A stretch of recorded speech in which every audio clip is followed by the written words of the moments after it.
Good morning, NEARCON. The Layer 1 Ready stage is about to begin. Please welcome your MC with Near Foundation, Ayoung June.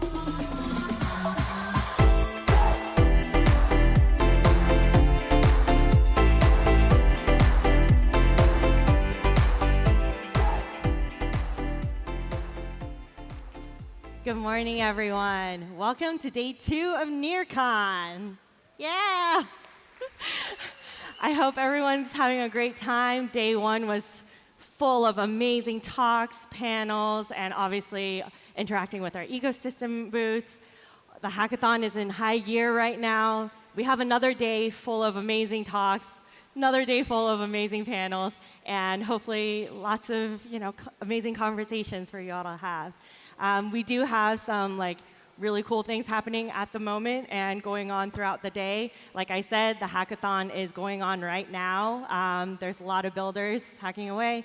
Obviously, we have all of our ecosystem partners here, and we also have the Armor Kingdom workshop going on today at the Proof of Sound stage, so please go check that out.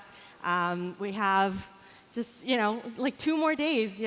I hope everyone gets to go out tonight. Has everyone seen the side events list? It's overwhelming today. So I hope you guys get to party hop and enjoy. And to kick things off today, we have a talk between Marieke and Ryan Selkis from Messari, talking about navigating crypto cycles. And here we go. Let's start day 2.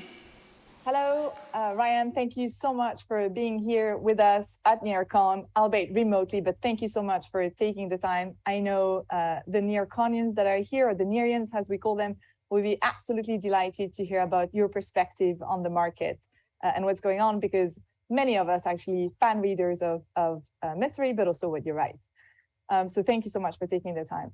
And with that, maybe actually jumping straight into it, because we have something like 20 minutes here of questions. The first question is actually, in your crypto thesis, you said, the first order of business post-crash will be to go back to sections 1 to 6 and determine if you still believe those are true. And so I'm just curious to have your take on those 6 points, which I'm going to reiterate to hear from your perspective, what you think now, and if we are, now that we are on the other side of actually a crash. So point number 1 is the centralized world still crumbling? Point number 2, does Web3 offer an optimistic bet on the future? Point number 3, are the building blocks of the new frontier bridges, DAOs, NFTs still worthy of large investments during the next installation phase? Point number 4, will it be easier to find fundamentally strong projects in the next down cycle? Point number 5, is there still abundant capital available to fund everything interesting? And point number 6, and do you still believe the high water marks are attainable in a 5 to 10 year time span?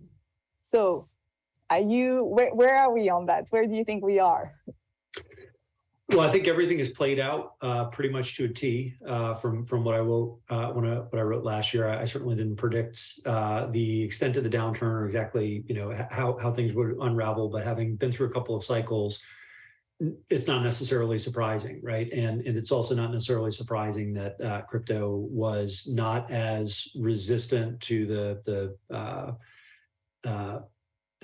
adversarial macro market conditions as people may have deluded themselves into thinking. We don't exist in a vacuum, and crypto never has existed in a vacuum. I think the thrust of the argument that I made last year was we're in the very kind of early innings of a long-term game. I think we're still so early became a bull market meme for unbridled enthusiasm, and in reality, what it should mean and what it really means is that there's transformative potential for this tech and the whole concept of user-owned economies or user-owned protocols. And I think that's the part of the thesis that hasn't changed. So is the centralized world broken and continuing to unravel? I think the answer is pretty obvious that things are not going well across the board. And if you look at the geopolitical crises from this year, all the ongoing supply chain issues, the trend towards nationalism and protectionism, the increasing polarization that's driven by a combination of media, social media, and kind of economic concerns now. That seems pretty clear that the centralized institutions that we've come to know and trust and rely upon are weak, and they're certainly weaker than at any point, I think, in most of our lifetimes. So then the question is, can crypto and can some of these emerging protocols ultimately empower individuals and build more resilient systems?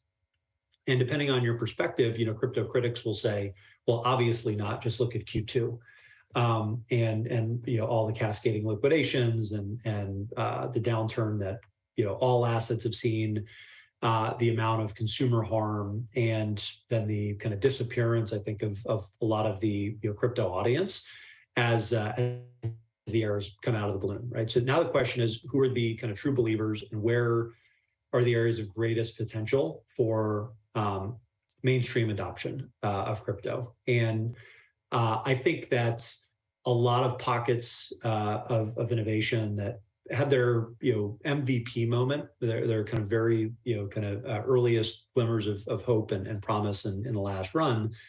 This is the part of the cycle where those protocols and those communities harden, and we figure out if any of these apps are going to cross the chasm and actually become meaningfully adopted worldwide. So the answer to the question of is there abundant capital available? That's true for both human capital and financial capital. It's not just about the token values, about the dry powder that's sitting on balance sheets right now that can be deployed during this downturn. And the same things that were interesting in kind of like the MVP phase, NFTs, DAOs, some of the scaling infrastructure, privacy tech, they're going to have time to mature without the noisy backdrop of kind of retail and speculative euphoria that we've seen the last 18 months before the beginning of this year. So I think for someone like me who's been around for a couple of cycles, this is actually the relaxing part of the cycle. And it basically lets you take a step back, and not everything is a scramble and kind of a mad dash and FOMO-induced kind of craze.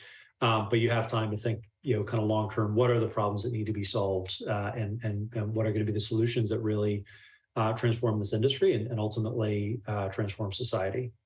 Yeah, and I couldn't agree more. And that's why, NEARCON is building beyond the hype, right? Because we also truly believe that you're right. It's actually this whole FOMO hype that you can take a step back and continuously build and actually focus on that.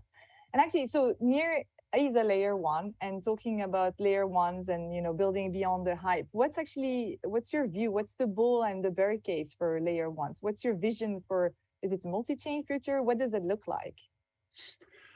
I think that the operating systems and the tech stacks that emerge around layer ones, it's going to be very important that any non-EVM compatible chain is doing a really good job building technical bridges, or basically winning that kind of second operating system battle that lies ahead. And maybe you can have half a dozen different types of operating systems, but it's Microsoft and Apple, it's iOS and Android, it's usually these big operating systems, whether it's mobile, desktop, software, et cetera, email, the browser wars. It's like there's a couple of major players, and then the drop off is pretty significant. And within crypto, I think the jury's still out on what is going to be the alternative to the Ethereum virtual machine. So that's kind of what to watch for. I think if you're scaling a layer one ecosystem, you need to either win that battle, or you need to figure out a way to become seamlessly integrated with one of the two standards or three standards that emerge as the really big ecosystems. And that makes a lot of sense. And actually, talking about integrations, if that's a path, what do you think, given the number of bridge hacks that we've seen this year? Do you think this holding with technical bridges still holds? I think it has to be solved. You can't not have interoperability between these different blockchains and these different systems. I don't think that the future of the web and the financial system is going to be broken down into silos where you can't interoperate between two different ecosystems. So, it is a vulnerability. It is an area that I think is going to continue to be stress tested. But I think long term is something that has to be solved for crypto to succeed at scale. And this is true even for Ethereum, post merge, as you think about roll up chains and other kind of app chains that plug into Ethereum as a settlement layer. So I think that's just a function of time and how novel some of this tech is and how early stage these solutions are. They're still being stress tested, and unfortunately, they're being stress tested at scale. And that's why I've seen some of the negative headlines and some of the really massive vulnerabilities the last year or so. Yeah. Good point again. Stress tests continue to build, and ultimately will have to be a challenge that gets solved. You just mentioned actually Ethereum, so maybe let's change gear and talk about that. So the move to proof of stake is scheduled now to take any day. Will happen any day soon. Can you share your perspective on proof of stake more broadly, but also in particular the move for Ethereum to proof of stake? I think there's a lot of open questions as to what does this mean for the censorship resistance of Ethereum and the Ethereum ecosystem. The tail's wagging the dog a little bit with USDC and kind of the stable coins that sit on Ethereum. As those regulated stable coins go, so go the chain. And I think people are minimizing the risk that comes with that transition, right? So, the fact that USDC is tens of billions of dollars of capital locked in DeFi, and DeFi itself is such a meaningful part of Ethereum today, you simply are not going to have a situation where Ethereum thrives without USDC, at least for the foreseeable future. And if that becomes the case, then the chain that USDC supports, if it ends up being a very compliance-heavy chain, I think is ultimately going to become the standard, particularly during a hard fork situation like this. The best case scenario is that the status quo post-merge stays pretty consistent, and there aren't subsequent hard forks that are kind of meaningful where different major players in the ecosystem have to pick a side.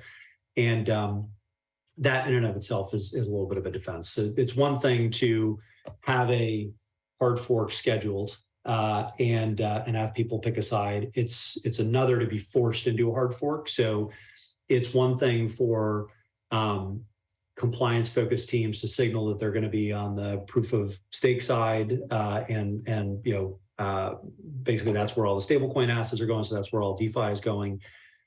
It would not be simple for any top-down kind of regulatory actors to basically force the ecosystem to execute another hard fork to ban things like CK transactions, for instance. So I think we've got an interesting opportunity right now to transition to proof of stake, and then ideally, there are very few, if any, kind of hard forks in the future that the community will have to grapple with, particularly ones where there might be some compliance or kind of regulatory considerations for what type of commerce, what type of transactions can happen on that chain.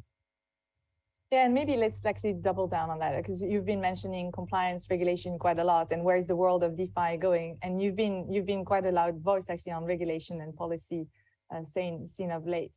So what needs to change, and what are you pushing for? I think we have to get this right in the West and in the US in particular. And I think next year there is a good chance that we'll get some bipartisan legislation on both stablecoins and then maybe more comprehensive legislation on how crypto assets in general are treated. It's probably a coin flip at this point, which is better than maybe it's ever been before. And the big questions are around where, basically which regulators will have jurisdiction and oversight authority, when it comes to crypto. And the dividing line seems to be decentralized finance. I think NFTs will clearly be on the right side of the regulatory ledger. Other layer ones, probably on the right side of the regulators. The big three areas of focus are going to be around stablecoins and how they're regulated, DeFi protocols and how those software developers and those kind of labs ecosystems or kind of the foundations that are pushing some of these financial protocols, how they're regulated between centralized exchange and kind of pure freedom of speech type situation with the developers. And then lastly, are we going to see anything that would give token creators a path to decentralization? So something like a safe harbor where everything isn't deemed a de facto security and really kind of slows down the proliferation of these different assets. So if I were to kind of handicap each, stablecoin seems to be the most straightforward because there's benefits to integrating stablecoins into the broader financial system, and so having safeguards around how stablecoins are issued, how they're audited, and what consumer protections are kind of baked in when you're talking about the redeemability of USDC for an actual dollar that's sitting in a bank account. I think that's pretty common sense. And one of the things that might get thrown out in the process is the ability for different centralized platforms to support algorithmic stablecoins because they're not subject to the same consumer protections and kind of regulatory structures. So that one, I'd say hopefully we get some good clarity because there's probably more upside than downside in having good, clear stablecoin regulation. The other two, I think, are going to that's going to take years. So on the whether software development is protected speech and whether some of these communities are liable for the protocols that they've created, depending kind of like what we've seen in Tornado Cash and I think what we'll see for some DeFi applications. That's probably going to have to play itself out in court over the course of the next several years. And then when it comes to safe harbors, I don't think realistically you're going to get anything productive out of the SEC for the duration of the current chair's term. But if there is comprehensive legislation that empowers the CFTC versus the SEC for oversight of some of these assets, then you might at least see some clarity around how a subset are regulated and what the rules of the road are. So a lot of open questions. I think a good chunk of them will actually be answered next year versus the first 12 years of the industry where there's been some strategic ambiguity that's on the one hand created but a bit of confusion on the part of industry participants, but it's also arguably allowed the industry to flourish without over-regulation or premature regulation. Yeah, and I think it's fair to say that there's definitely a sentiment of acceleration on that front. But what about beyond the US? Are you looking at anything on that? What's on your radar beyond the US? I think Europe is next. Europe is just more complex. And I think the battleground where we need to make the most progress is the US, just because it continues to be the dominant country and region for financial regulation and financial services. As the US goes, I think so goes the rest of the free world. I don't expect there's going to be much progress in China or Hong Kong or kind of anywhere in that region. And then the other countries that do have meaningful crypto adoption, South Korea and Japan, they're a little bit more insular. So I'm not sure how widely relevant some of the standards, some of the rules around crypto might become, even if they are well handled and there's some progress in those two specific countries.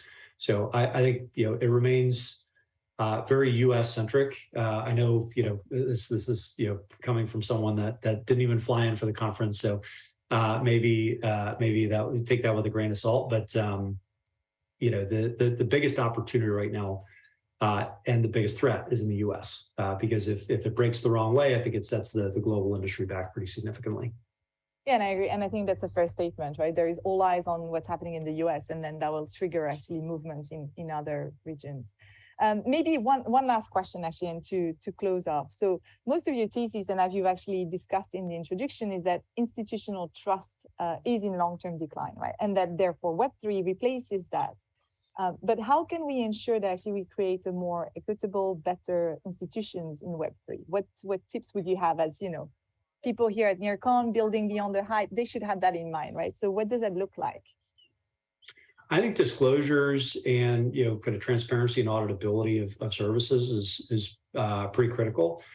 So whether you're building a token-based protocol and there is some transparency around how the token is ultimately distributed and kind of what the rules are for early investors, insiders, how the token is governed, just being really kind of clear about communicating with different key stakeholders in the community on what the rules are and how the system is going to be governed and basically how ownership will break out over time is a good starting point.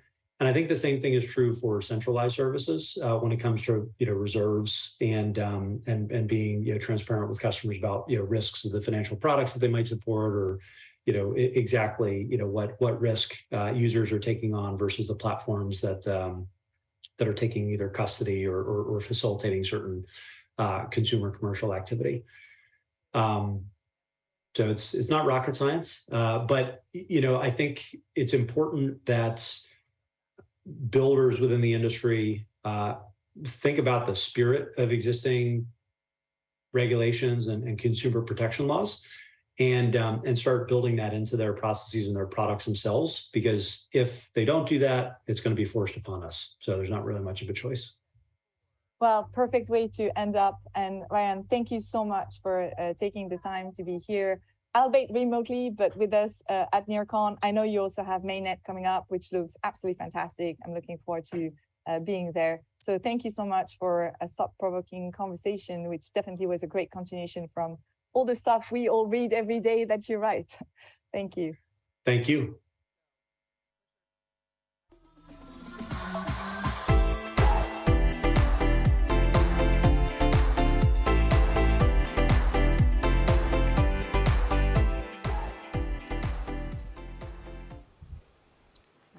Thank you to Marieke and Ryan for that discussion. Yeah, I mean, considering everything that's happened in the last 12 months, I'm really curious to see what will happen in the next 12. All right, so next up, we're going to shift gears a little bit, and we're going to talk a little bit more about a holistic aspect of being in this industry. So I would like to bring up Eric Abensur to discuss why your Web3 project needs a coaching culture.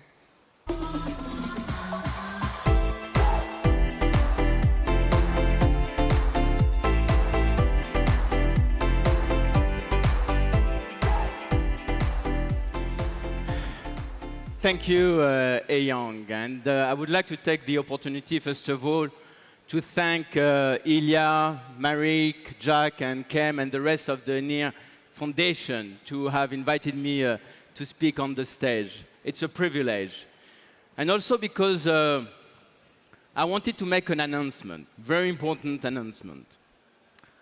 I am an anarchist.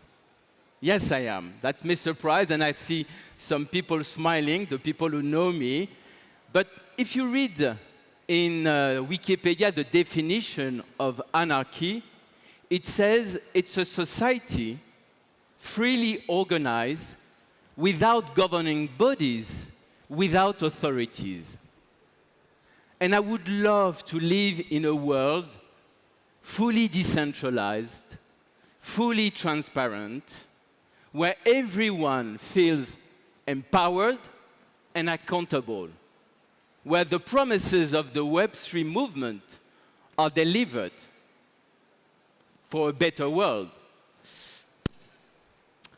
The challenge is we are all in this room, in the ecosystem, in this web industry, still very young human beings who still have to learn new skills, new virtues that can help us build and deliver that new world.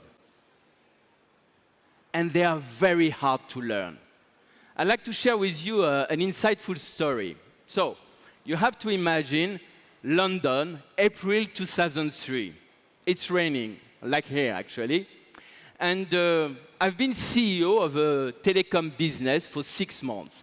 It's the very first time in my career that I'm CEO.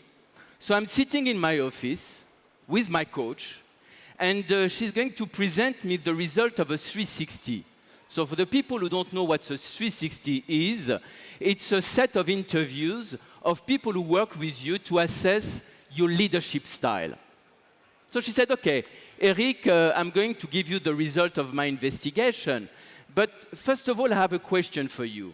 What do you think is the answers I've received from your team? So with a sort of fake confidence, I say, well, I think they said collaborative, consensual, a servant leader. She looked at me, and I started reading kind of pity in her face, as I was slightly concerned. And she said, well, I'm afraid they perceive you as a dictator. Wow, I was shocked. Actually, I was angry. Well, I'm French, they are all British, I understand why they are annoyed. And actually, I was so angry that I wanted to fire everyone. She said, okay, that's one option. Can we discuss option B? What are the changes you can make so you change that perception?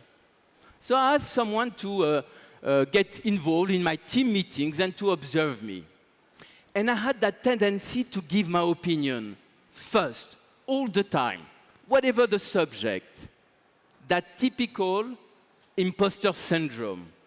I wanted to demonstrate to everyone that I deserve that job of the CEO. The problem is when you lead a team and you give your opinion first, you kill the debate. There's no more conversation happening in your organization. So people don't really share information. People don't feel very much empowered and accountable.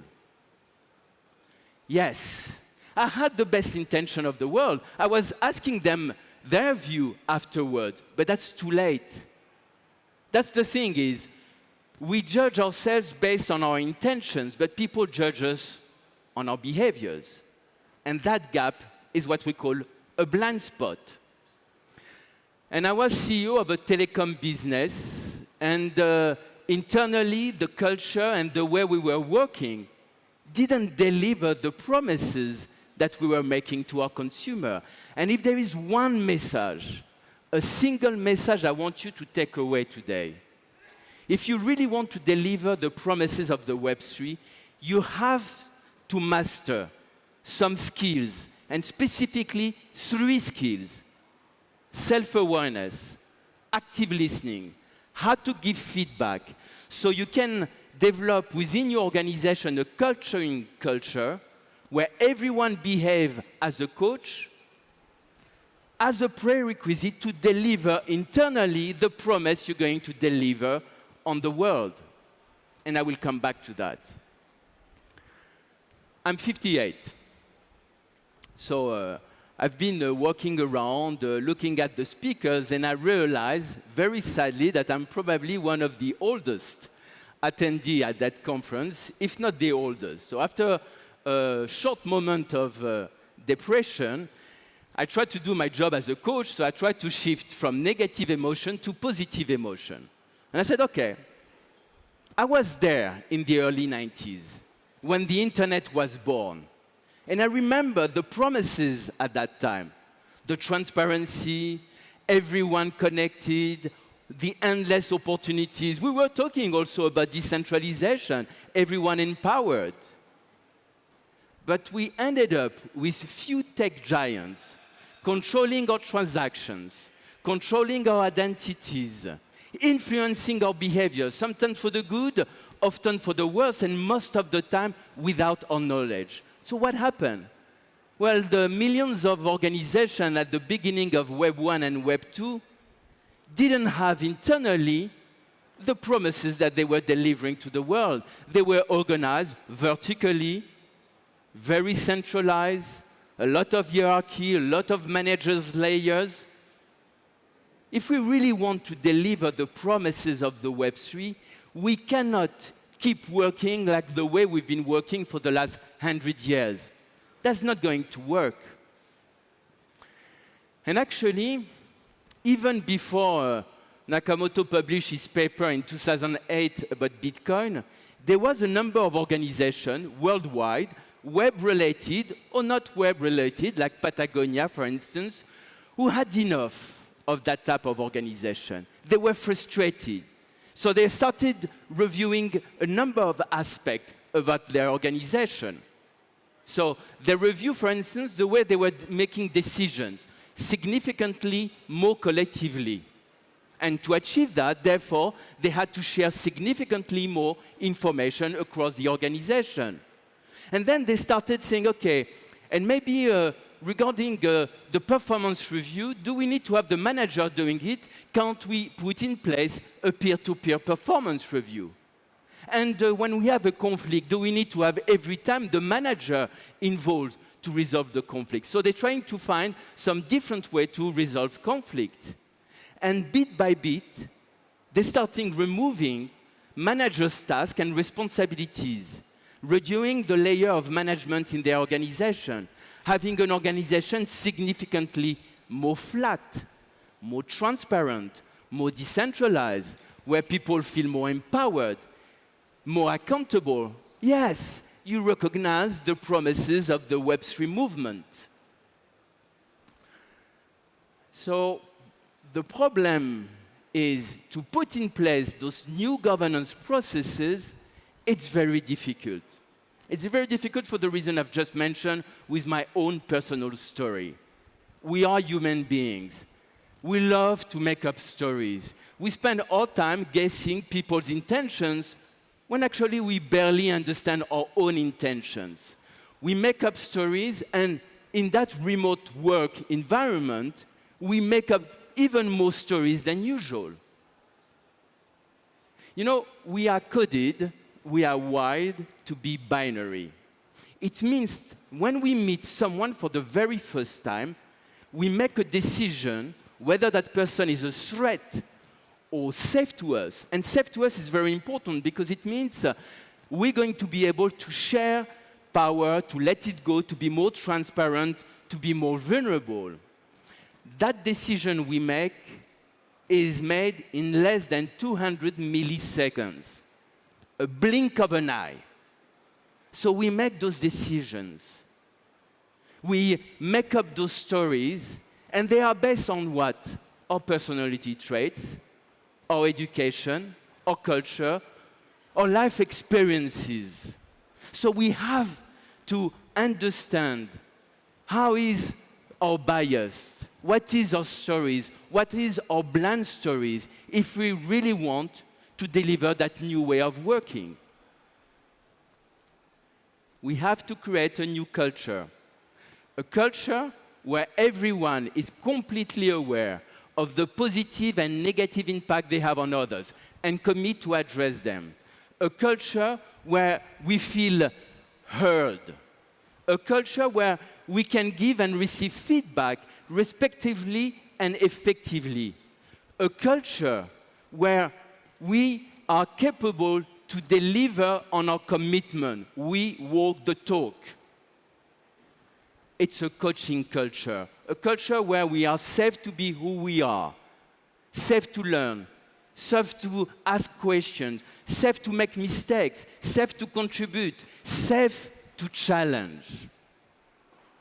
And on that culture, you have to learn those skills, and among them, as I mentioned, self-awareness, active listening, and how to give feedback. Creating those organizations fully decentralized, fully transparent, where everyone feels empowered and accountable. The promises of the Web3 for that better world you know what? I think it's possible. It's not too late. But we have to change our way of working and our way of interacting. And for the first thing, the first task is to create a new coaching culture. And tomorrow, I will have the opportunity with some of you to explain how can we create a coaching culture. But why wait for tomorrow? You can start now, today. You're going to have conversation with friends, with co-workers today. Try to be a better listener. Try to pay attention. Don't interrupt. Suspend judgment. Ask clarifying questions, open-ended questions. Share what you heard. Summarize that so the person feels heard. And then you can share your opinion. I cannot guarantee that if you implement a coaching culture, all your Web3 projects will be successful. But I can guarantee you that you will be a better person. And if that is not a great start to build a better world, what is it? Thank you very much.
Thank you so much, Eric, for that lovely talk. I am a huge proponent of building a company with culture in mind and being very proactive about it, and so I really appreciate his expertise on it.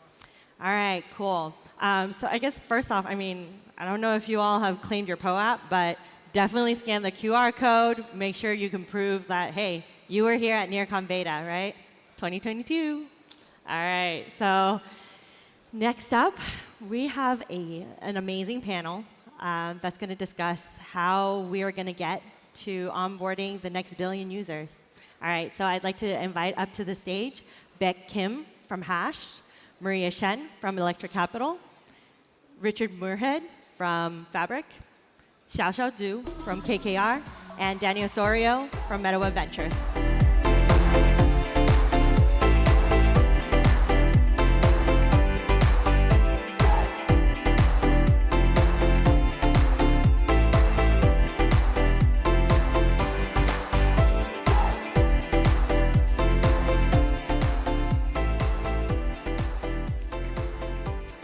All right, GM friends, thank you for making it out here this early in the morning. We hope you at least had a good time last night. Maybe go to more parties or something, you know? Thank you for joining us here today. We're going to be talking about a really, really important subject, which is how do we really take crypto to mass adoption levels? So onboarding the next billion users. And today, I have with me an extraordinary panel of VCs who you most certainly would want as your Sherpas into this burgeoning ecosystem. So joining us today, we have Xiao-Xiao from KKR, Richard Muirhead, the one and only Fabric Ventures, Maria Shen, you should follow her NFT tweets, Electric Capital, pretty badass, and Baek Kim from Hash. So let's start today by talking about what does it really mean to reach mass adoption? Maria, I know Electric Capital writes a lot of developer adoption reports trying to measure how many builders are in the ecosystem and how that translates to perhaps projects, tools, and users. Can you tell us a little bit about that? Yeah, absolutely. So one of the things that we believe in is the ability to build public goods. We have a lot of engineers on our team. All the investment partners have an engineering and technical background. And so one of the things we do is build a lot of infrastructure in-house. One of the pieces of infrastructure is the ability to index at this point across almost all of GitHub. We process over 100 million code commits across pretty much all open source repositories in crypto. And if anyone is in the crowd working on an open source repository in crypto, please DM me, talk to me afterwards. We want to make sure that repository is added.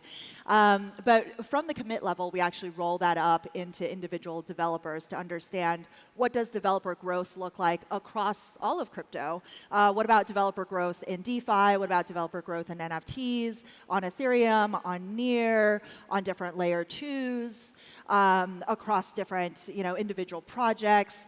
And of course, last year was a phenomenal year for developer growth. We hit all-time highs in the number of monthly active developers in crypto. There was more than 18,000 monthly active developers. And of course, it's important to remember that this is only open source, right? So that doesn't even include a lot of gaming developers, a lot of Coinbase developers, people working on like staking, mining, usually are working on that closed source. And for Near specifically, Near more than 4x the number of monthly active developers that they had year over year. So there's just been tremendous growth as well as all-time highs in terms of the number of new developers who has never touched any sort of crypto code base before and suddenly touched an open source crypto repository for the first time. And so that was again, all-time highs for new developers, which was even higher than the previous high in 2017, which was really incredible. So a lot of great building energy across the space. And I think this year we're still gathering the metrics. I anticipate that developer numbers will be down a bit. But I think there's proof that's a funny suggestion because I think developer numbers are going to be up. Oh, interesting. That's we'll my see. prediction. That's what happened talk after I get the numbers. In 2018, we noticed that, back at that time it was at Infura, and our numbers showed that during the bear market, there was an 80% increase in developers, even though there was a decrease in maybe. Well, so one thing that we found in the last bear market is that, if you count sort of overall developers, it was fairly flat last year. But if you look at full-time developers, right, and by full-time, the way we count full-time developers is you commit 10 or more days in a month. That's some serious commitment, right? You're not just working kind of like weekends. You're really, this is your job. And so full-time developers stayed fairly constant, which was just really, really amazing with actual growth during the bear market as well. Wonderful. So, So Richard, you probably see a lot of these dev projects come pitch you after.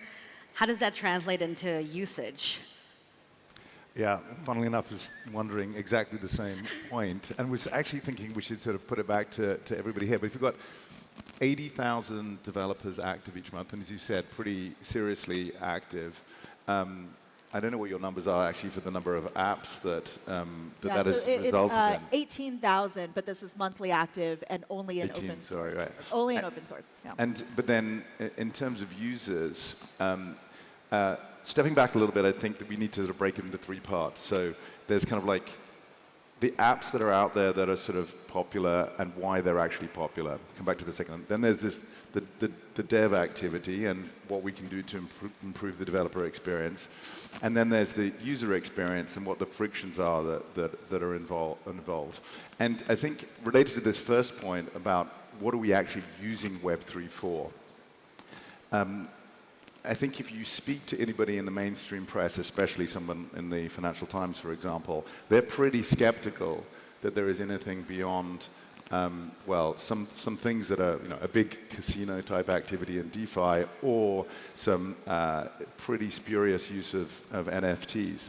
So I think in that particular area, the bit where we can continue to help is that when devs get onboarded, that we all work together to think about not just what is slightly better, but what is 10x better, or even more than that. It's got to be something that's impossible in a Web 2 paradigm for things to really take off. And so I think if we're trying to address the question of like, how do we onboard the next billion, it's first got to come from actually building things that are fundamentally innovative. Because that's going to drive the incentives. And right here, there's some great ideas around dating. There's a great event tonight with Niche. There's people talking about putting pet ID online and solving problems there. I'm not quite sure what 10x better dating looks like, by the way, though. How does that operate? But we can ask that question later. And there's even kind of decentralized beer. But so the ideas have to keep coming, but we need to think very acutely, and there needs to be actually quite a torrent of those ideas for the truly breakthrough ideas to kind of rise to the top. And then we've got to address the other two areas of friction, which I'm sure you guys want to talk about as well. That's really great. You brought a very, very interesting point, which is the user experience. And I think historically, that has definitely been one of the greatest challenges of Web3. I remember back in 2017, there was a Halloween parody that came out about the 70-something steps you had to do to buy a crypto kitty.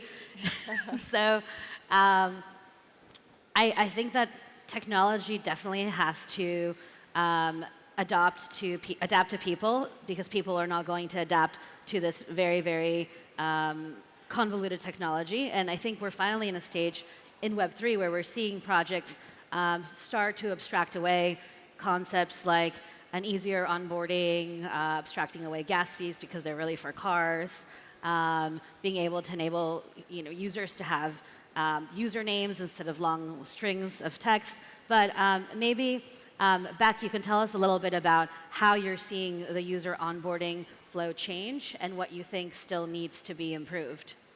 Yeah, definitely. I like Richard's point about UX as well, because to be frank, I think Near, as Maria mentioned, has been amazing in terms of attracting top developers across the industry and have seen the growth in the active developers. But I think it's still lacking a lot in user experience. And even in this conference, whenever I get in conversation and attend these sessions, not many people actually mention too much about customers. I feel that Near has been building a lot of the tech, but it's not really well known. And a lot of the thoughts that went into protocol level design in the key management, wallet onboarding, these are all great things, but these are not really reflected on end consumer experiences. So I think Near has been designed in a way to be kind of the tagline of most simplistic, fast, easy to use chain. But the end product that's getting delivered to customer has been not really that, and very similar to kind of Web3 standard.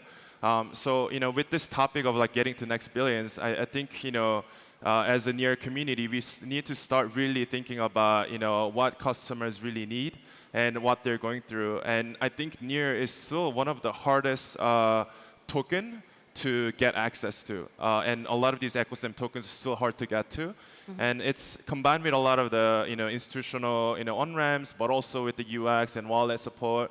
So I think those really need to come first to really talk about details around UX. And when that really comes, I think Near has built a lot of great developer tools and infrastructure that allows for much better UX and speed.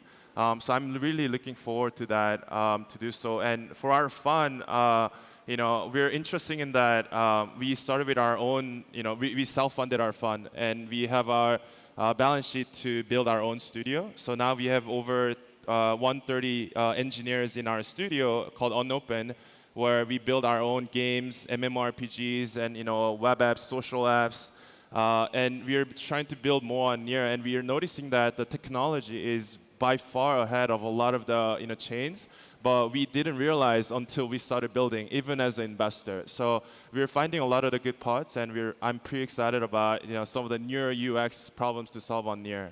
That's really great to hear. And I mean, Near technology was definitely built with the idea of mass adoption in mind. So it's really meant to be complementary to technologies like Ethereum, because one is extraordinary in its R&D and its innovation and having a very strong existing crypto native audience, and the other one's going for everyone else who hasn't really seen anything in crypto, who wouldn't typically purchase an NFT, who's not participating in this economy but is crypto curious, right? And it's sort of the first step forward into that. So really great to hear that.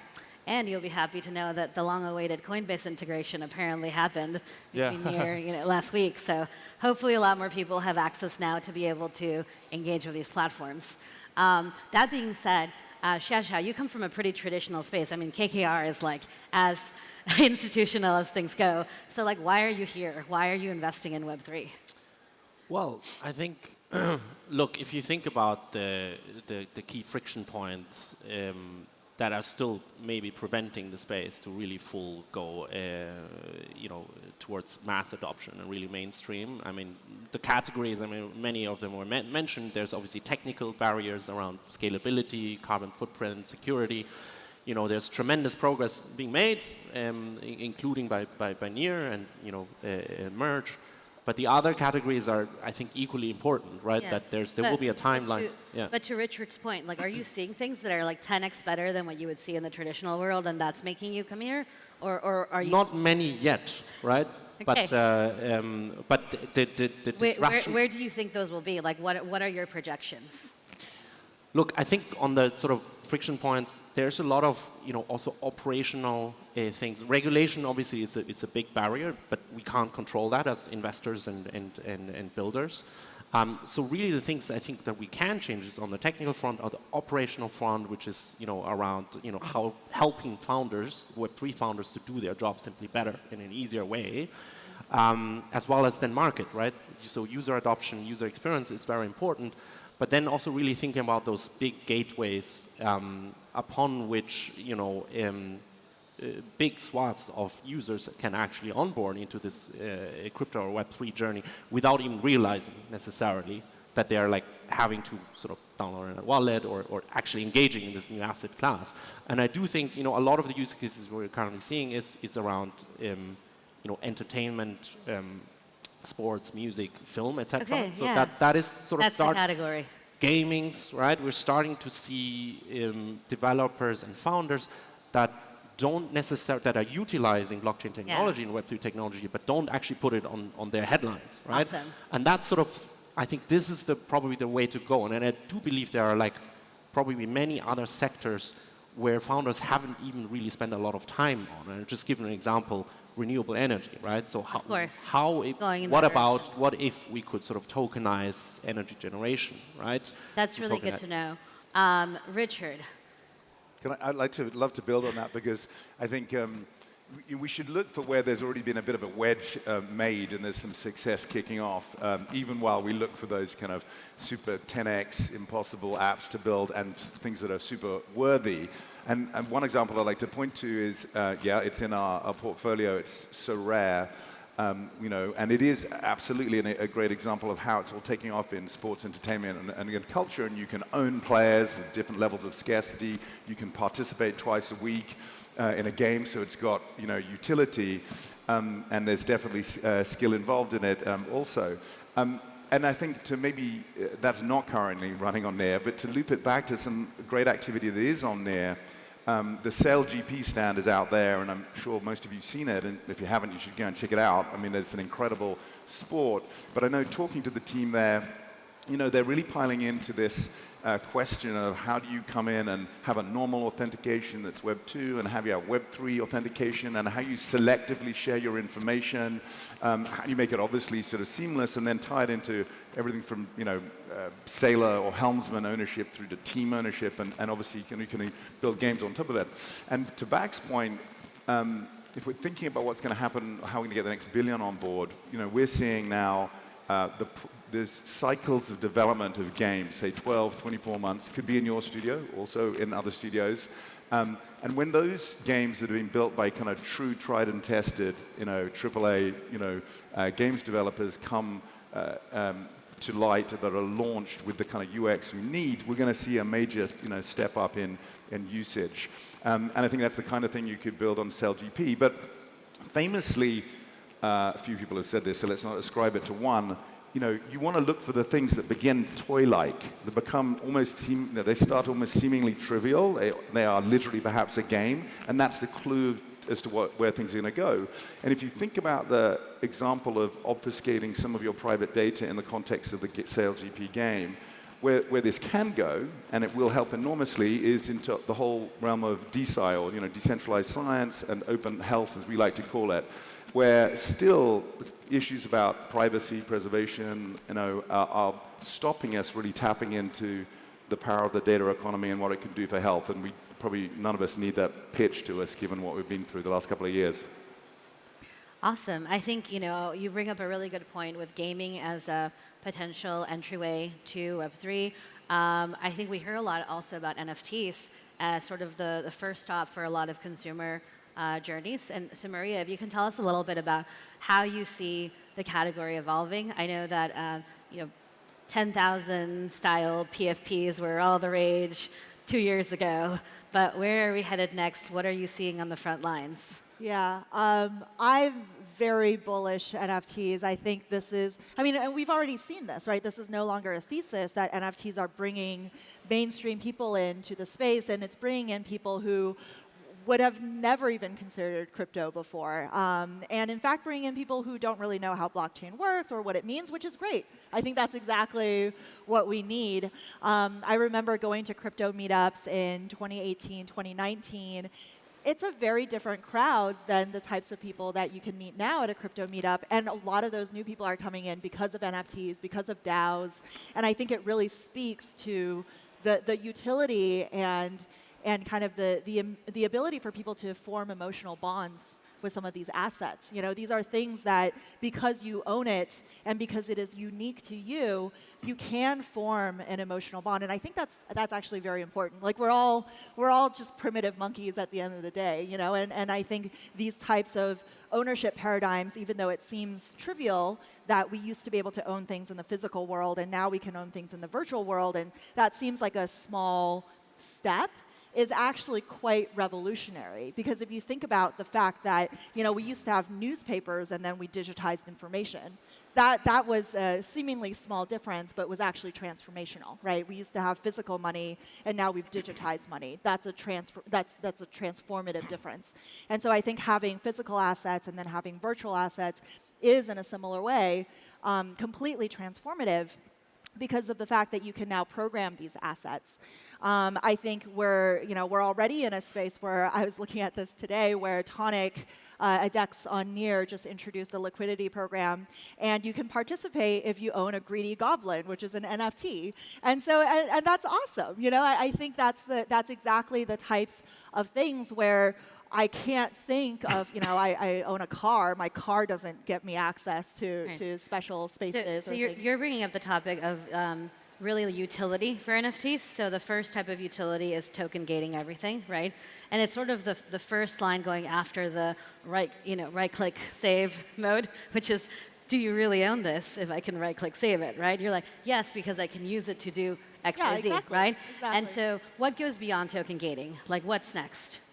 Oh, so many things. Well, first of all, I think token gating doesn't only apply to virtual spaces. It also applies to physical spaces, right? And I think I'm not the originator of this idea, but a lot of people have talked about this, including Balaji, but this idea that you could actually token gate physical spaces and use augmented reality to say, like, oh, if you own this NFT, you can actually hold up your phone, and if you have your wallet, and be able to see a beacon in the real world. Can you see it?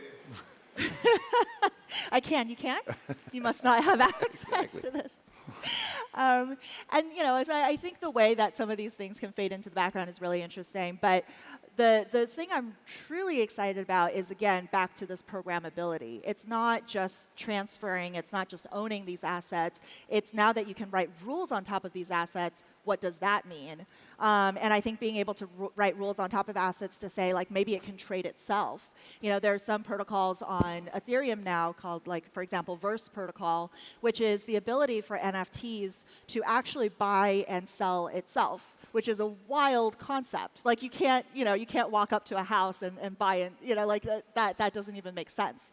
And so as soon as you can kind of, because everything like boils down to these ones and zeros, and they're not actually physical, and you can write rules on top of ones and zeros, the design space for what's possible really feels quite infinite. And so another great example is AMMs for NFTs, which is simple concept. Hey, you can buy and sell NFTs with instant liquidity, which is great.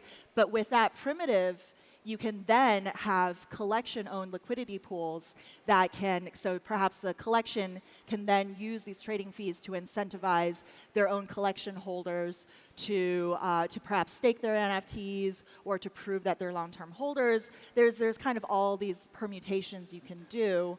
It's a fascinating space. I know you read the Soulbound NFT paper that Glenn Vile did with Vitalik. Vitalik, yeah, of course. Soulbound NFT is another great one, yeah. I think it's where we're heading, though, kind of like where the whole of society, you have NFTs who can trade themselves through automated market making protocols, can operate on their own. So every asset in the physical world, but even our own characteristics are constantly being marketed out there. Yeah, exactly. The vision is big, but and I think probably most everybody here would ascribe to it. But I think the question is still, how do we convince the next billion, and therefore the press that the next billion are reading that this is real? I still think that's a challenge. That somehow I can sit here and get hyperbolic about the things you're saying, but then how do we get them to? I have a hot take, which is I don't think we need to convince people. I truly don't. I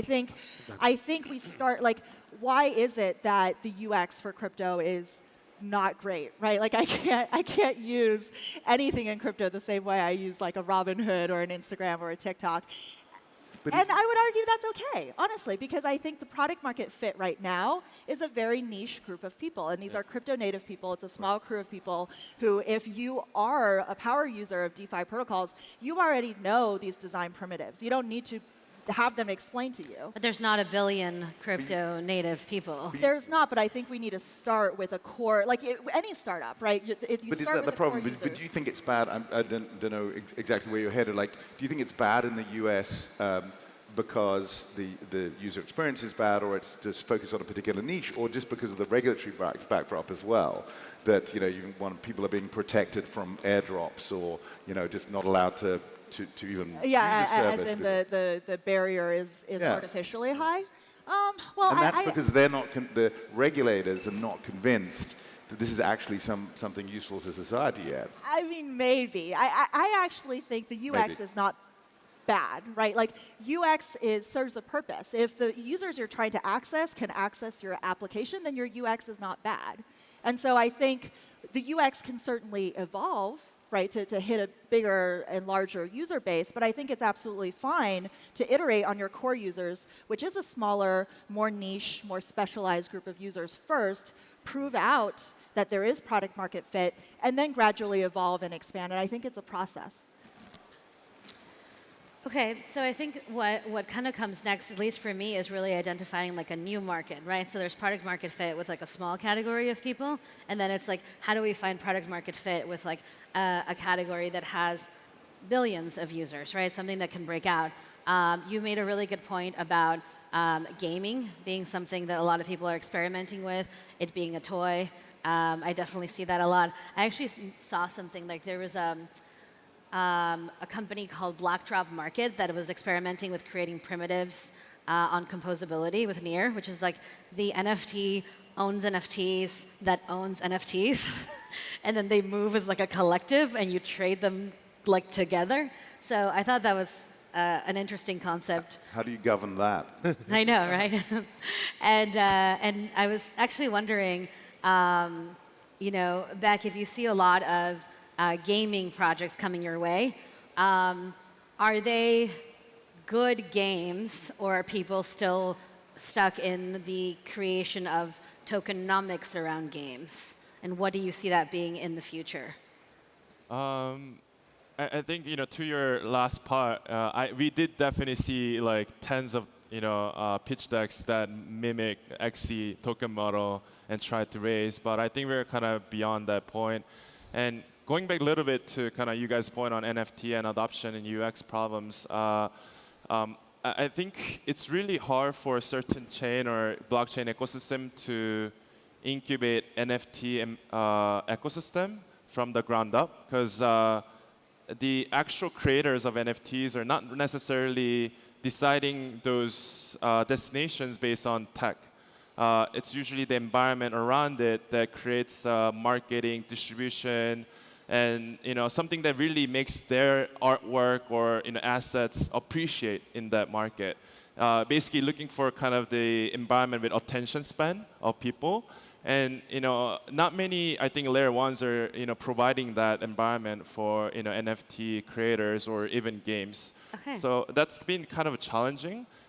So in the kind of journey towards adoption of billions of people, whether that's NFT or users or gaming, I don't think it's going to come from these kind of NFT like collection or like single game.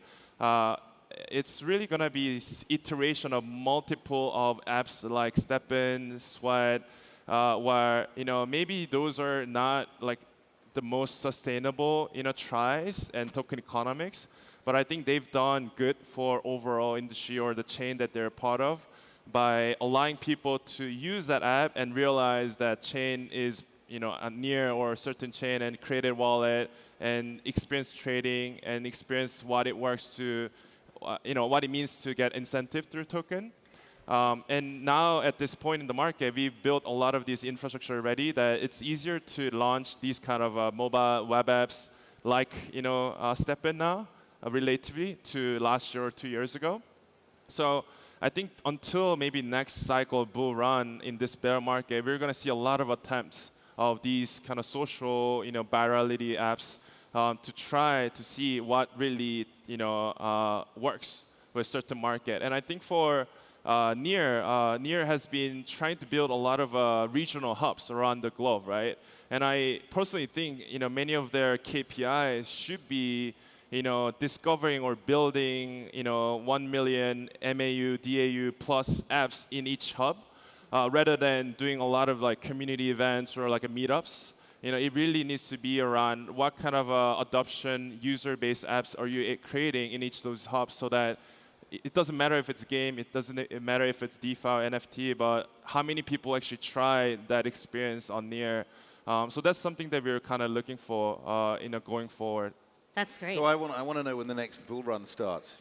What is it? When was the next bull run starting? You referred yeah. to that mythical day. But I mean, building on your point a bit, just a little bit, I'm constantly doing the straw poll of asking developers why you're not using one L1 or the other or whatever and getting it.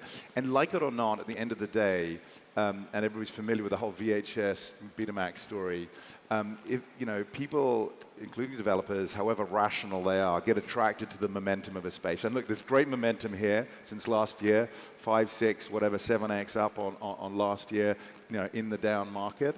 But to your point though, yes, of course, you want those hit apps.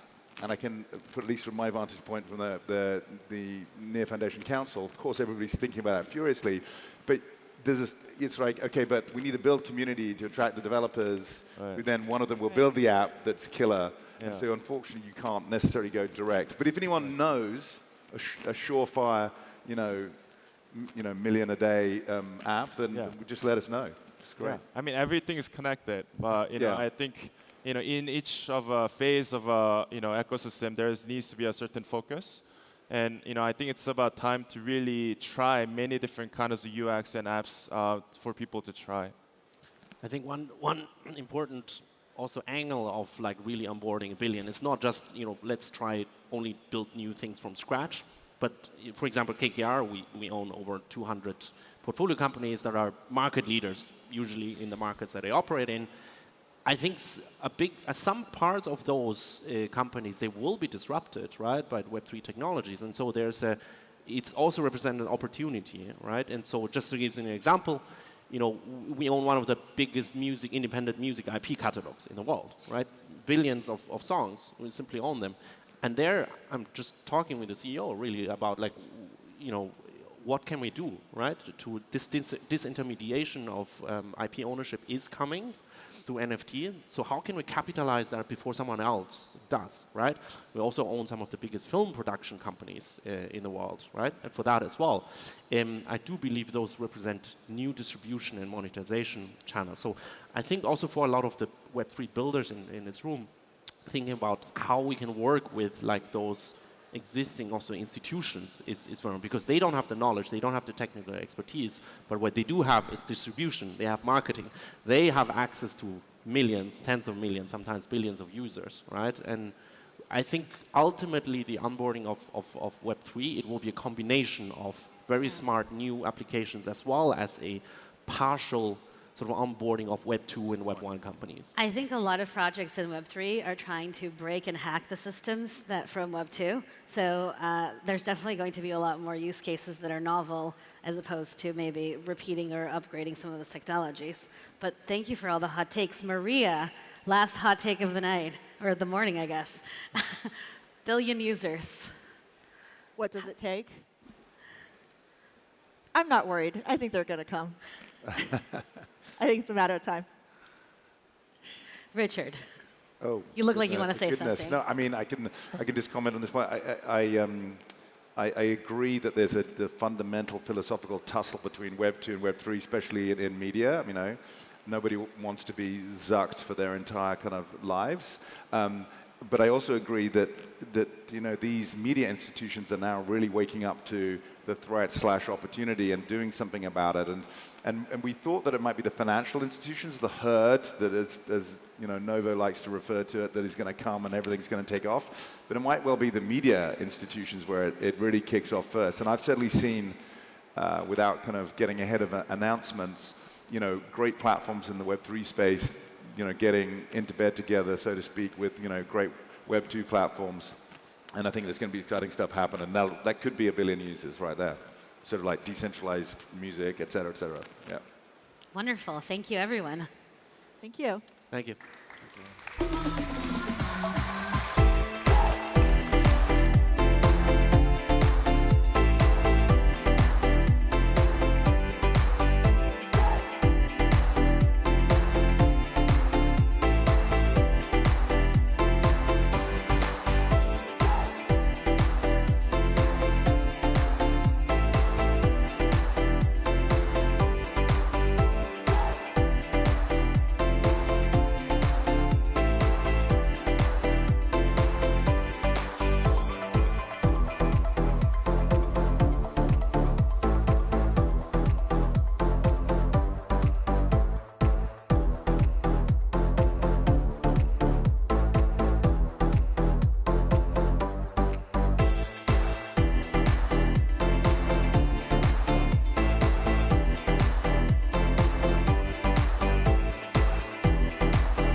Thank you so much to our panelists. Yeah, I mean, the next 1 billion users, how do we get there, right? How do we onboard them? Well, NEAR believes in hubs. You guys may have heard hubs coming up. We believe in the power of, you know, decentralization, utilizing hubs. And so I'd like to introduce a couple of talks coming up for the rest of the morning, I guess, before lunch. We are going to be talking about hubs. And so I'd like to introduce Anton Vaisburd to talk from NEAR UA to talk about hub as decentralization in action.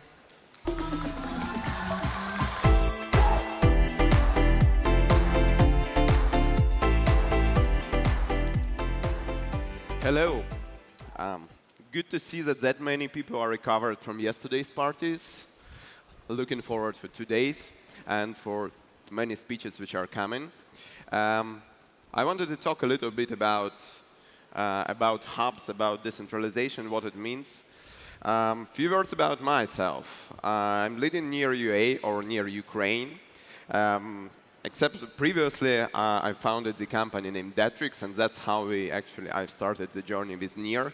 As Detrix is building a lot of let's say, analytical solutions like dashboard solutions for overall ecosystem. Then I'm GP in 2 different funds, Seed Venture Fund, which is the one helping Ukrainian founders, and 10X Ventures, which is helping like early stage NEAR products. So that's about myself. Now, regarding the talk, we will have a really short discussion, maybe around 10 minutes about this. So why it is important to talk about hubs? It's named regional hubs, but generally saying about hubs. And why do we think that decentralization is a way, like hubs as a way of decentralization is a good thing for the ecosystem to develop.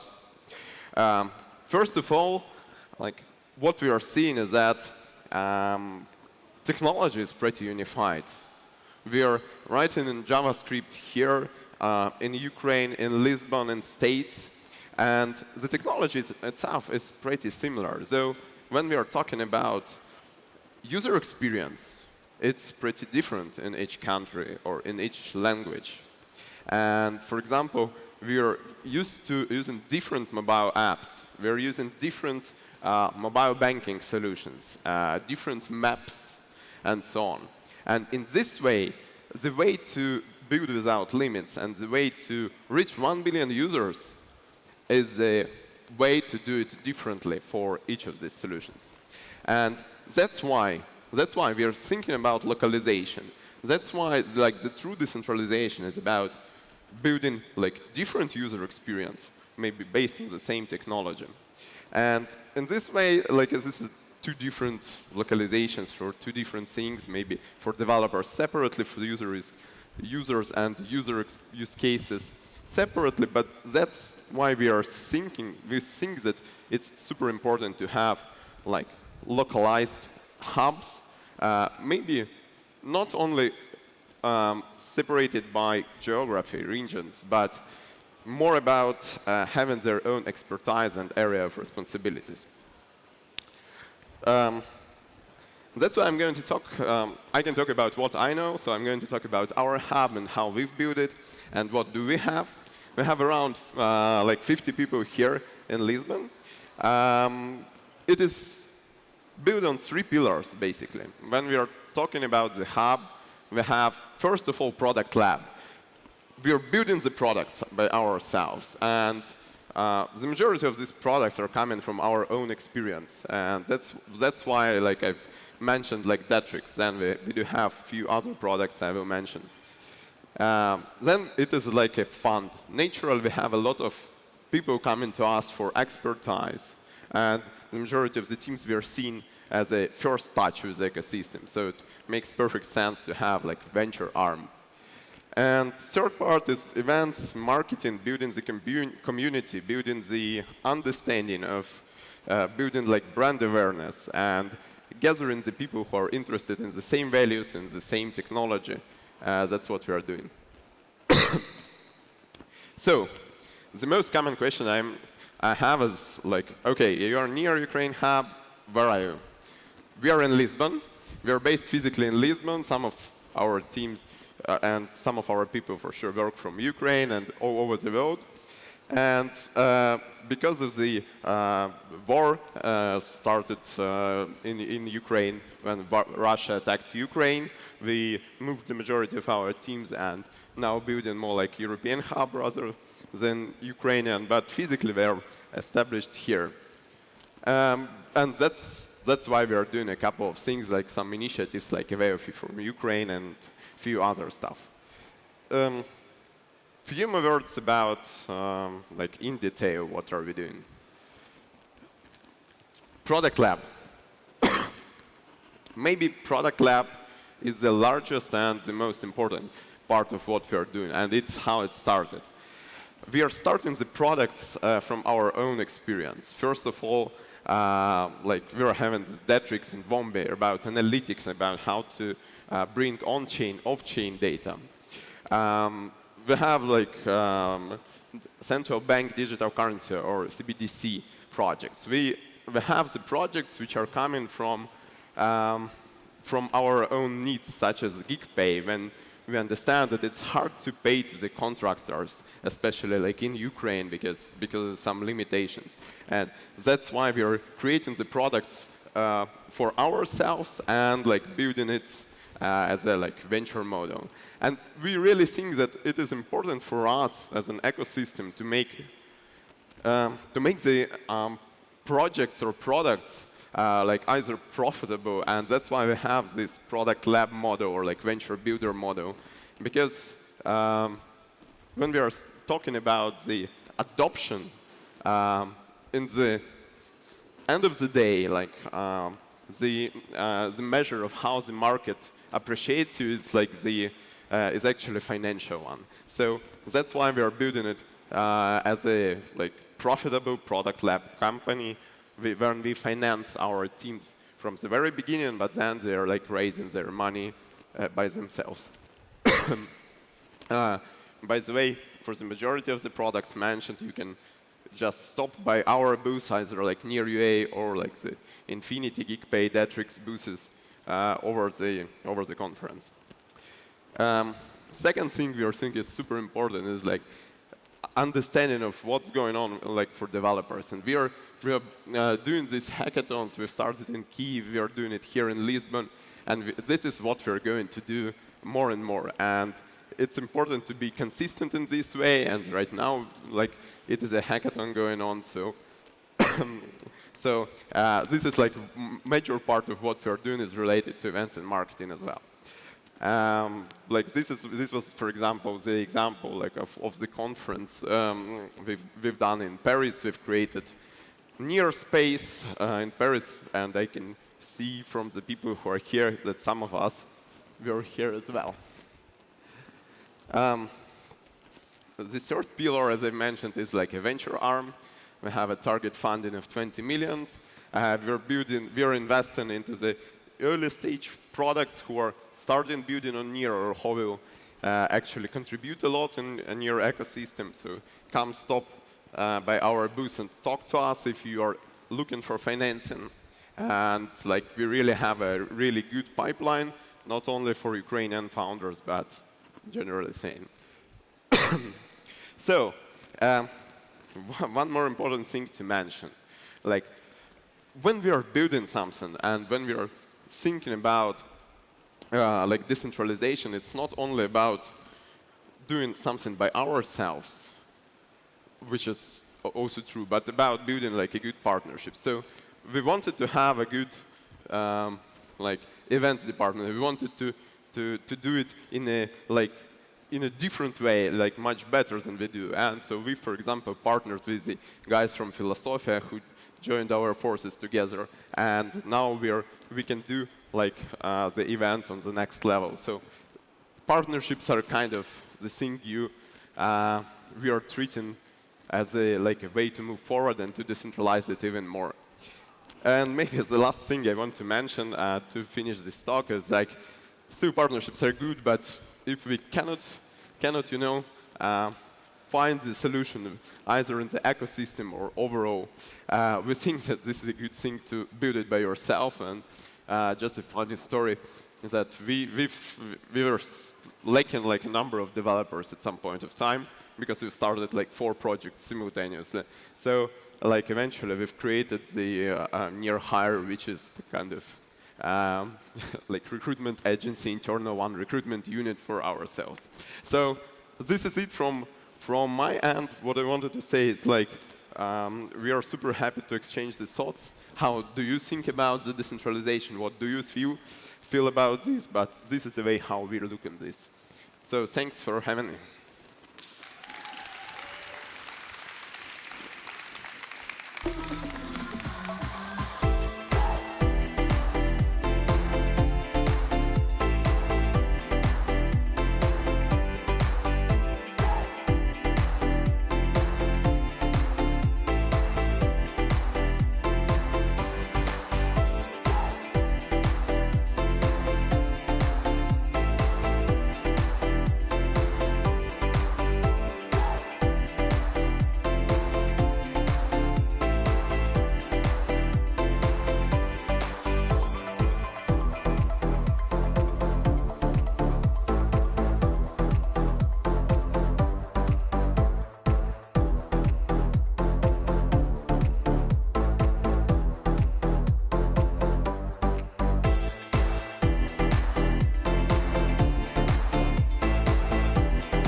Thank you so much, Anton, for sharing with us. So I'd like to bring up another panel to kind of delve deeper into our discussion around our hubs. So to discuss going global, we are going to bring up a series of folks representing our various hubs. So I'd like to bring up Seung Lee, representing Korea. I'd like to bring up Riley Tran and Thanh Dinh from our Vietnam hub. I'd like to bring up Ida Pandur from our near UA hub, and Kevin Imani from our Kenya hub. Oh, and sorry, also Georgia Hanias, who will be moderating.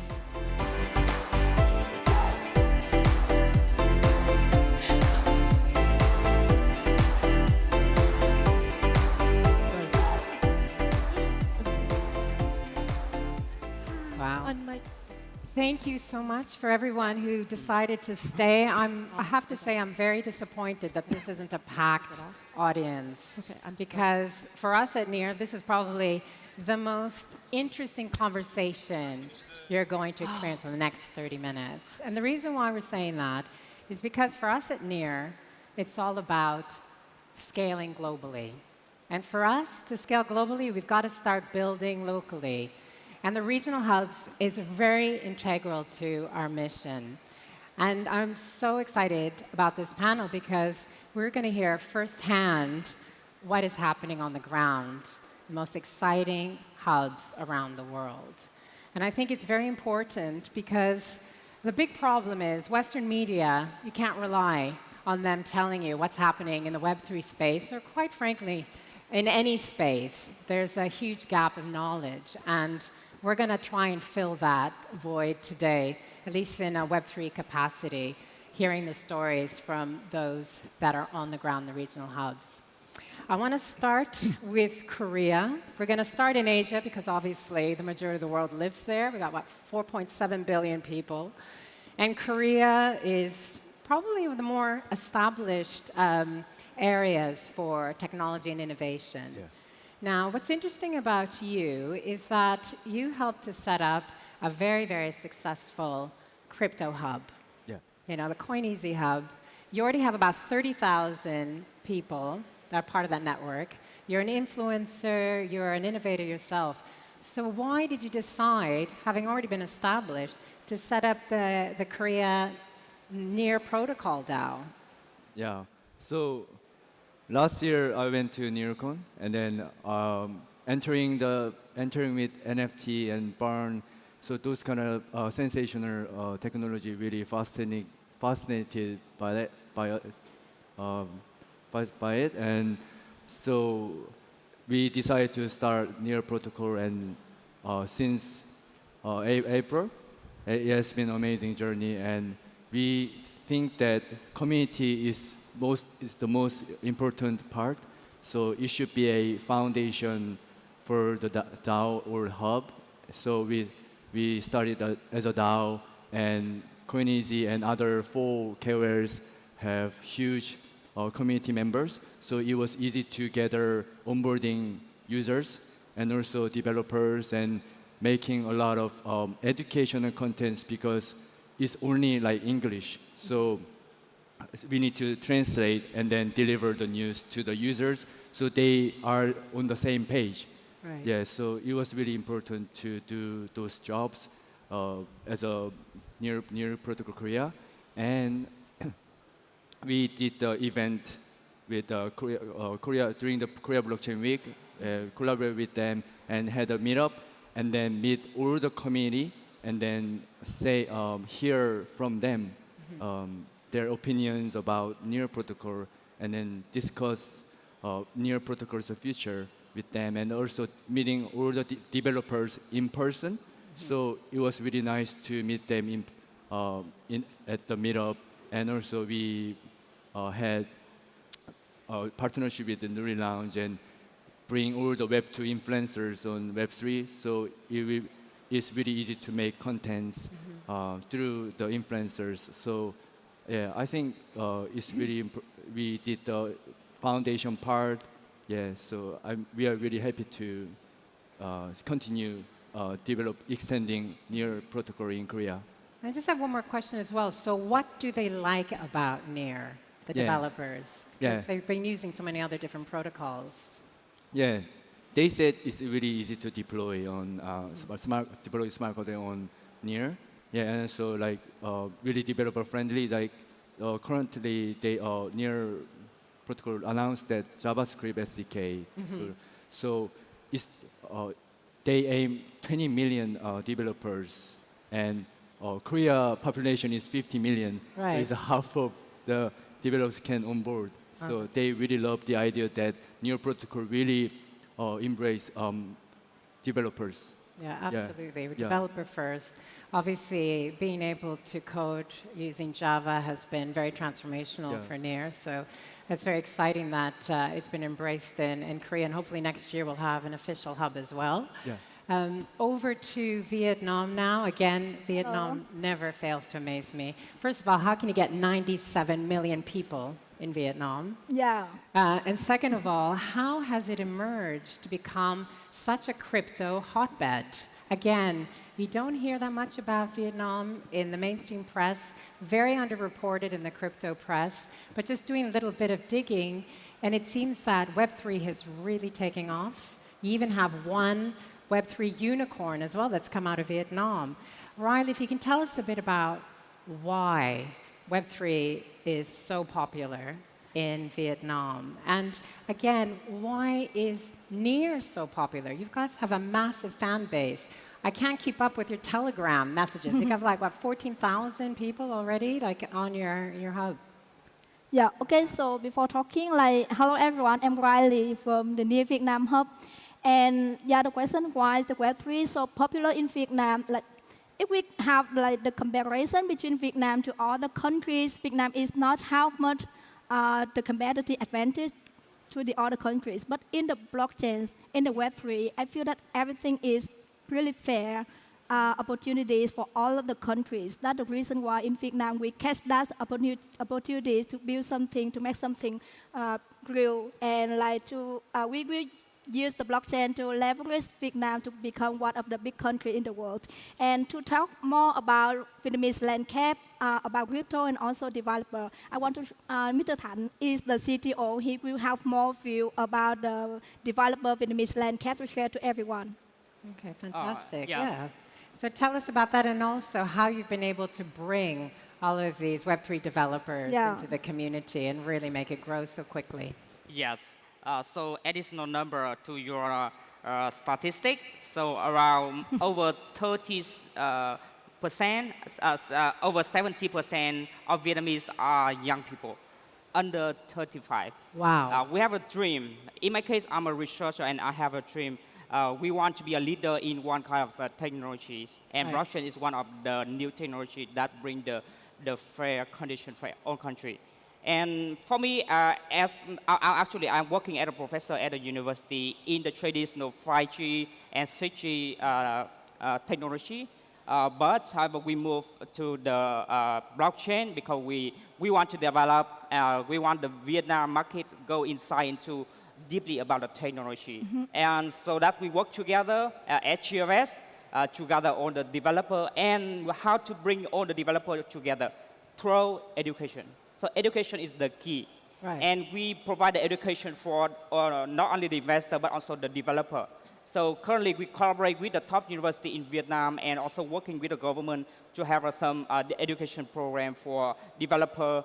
And we also have running the incubation hub at GRS to, after training, how to get them practice, how to get them starting to develop some product, and how to make them easier to success so that we have a support center at GRS and near Vietnam to help the developer team to make them, to help them easier to solve the problem and to get success easier. Yeah, like at the moment, if we like in the talk about the opportunities for the traditional developer, they don't have much opportunities same as the Web3 developers because in the Web3 everything seems like it's really early stage.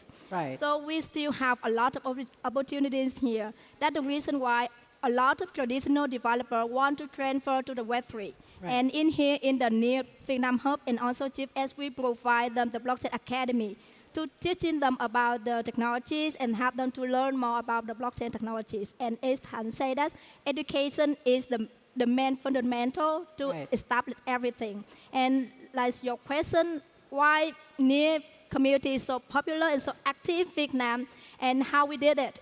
Like at the beginning, NEAR also really small in Vietnam, but like we just educating the people, to talking to people about what is NEAR, why is NEAR so important, and why is the future is NEAR. Right. So we keep educating the people about the project to let them understand about what NEAR is doing, and the vision and also the strategy of NEAR is that make everything simple for all of the user to onboard the user. So when the community and the investor understand about the USP and also the main point value of NEAR, they start to believe in NEAR. And like in the trading community, so people were always asking like, when Lambo, when Moon. Right. Right. But like in NEAR community, they don't asking about that one. They start to observe and look what's NEAR doing and start to believe in, and we convert the community to become the long-term holder of NEAR. So in Vietnam, every people have like really like strong trust about the project, about the NEAR, about what's NEAR doing. Okay, that's interesting. So education, very accessible. I've been hearing that, the user interface is easy. I mean, just being able to build using Java is incredible, really leveling the playing field. You're doing amazing work, and I like the education narrative as well, actually having a blockchain academy. I mean, that's brilliant. And it's interesting that you kind of leapfrog from Web 2 to Web 3, and that kind of brings us to the next conversation that I want to have with Ida. So we're leaving Asia now, we're going to Europe, and again, a very underreported part of the world, the Balkans, and such amazing things happening there. And it's more or less started with Web 2, didn't it, Ida? So we talked about how the Balkans really took off, embraced Web 2, built a very strong foundation. Again, you don't hear much about what's happening in the Balkans, but after a small conversation with Ida, I found out that you have these incredible unicorns that have emerged. For those who love cars, you even have a Balkan entrepreneur, Mate Ramic, who ended up buying Bugatti sports cars at the age of, 34, 35, is now the CEO. Yeah. Again, made his name and fortune in the Web 2 space with e-bikes, e-technology, leveraging the power of IoT, and personally has built the most beautiful electric sports car in the world. So forget Tesla. The Ramic Navarro is stunning and only $2 million. So we're coming from that world where you've built this strong, foundation for Web 2, and you cut your teeth as well in the Web 2 space. So what can we expect from the Balkans in Web 3, and how is NEAR going to help you achieve your goals? Sure. So what's very interesting about the Balkans is that geographically, all the countries are situated between East and West.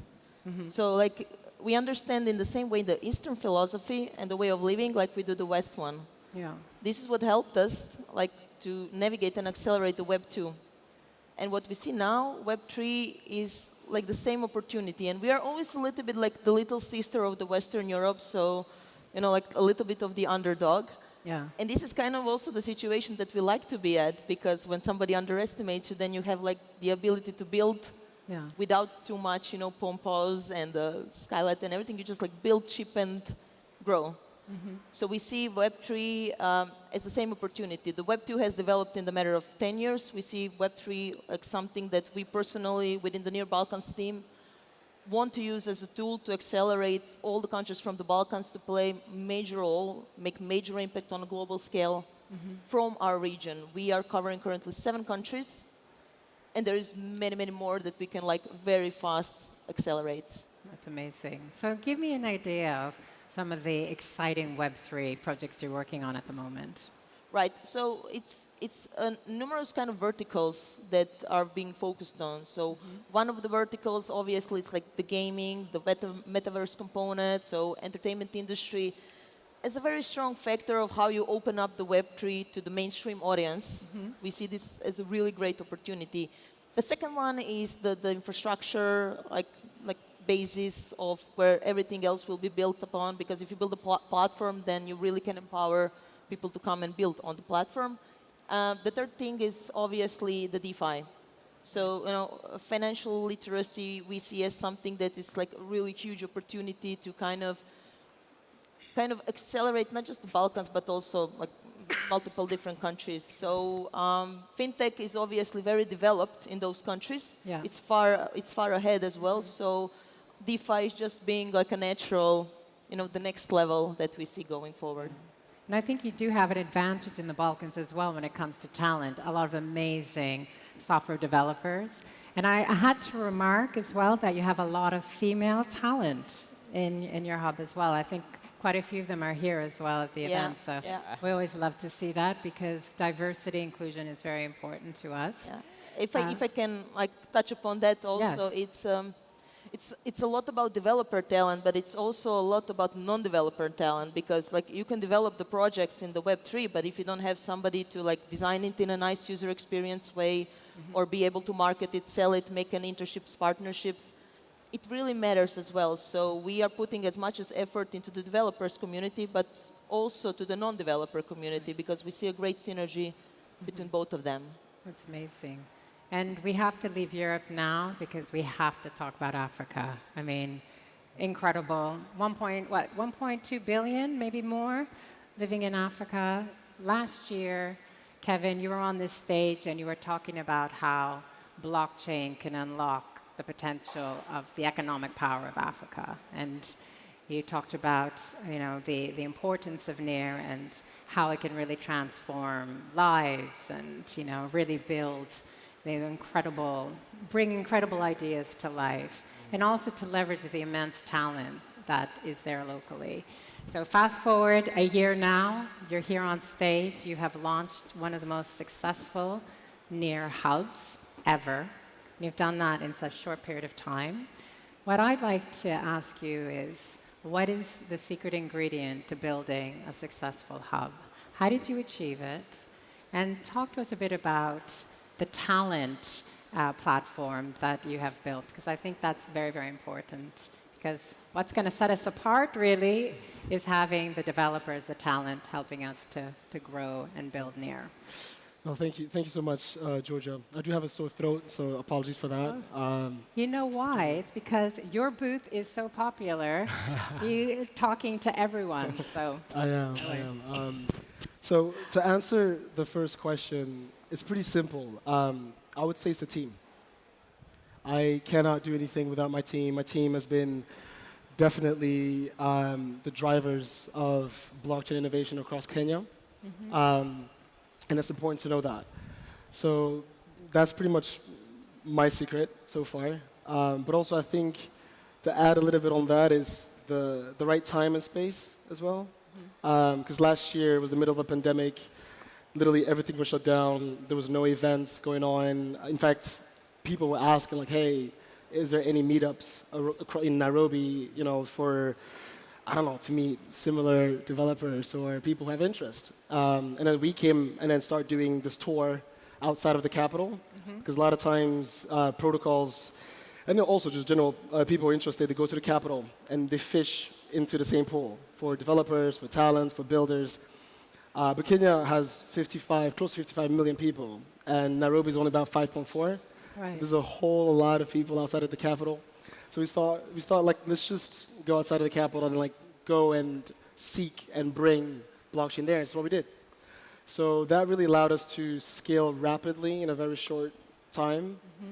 And I think it's just keep going and keep pushing. And there's one thing on that as well, is it's related to the narrative. Yeah. You'll notice that there's only really one or two main organizations that get to define what blockchain adoption looks like across the entire continent, which is sad because it's not exhaustive, it's not complete. And what excites me the most, part of our success, is to be able to contribute towards that narrative. What does it actually mean for talent to be exposed with concepts about ownership, financial independency.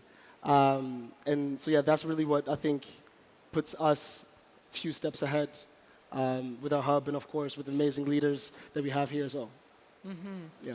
But it seems that Kenya in particular has really embraced the crypto revolution. It's about 10% of the population actually also owns cryptocurrency.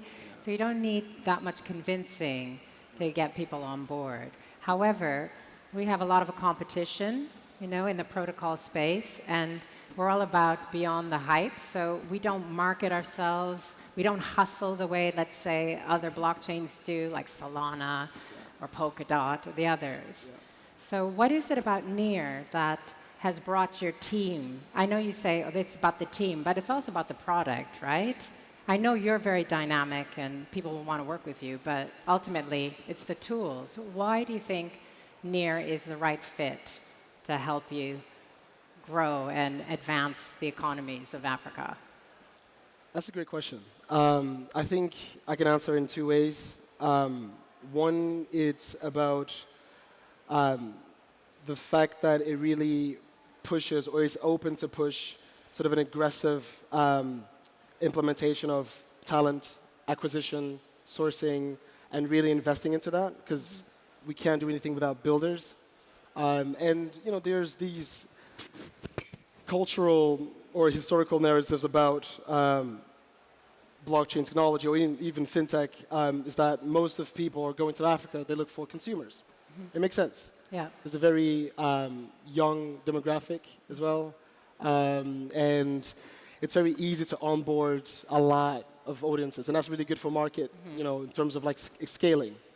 But I think NEAR really was focused on, no, we should actually really incentivize builders. Yeah. People who contribute towards the protocol, contribute towards building new projects, new ideas, new layers.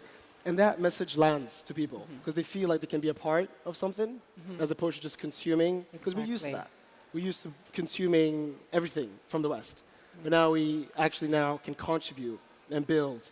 And that really speaks a lot and encourages a lot of people. I want to ask you one more question, and it's about the talent. So you've launched this talent platform. Yep. How has that transformed what you're doing? And maybe explain it a bit in some detail to the audience here as well. Yeah, so just to kind of put it in context, with NEAR, there's a way to count weekly active developers. And we've had a significant amount, especially around May. But then we've noticed that the number decreased, meaning developers are leaving for various reasons. So the developer retention has been a challenge across the entire ecosystem. And so as a hub, as a contributor towards the ecosystem, my team felt responsible to that as well. Like, how can we increase that developer retention? Yeah. Meaning when a developer comes in, what's the journey? How long do they stay?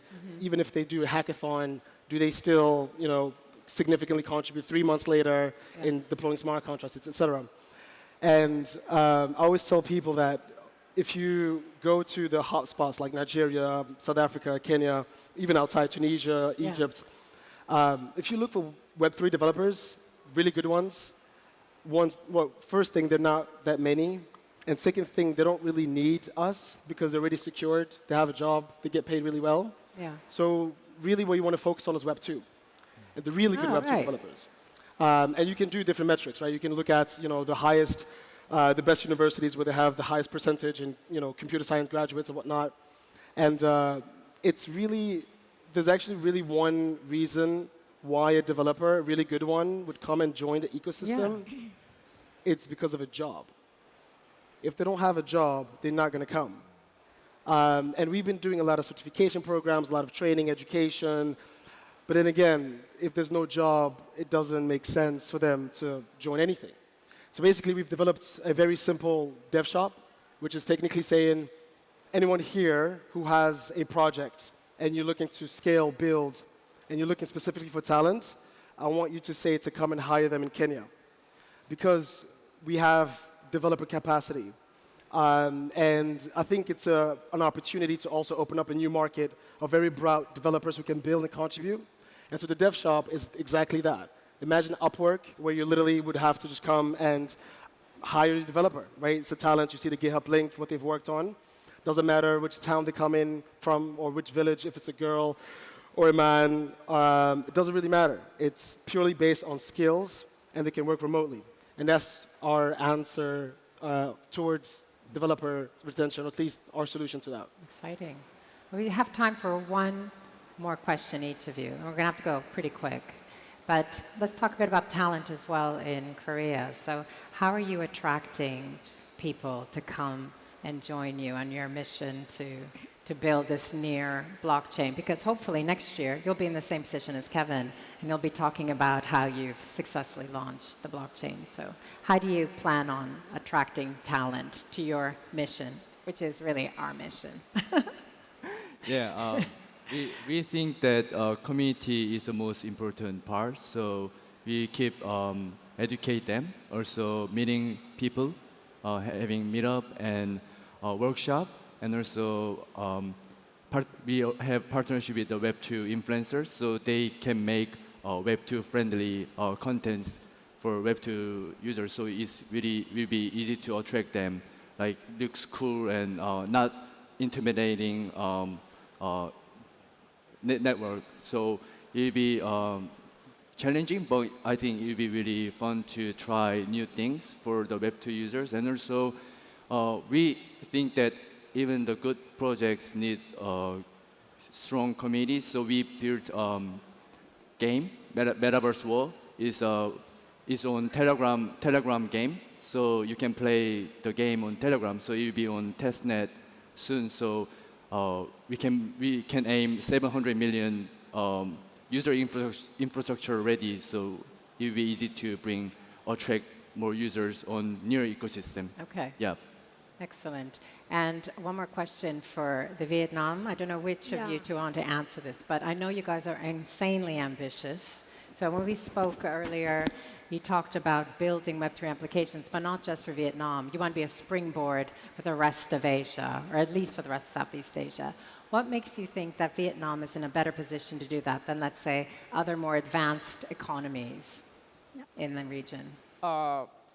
So you see, the internet economy in Vietnam is growing very fast, and at the same approach with the blockchain, like many other panelists already share. So in Vietnam, we are running several programs and multiple hackathons to get people together. And currently, we are at GFS. We have the largest Web3 developer community in Vietnam. And so with approximately 40,000 developer members, and we are running the blockchain school in the university, top university. With that, so we try to design the ecosystem, not only empower the Web3 economy, but also with the digital internet economy with the government, so that we try to push if we can do some kind of program with the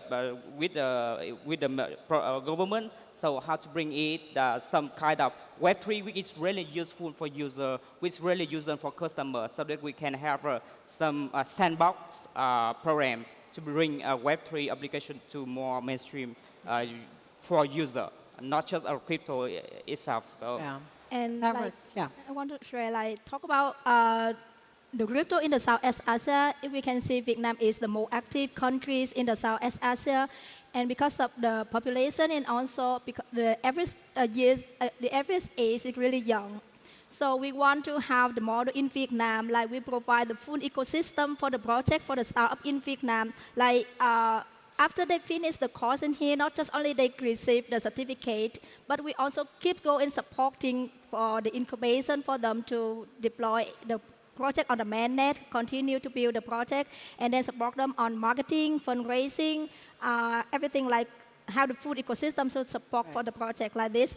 And like Thanh shared that, he's also have the relationship with the government and also the university. So after we finish the model in Vietnam, then we can bring this model to apply to the other countries in South Asia. That's interesting. Yeah. Thank you. Thank you very much. And one more question, last but not least. I like this question. And it's all about how regional hubs can come together to help and support one another. We don't want to be working in silos, which is hard. Like I work in silos with my own team at the NEAR Foundation. Like it's very hard to break down those silos, and you really do need to be working together. And I think this whole idea about growing locally to build globally is great, but there needs to be some communication. So how do you think we can do that?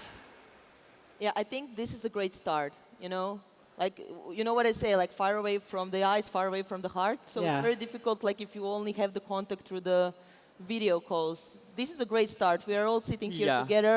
We already talked a lot about how can we collaborate more. We talked with the guys from the NEAR Foundation. How can they be included more into how we operate together? So I think like moving forward is going to be increasing significantly. All of us are quite young hubs. NEAR is young as a protocol in general. So I think next year, hopefully when we meet at the same stage, it's going to be like significantly higher, and we expect to have even more colleagues with us on the stage. Yeah, right. And let's make the action now, not just make it now, right? Yeah, like and for the project build on. You can.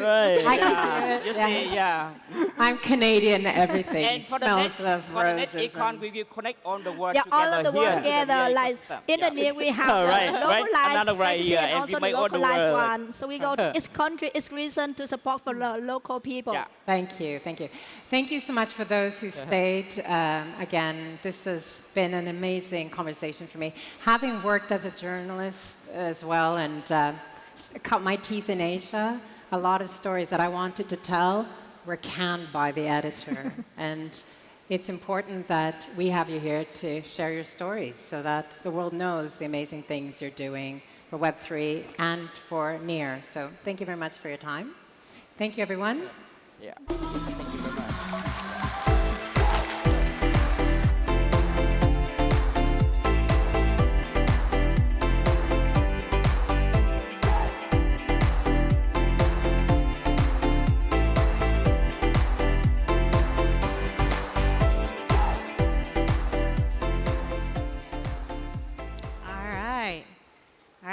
We made it to a break. I feel like we should come up with some kind of like NEAR, like passport program where you just like visit all of the different hubs, and once you visit all the hubs, you get like, some kind of prize. I don't know. Maybe we can figure out an NFT solution. Anyway, so we have a little bit of a break right now. So feel free to go to the bathroom, grab some food, drinks, and then come back at 1:10 for the next session. All right. Thanks, everyone.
Greetings, NEARCON. Please welcome your Layer 1 stage MC, David Morrison.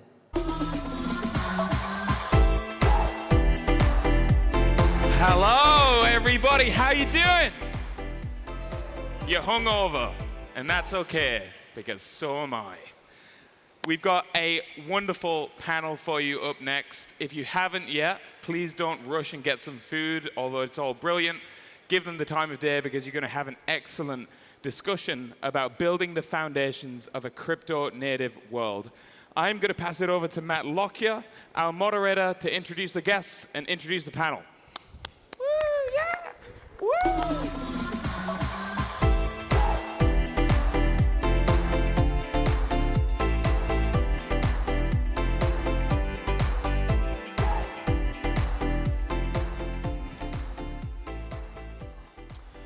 All right, welcome everybody. So we'll just start from the end. Alex from Aurora, Andre from Allbridge, and Michael from Infura, and Alex from Fireblocks. So I just wanted to give you a chance to maybe introduce yourself briefly and introduce your project and tell us who are your users and kind of what does success look like. So Alex, maybe we'll start with you. Hello, everybody. Hopefully, you already know me. I'm the annoying guy who is hyping out Aurora on the stage. The CEO of Aurora Labs, the company that is building the Aurora protocol. Our users are the users who are actually willing to get into Web3. On the developer side, these are Solidity devs or anyone who is developing things on the EVM. And for us, success would be Aurora rebranded into ETH2. Okay, yes, I'm Andre from Allbridge, and at Allbridge we focus on helping people to move their assets cross-chain, and our users are those who feel the need that for multi-chain future on one hand, and on the other, they understand that they want to make it in the properly decentralized way, so they turn to the bridges as the medium of transfer of value. Hi, everyone. I'm Michael Wheeler, founder of Infura. I'm super excited to be here at the NEARCON conference. It reminds me of the early days of the energy and Ethereum space, like the ecosystem. To me, is one of the most important things about blockchain communities. So at Infura, we enable developers to seamlessly get going, building decentralized applications on Web3 platforms. We started, of course, with Ethereum, and earlier this year, we launched support for Near, one of our very first non-Ethereum Layer 1 networks. So success for us is seeing developers thrive and have the ability to build. Good afternoon. My name is Alex Chessé from Fireblocks. Very excited to be here with you today.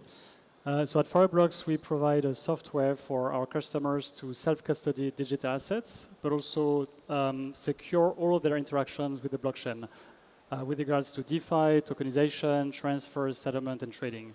So our customers are Web3 crypto natives, but also banks and corporates and pretty much anyone that wants to secure digital asset interactions.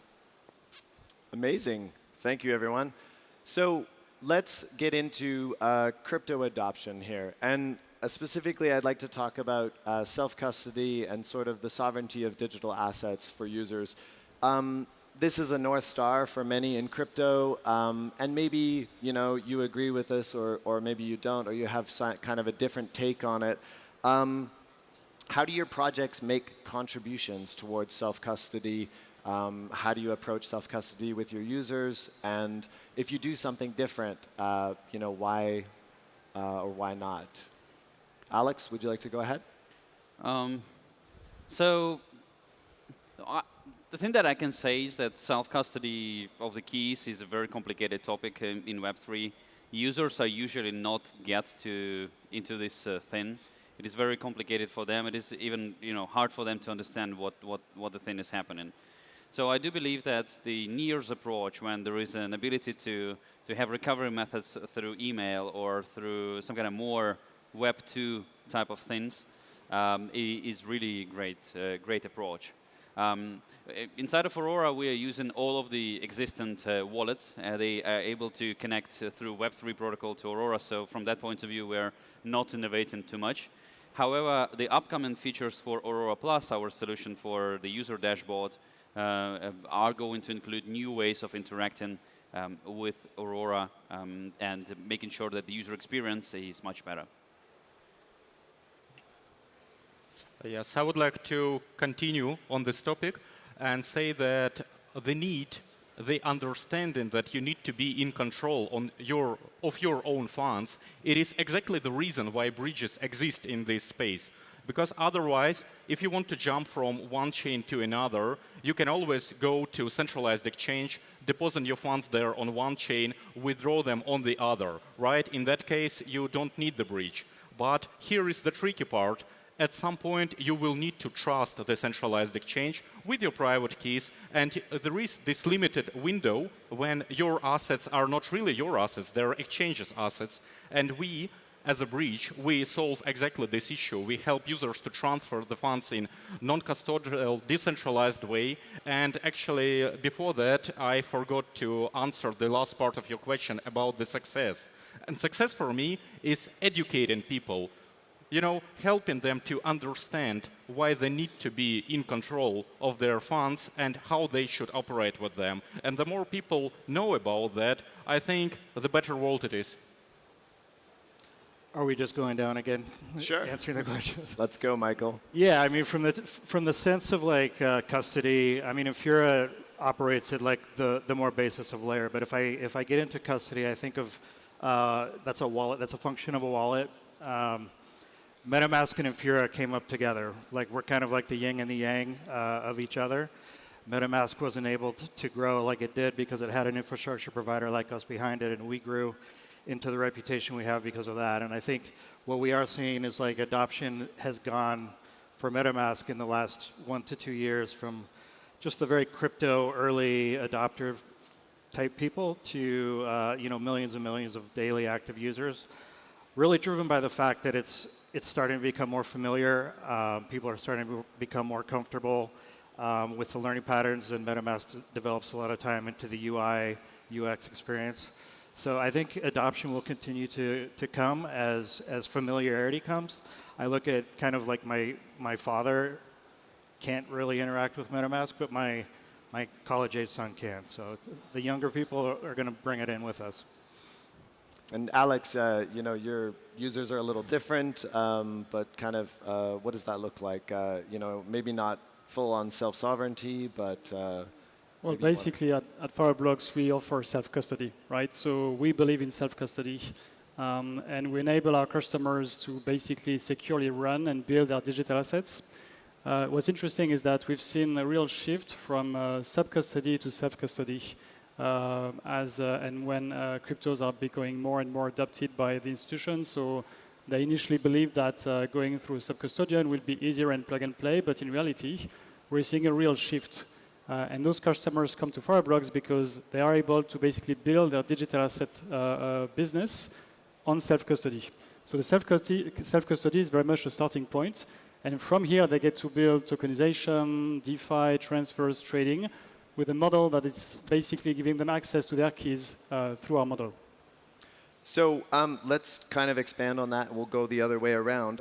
Let's talk about abstracting away steps for users and just kind of making things simple. So how does Fireblocks make self-custody more simple for institutions?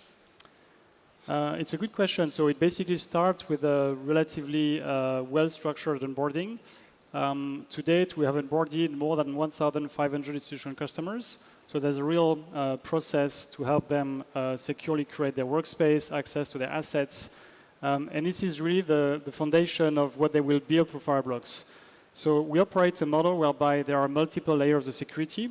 And one of those layers is an enterprise-grade governance policy. So as part of the onboarding, our customers will get to define what are the users that will interact with the platform, what type of operation can they run, until what limit, what levels.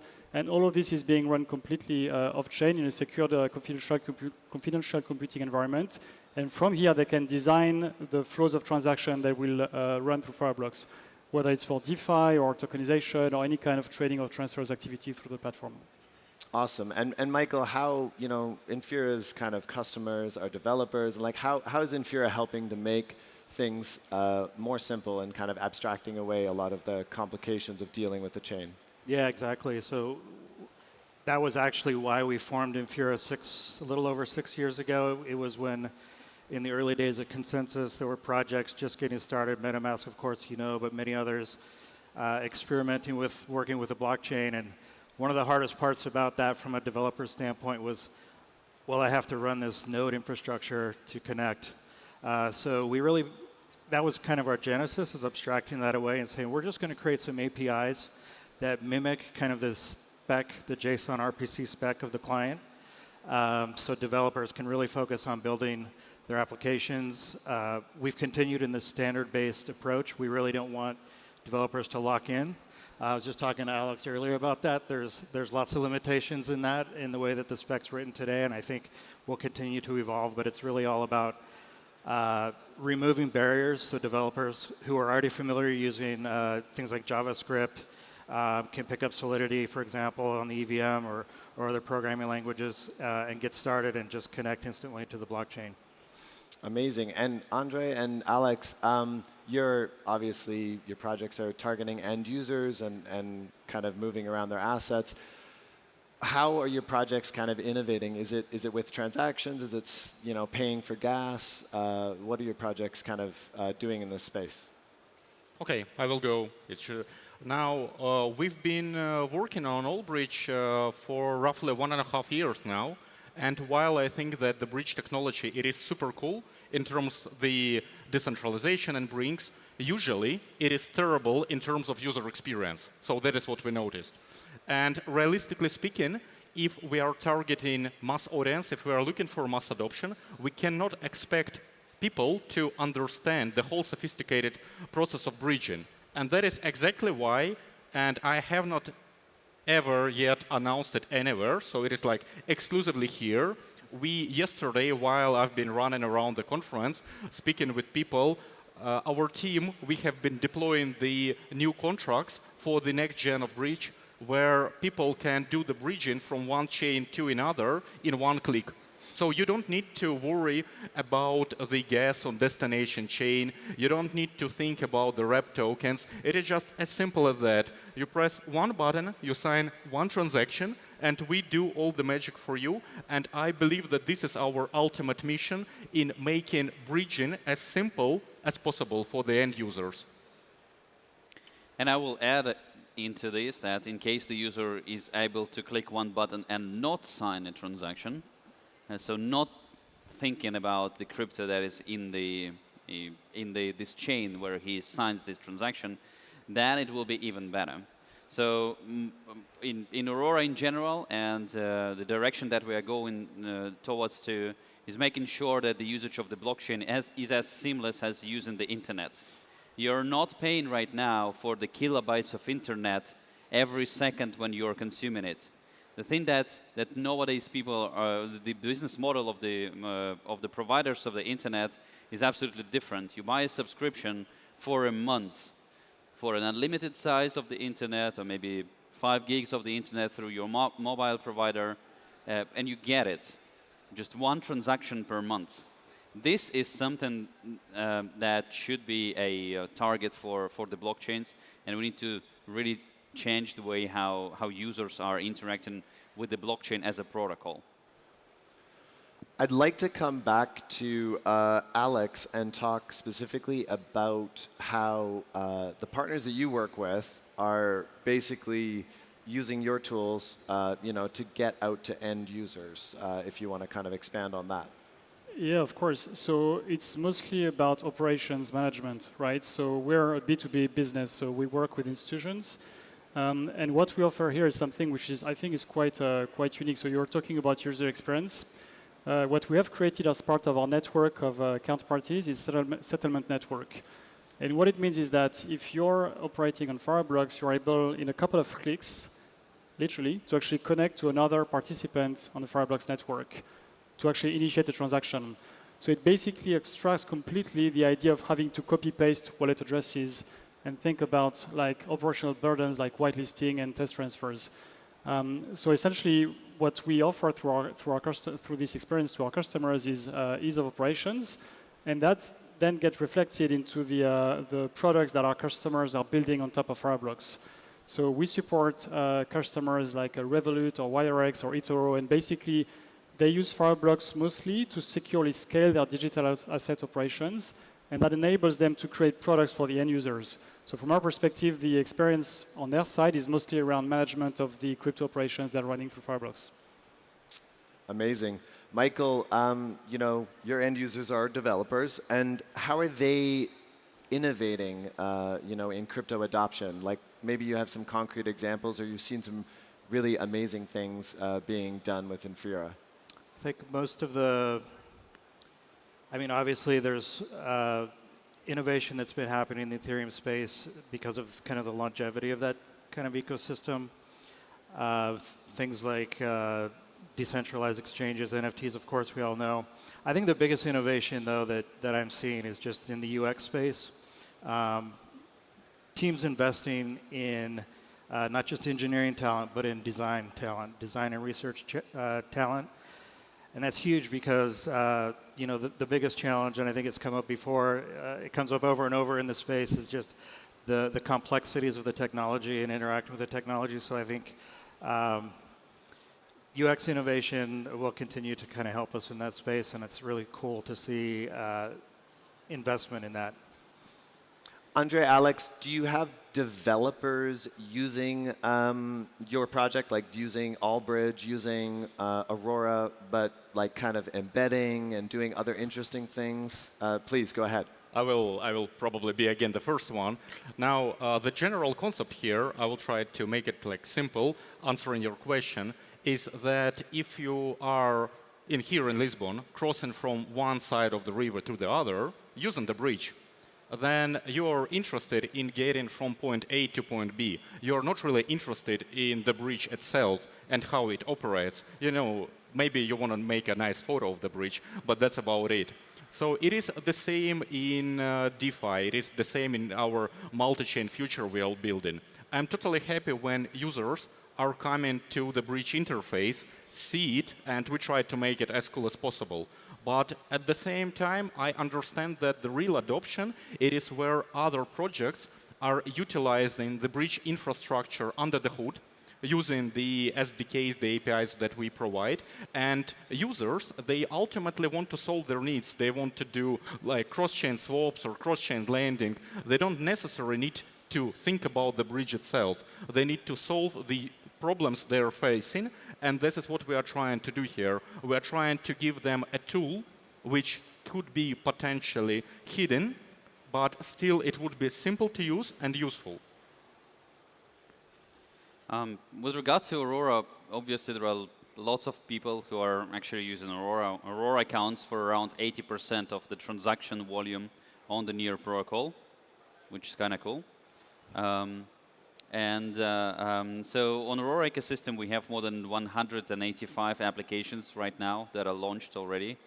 Live there, many of them are DeFi primitives, but there are also NFT space. It start to boom with additional collections, additional marketplaces. We also have an NFT bridge that is available for everyone that connects multiple networks. But also there are some early steps in the gaming direction and other initiatives. So the adoption in the Aurora chain is quite good. I do believe that the reason for this is that Aurora is the fastest among EVM compatible chains. Our transactions are taking just 1 second to finalize, and the costs are also very cheap. In comparing with known competitors, it can be from 3 to 10 times cheaper than on other chains. Now, I also would like to, kind of come back to all of these great companies that are here sitting with me on the stage. They are also innovating, but they are not selling a lot to you right now. So one of the greatest things that for the DevX Infura is doing is their product that is called ITX. So this is a tremendous new thing that allows developers not to think for the cost of the transactions and to minimize them. In Allbridge, Andrew is creating a new way how assets are breached, and he completely eliminates the idea of the wrapped assets. So everyone is innovating, and it's just great place to be right now, especially in this market when everybody are focused on building instead of selling. Awesome. So what are the next steps for each of your projects to deliver a crypto-native world for everyone, from grandma to grandchildren? I'd like to start with Alex and come back around. Obviously, Aurora Plus is doing some amazing things for end users, but what's coming? Yeah, so from our side, it is super simple. We have all of the tech layer, and by saying it, for the techies, the meta transactions are available on the protocol level for Aurora. And what we are going to do with this is that we will allow people to sign the transactions with their phone without any additional software installed on their phones. With no wallet, with no additional thing, right? You just look at your phone, you authorized an action, and then this transaction is going to the blockchain. And combined with the previous idea on which I was talking about, with the kind of subscriptions to the blockchain, I do believe this is going to give a kind of a native Web 2 experience for the Web 3 application, and this is our cornerstone, and this is the point where we are heading to. And it is not very far from now. I do believe that by the next NEARCON, this tech would be already outdated, right? So it is in a month to come, not more than that. Andre, what's next for Allbridge? Well, for me, it is pretty much straightforward. Like, we launched a private beta yesterday, as I mentioned. By the way, if you're interested, please come find me at the conference. I would be super happy to share with you the private link. You can test it for yourself. So the next obvious step is going from private beta to the public product launch, which I think makes more sense. Other than that, we are integrating more chains. We are adding more assets, and we are working closely with partners to make sure that we, as the infrastructure backbone of the multi-chain world, can be used by other projects to satisfy their user needs. So I'm always open to collaborations and working hard to make those partnerships as easy on the technological side and probably on the other sides, including financial, legal, whatsoever is possible.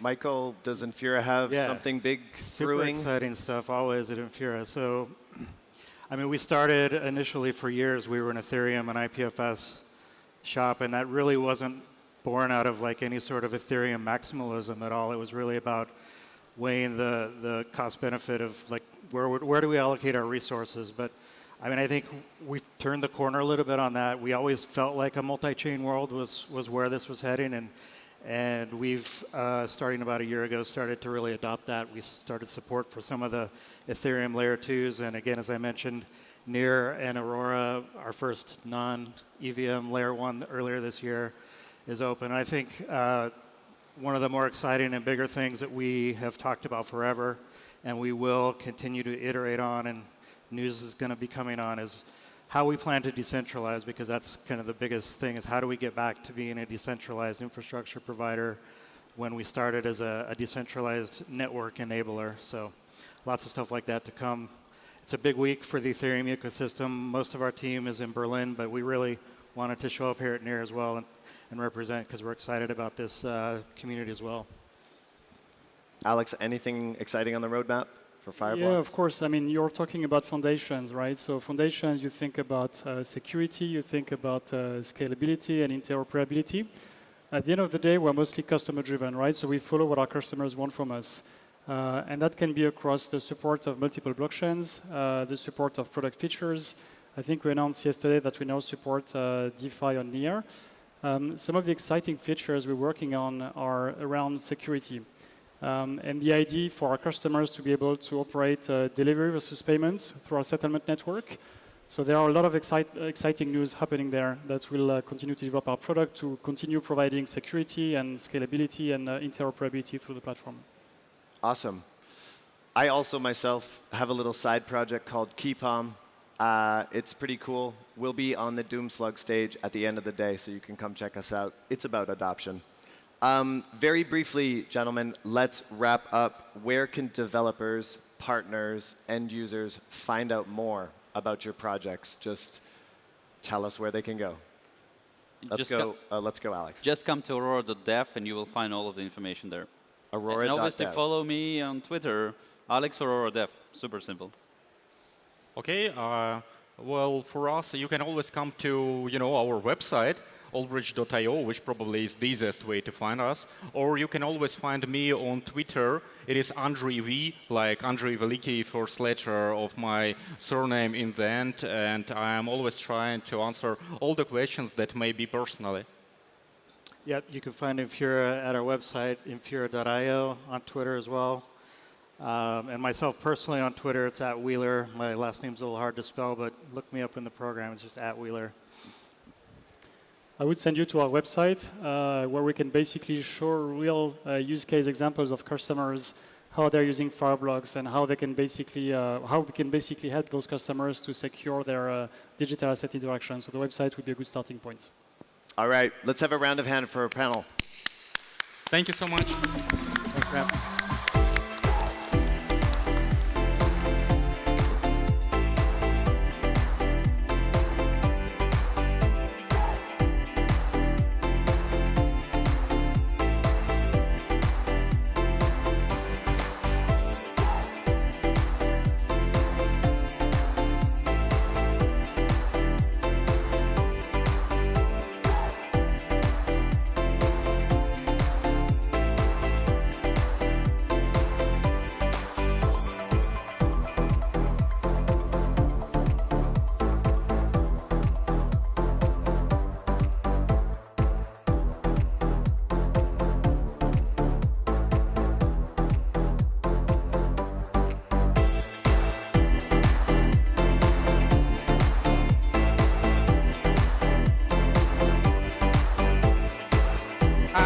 Thank you so much to that incredible panel, Matt, Lockyer, and Co.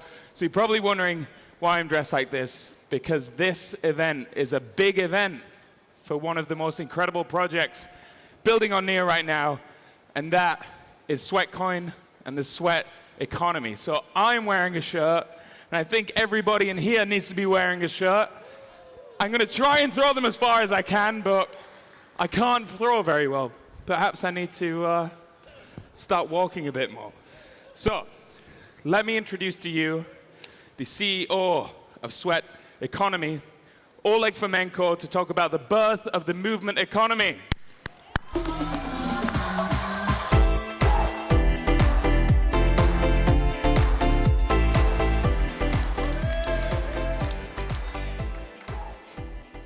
Thank you, guys. I'm sweating, really. It's an absolute pleasure being here. And you know what? When I was thinking about what I'm going to say, of course, the slides, etc., but the reality is that we are right now in labor. You know, this moment is definitely going to be remembered because typically you think about TGE, token generation event, at a point in time. We right now, as an organization, in that point. So half of the team, I literally had my CTO calling me, and I was standing there kind of going on stage, can't accept the call. So things are happening right now. So let me tell you the story up to this moment and what is coming. And, you know, I'm definitely very, very excited about this. So you're witnessing literally the birth of the movement economy. We were thinking about this already back in 2015 when we started the business. The original name is Sweatcoin. It's already assuming that we're on blockchain. And we wanted to be on blockchain, but we couldn't because there was Bitcoin, and then there was this research-grade project called Ethereum. And we even met with Vitalik, but we figured that it was probably too early for us to bet on Ethereum back then. And it saved our lives because within 1 year, we were processing several hundred transactions per second, while the maximum capacity of Ethereum, you all know, is about 15 per second. So we sort of, I don't know, wiped the sweat and moved on. And right now, we are at 120 million users which is absolutely incredible. You know, to be honest, if you ask me,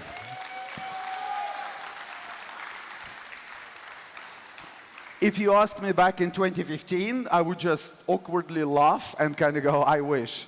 But, you know, being here right now is extremely exciting. What is even more exciting for us is that our mission of making the world more physically active is working.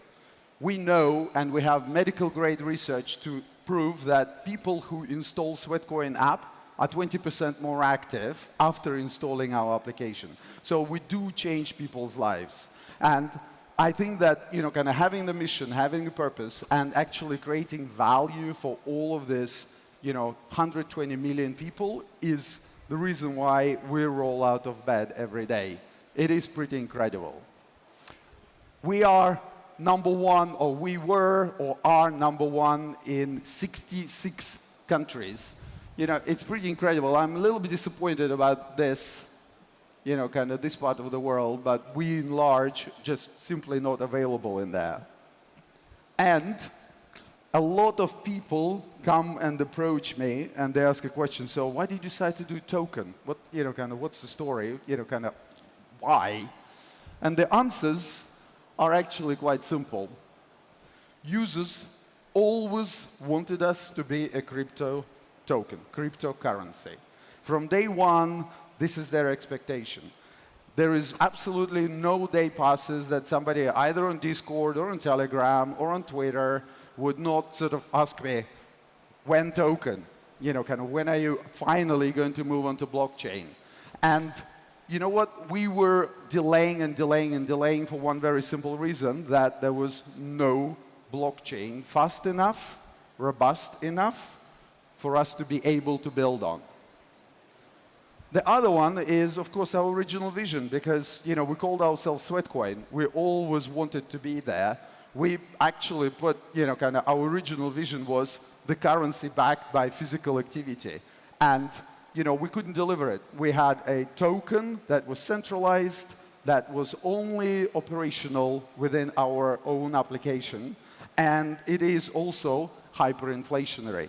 Can you imagine, you know, we were able to achieve all of that with a token and with a token economics that is so suboptimal. So we now feel quite liberated and with the opportunity that is kind of represented by Web3. But what solidified the whole thing was, I don't know if Ilya is here. I don't know if he's in the audience. Don't see him. Last year at this event, I saw this slide which was saying mass adoption is near, 1 billion people in 5 years. We are thinking about making 1 billion people more active, and NEAR was talking already a year ago about bringing 1 billion people into Web3. That was an absolute perfect match in terms of vision and mission. So that shared mission was a very, very good starting point for a relationship that is flourishing and, you know, kind of gives, you know, birth to basically us as a project. The other very important thing was the team. So I already mentioned Ilya. Ilya, Alex are absolutely incredible. The team that they built is absolutely, absolutely amazing. Marieke, Shen. So, you know, there are a lot of people out there that, you know, I cannot name check, but, you know, great job. It's an absolute pleasure working with you guys. And of course, technology. You know, we all, you know, kind of here at NEARCON, we know that this technology is amazing. There are a lot of people out there that continue asking me, you know, are you sure, you know, kind of what's going on? Absolutely. You know, kind of, I'm sure that at this very moment, our CTO that's been sort of up for 18 hours running the TGE and distributing tokens to 13.5 million wallets might have a slightly different opinion. But when it is over, I'm sure that we're going to have an amazing celebration. So what is Sweat? And this is sort of slight modification from the kind of original wording that we came up with. But think of Sweat as the unit of physical activity value. We all know that physical activity is valuable. You know, otherwise we wouldn't be going to a gym, we wouldn't be going for a run, you know, we wouldn't be exercising. And Actually, you know, one of the most interesting arguments that I've heard and then I've stolen, if physical activity was not valuable, nature wouldn't give us legs. You know, you'd probably be trees. You know, there is utility in movement. There is value in movement. And it used to be only transportation. Right now, it goes way beyond that because we are terribly unfit. There is an epidemic of sedentary behavior and physical activity, and the most basic expression of it, which is step, is a starting point how you are becoming fitter and healthier. And it is valuable. You know this. Your family knows this. You know, my wife and my kid are in the front row. You know, they are very, very keen for me to be more active than I am right now. I mean, look at this. You know, this is the result of preparing for TGE. Horrible. You know, I promise I'll remove it. And the thing that we always sort of talked about, and the thing that is not necessarily kind of landed on, I think, the world yet, is because we know that physical activity has value, but it's just words. And creation of sweat is allowing us to put the value, the actual numbers, on something that we always considered valuable. And that will help us to enable a lot of those sort of revenue stream demand drivers, you know, kind of all of those token economics. But the most important thing to think about is we are going to enable things that exist right now, but in a very suboptimal way. When your doctor tells you that you need to move more, they're actually going to be able to check. And they're probably going to charge you for their next appointment in sweat. I would. Your insurer is going to be able to give you a discount on your health or life insurance that you're buying from them, so on and so forth. Ultimately, we do believe that governments are going to have to start charging part of your taxes in sweat, because if you can produce sweat, then it means that you are taking care of your health, you are going to live longer, you are reducing healthcare costs of the country, and ultimately, you're going to be more economically active, and country is going to make more money, more tax revenue out of you. So everyone benefits, and sweat is the unit of that physical activity value that we'll create. And the way we designed it is very, I guess, well, we've stolen from Bitcoin, Buck. The more time passes, the more steps you will need to produce in order to mint next sweat. So over time, the requirement for creation of next sweat is going to increase. And therefore, the value of that physical activity in each unit of sweat is going to become dominating factor in determining its price or its attractiveness, its value to all the participants over time. So how are we going to get there? Well, we're going to launch, well, we've already launched Sweat Wallet, and it is becoming rapidly a very successful on-ramp for the next 1 billion people. We're already #1 on my count last night. It was already in 7 countries. So, you know, Sweatcoin was #1 in 66. Literally over last week, Sweat Wallet already got in a lot of countries ahead of Google, Instagram, YouTube. It's a pretty amazing vote of confidence. And today is just not it's not just a TGE. It's not a moment when Sweat, the token, came into existence and the project launched. It's actually a stepping stone that we originally envisioned. When we launched in 2015, we said we are going to have an app that we will perfect, that we will get to mass market. Then we will launch a currency. And this is what's happening today. But this is not the end of our vision. Our vision is that around this token, around this unit of physical activity value, we're going to be able to create sweat economy. I've already described to you, you know, doctors, insurers, it's countless use cases that we will be able to run and sort of create real value exchange with advent of this currency.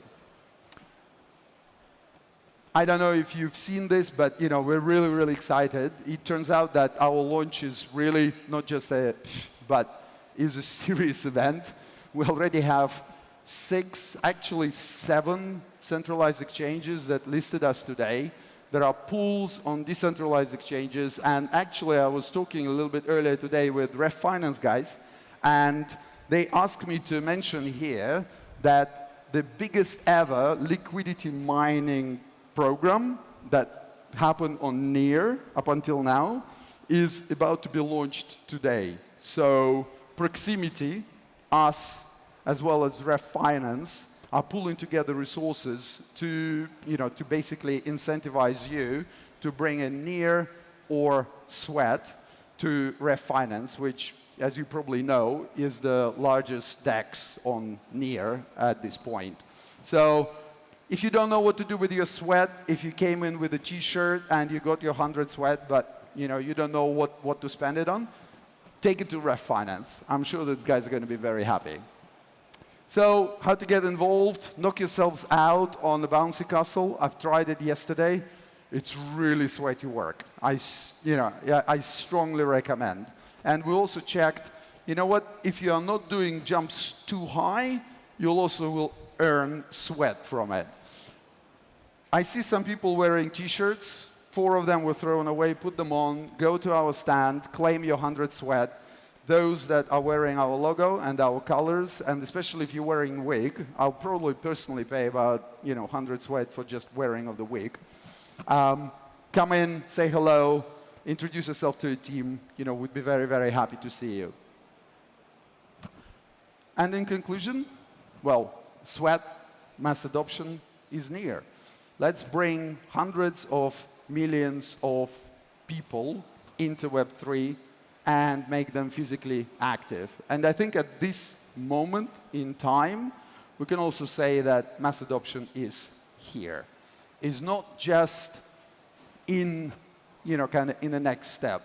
I think we are right now in the moment where mass adoption is kicking in. And I'm very happy to say that this partnership between us and NEAR is really showing an example of use cases that are different from classical blockchain, DeFi, sort of exchange solutions, where we're starting to venture into other things because we have to. Because mass market is not only about money. It's not about generating high APYs. These people need more exciting things that they do every day. Move to earn, play to earn, all of that, all of those propositions have to come in, and I genuinely do believe that the place for them to build is NEAR. Thank you.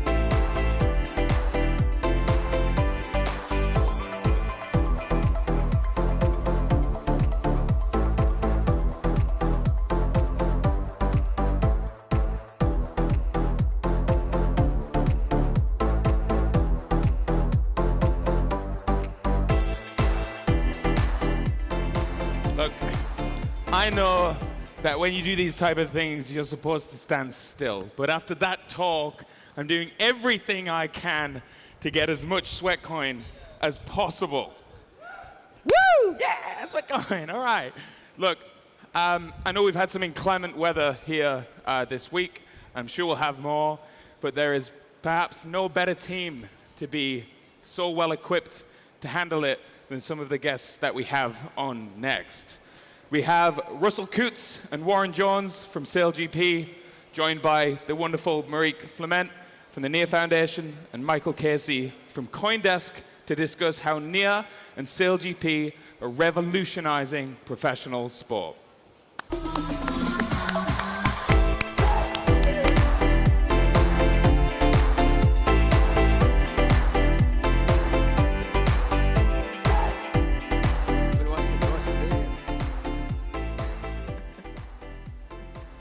Okay, so I think most of you probably are aware of what SailGP is all about, and hopefully also about what this, at least the taste of what this partnership's all about. But to just give you a quick look at it, we're going to show a video for a minute and a half, and I think it'll be a fun one to watch. There.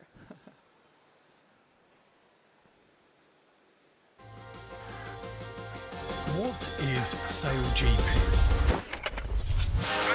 It's high speed, high tech, high impact. 11 global events and an intense battle with 9 nations. Identical F50 driven by the world's best. And powered by nature. Competing on a level playing field where both data is shared and talent actually matters.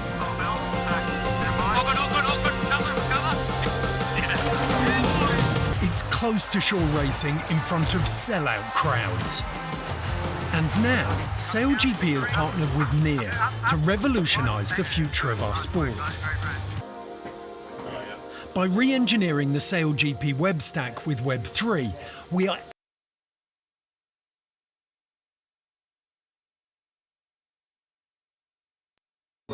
ticketing to digital collectibles and beyond. This culminates with the ultimate fan loyalty program and industry first, a DAO-owned team. Join SailGP in the race for the future, because our race is your race.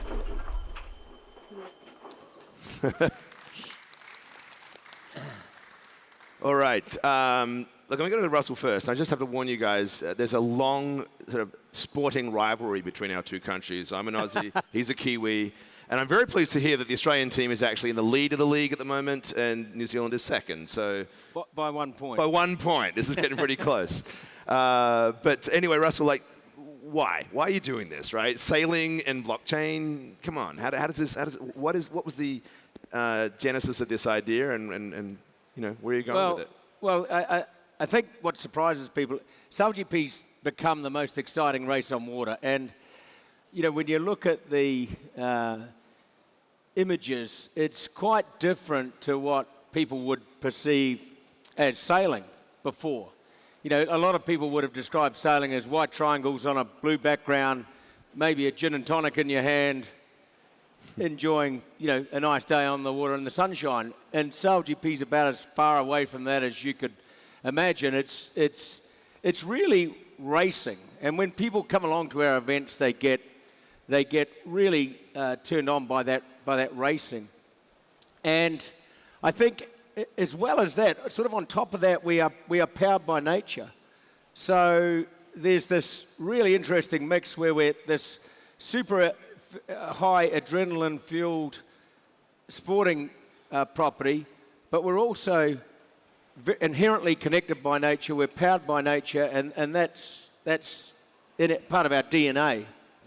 And we're also hugely focused on technology, right through. I mean, obviously with the boats, but right through even in terms of our fan engagement programs, where we've really adopted a fan-first approach to this, where, for example, all the data coming off the SailGP, so Warren will talk a bit more about this in a moment, I'm sure, but 800 sensors on each boat, generating 3,000 data outputs a second. I think there's over 1 billion data outputs from each boat, right, each day. It's gone up. I think we just had an event in Saint-Tropez last weekend, and we were generating around 48 billion data requests every afternoon. Yeah, and that's in the open. Because all the boats are the same, we've actually taken an approach where that's in the open. And why is that important? It's because straight away we can use that to engage our fans and actually allow the fans to have access to that data. So rather than, for example, watching this property in a traditional sense on broadcast and the announcers telling you, okay, this is what's happening. Today, people are interested in so many different things. They're interested in the tech. They may be interested in the sustainability or the purpose initiatives. They may be interested in the athleticism on board the boats. They're interested in different facets, and via the data, they can access that information. They can look at the different camera angles, rather than being directed exclusively by a television producer sitting somewhere in the world. They can actually have the choice to actually go in and look at things themselves about whatever they're interested in. So in my case, Michael, the fans in New Zealand might be more interested in looking at the New Zealand boat than the Australian boat. I would guess so. So they can actually access that. They can listen to the commentary. And you can imagine how far that could go. In fact, maybe we can't imagine how far it could go, but just think about how far it could go for a moment.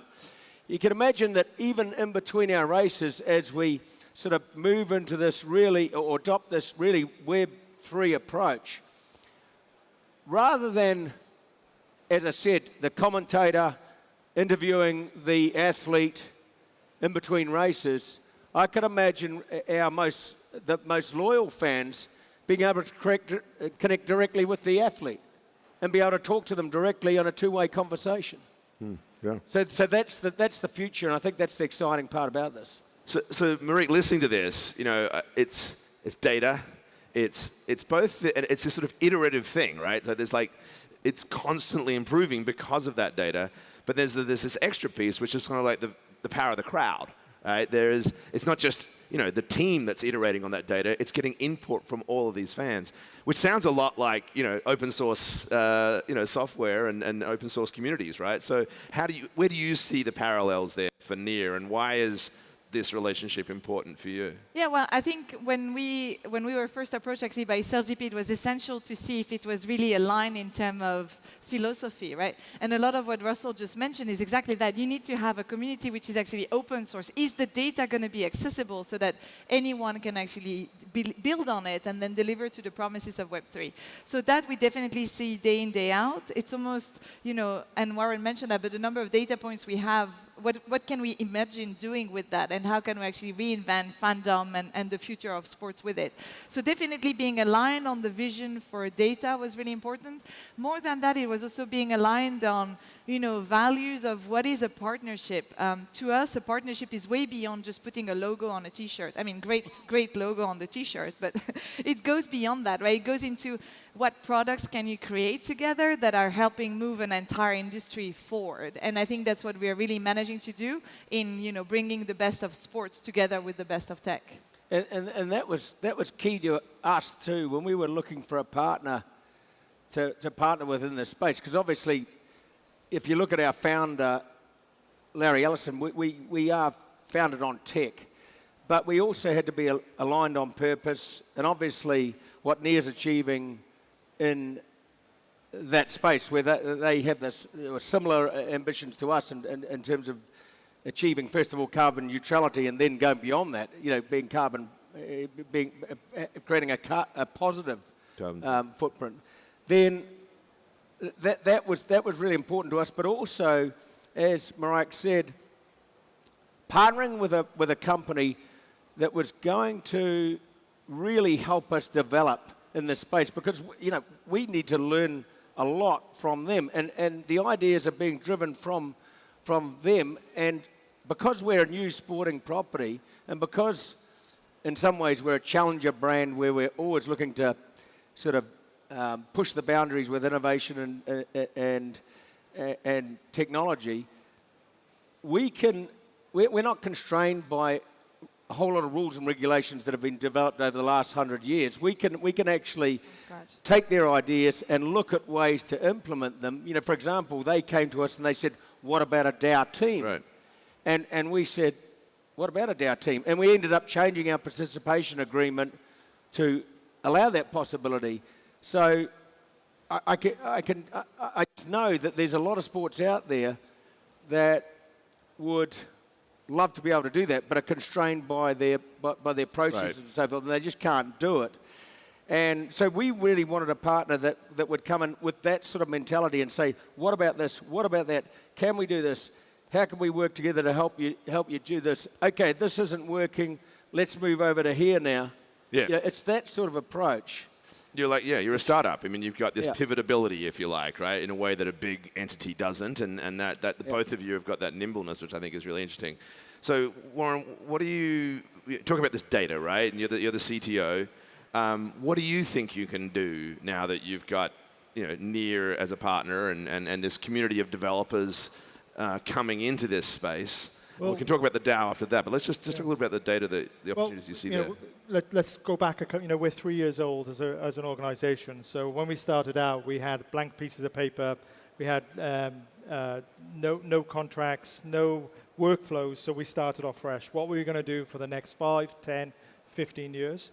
Therefore, these F50s that you saw on the screen, I call them an extreme IoT device because they've got so much information. We know what's going to happen to them before the athletes on board know what's going to happen. So all that information goes out, and the quicker we can get that information to fan engagement, where people can see that, be able to manipulate that, and look at that information is our goal. And NEAR can help us do that. Interesting. So the DAO is the thing that's getting a lot of attention here. What's it going to look like, Marieke? I mean, the framework of this thing. I think the DAO is fascinating because today we hear a lot about actually how to reinvent fandom, leveraging whether NFT or DAOs.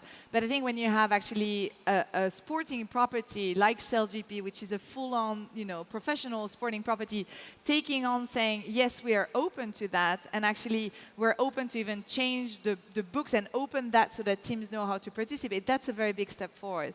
The other part is actually from a legal framework perspective, we've been actually looking at and establishing what's happening in what country and therefore what's possible. And the reality is that when we're all here, we think Web3 and we open up to everybody and fandom and we can reinvent how sports teams are managed. And then the reality on the ground is that you're held up by actually, for example, in the US laws. And therefore you need to think through who could partner and who could be part of that DAO, right? So to me, I'm extremely excited by actually seeing the DAO really come to life. I think it's been an amazing endeavor from legal teams coming from the sporting world and then us to actually make that to life. And then the other part is, running a sailing team. I don't know how many of you are sailors here, but it's very difficult. You have a dry team that is on shore, that is actually helping do things, and then you have the team that's on the boat. And there's so many operations that are going around that. And it's beautiful to think a DAO is going to do all that. But even within that, you're going to need to think what's the governance of that thing, right? So I think it's a huge endeavor and a huge undertaking. It's coming. We're super excited with the direction it's taking, and it has many possibilities. Yeah, I think there's a conference this afternoon specifically on the DAO. So if you're interested in that subject, come along. They're going to do a deep dive into it. But if you look at it, we didn't even really know if we could do it or not in April this year. So we've finally worked through a process. We now realise it can be done. From a CellGP perspective, we were able to change our participation agreement to allow an entity like a DAO to come into our league. I think it's super exciting because, in a way, that's the ultimate fan engagement platform. If I look at sports fans and you look at what they would really want, when they're watching their team, they would really want to have some sort of say in that team, like a team owner, and that's been really reserved for the privileged few up until now. So depending on how the DAO drivers decide to structure the DAO, I think that could be really, really super interesting for the fans that get involved in that. Yeah, maybe we could, without getting too deep in the weeds, just talk a little bit about what the structure of that DAO is, right? Because this governance of a DAO is, one of the biggest challenges it faces. But ultimately, what you want is what Russell's describing: this high-level engagement. And I always like to think, this big discussion about what the greatest use case for crypto, or at least for Web3, seems to be. It literally is engagement and the formation of community, right? And people talk about sports fans being just alongside perhaps religious fanatics as the most cohesive communities you can find, right? And I'm thinking about Russell's image of the engaged fan. All those times you're yelling at the television, you know, because you want this guy to do something different.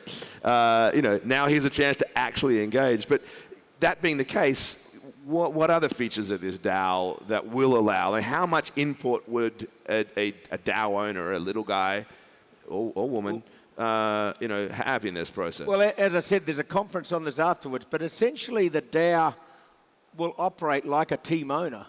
Mm-hmm. Like any of our other team owners in the league, except that it'll have at least, it'll have an element of community ownership, mm-hmm. as is, you know, as a DAO should is, you know. So essentially, I mean, I won't go into a lot of the details, but essentially, we determined that it was a security, and so it had to pass US security regulation because we want this to be and I think available on a global sense. Yeah, and I think that's where some of the challenges arise, right? Because it's in the US, and well, if you want to establish it somewhere, you choose probably the US, then it becomes a security, so you need to make sure that you have accredited investors. Yep. And that's where I think actually, you know, pushing the boundaries of that and trying to understand what it means also means that for, you know, I don't like the term the little guy because maybe they can be very tall, right? But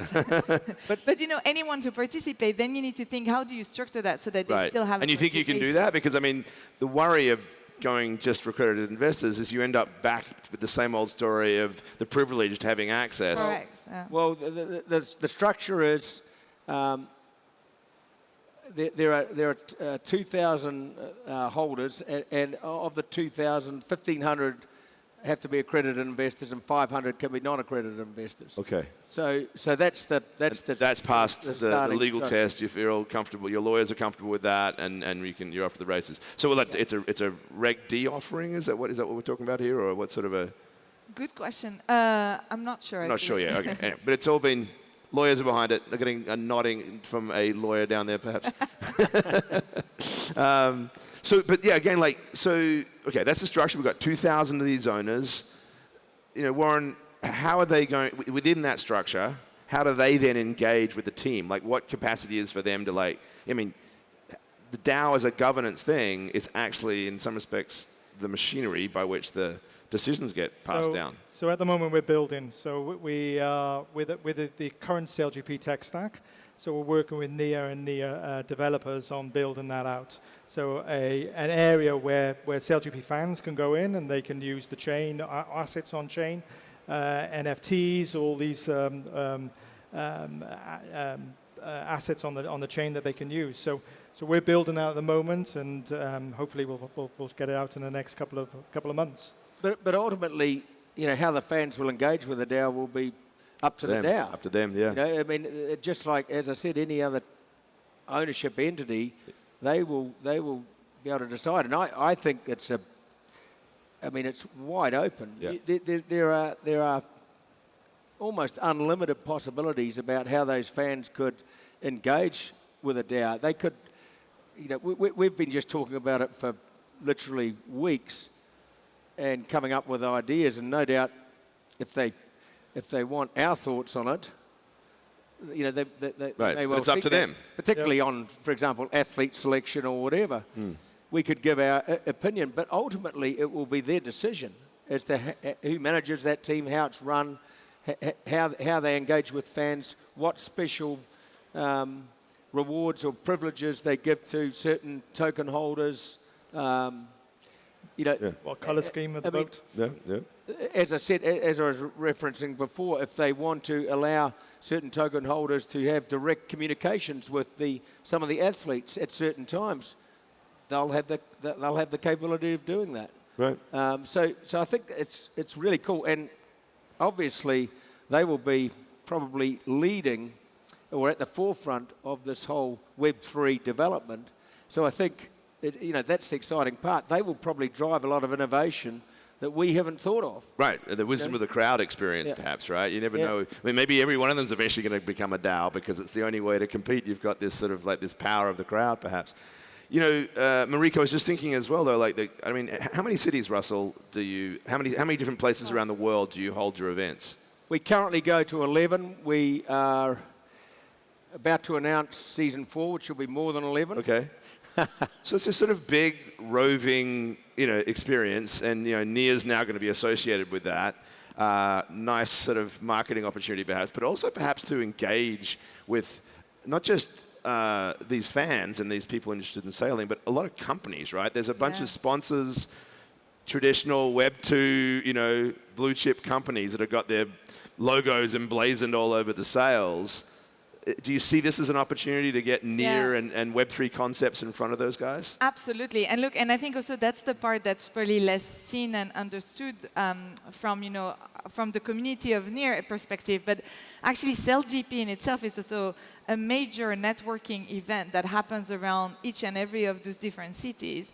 And so for us, as we think also of like, how do you have the power of what NEAR can do be understood, it's actually amazing to be able to be, at the table with some of the, top chairmen of companies or like, different leaders of different companies. Because then we also, if we think of NEAR as, the most usable, simplest blockchain where creators can create without limits, then to bring that and to bring Web 2 on board, you need to evangelize, right? And so those different places going around the world and having that platform to be able to do that is super important. And so we are definitely seeing that.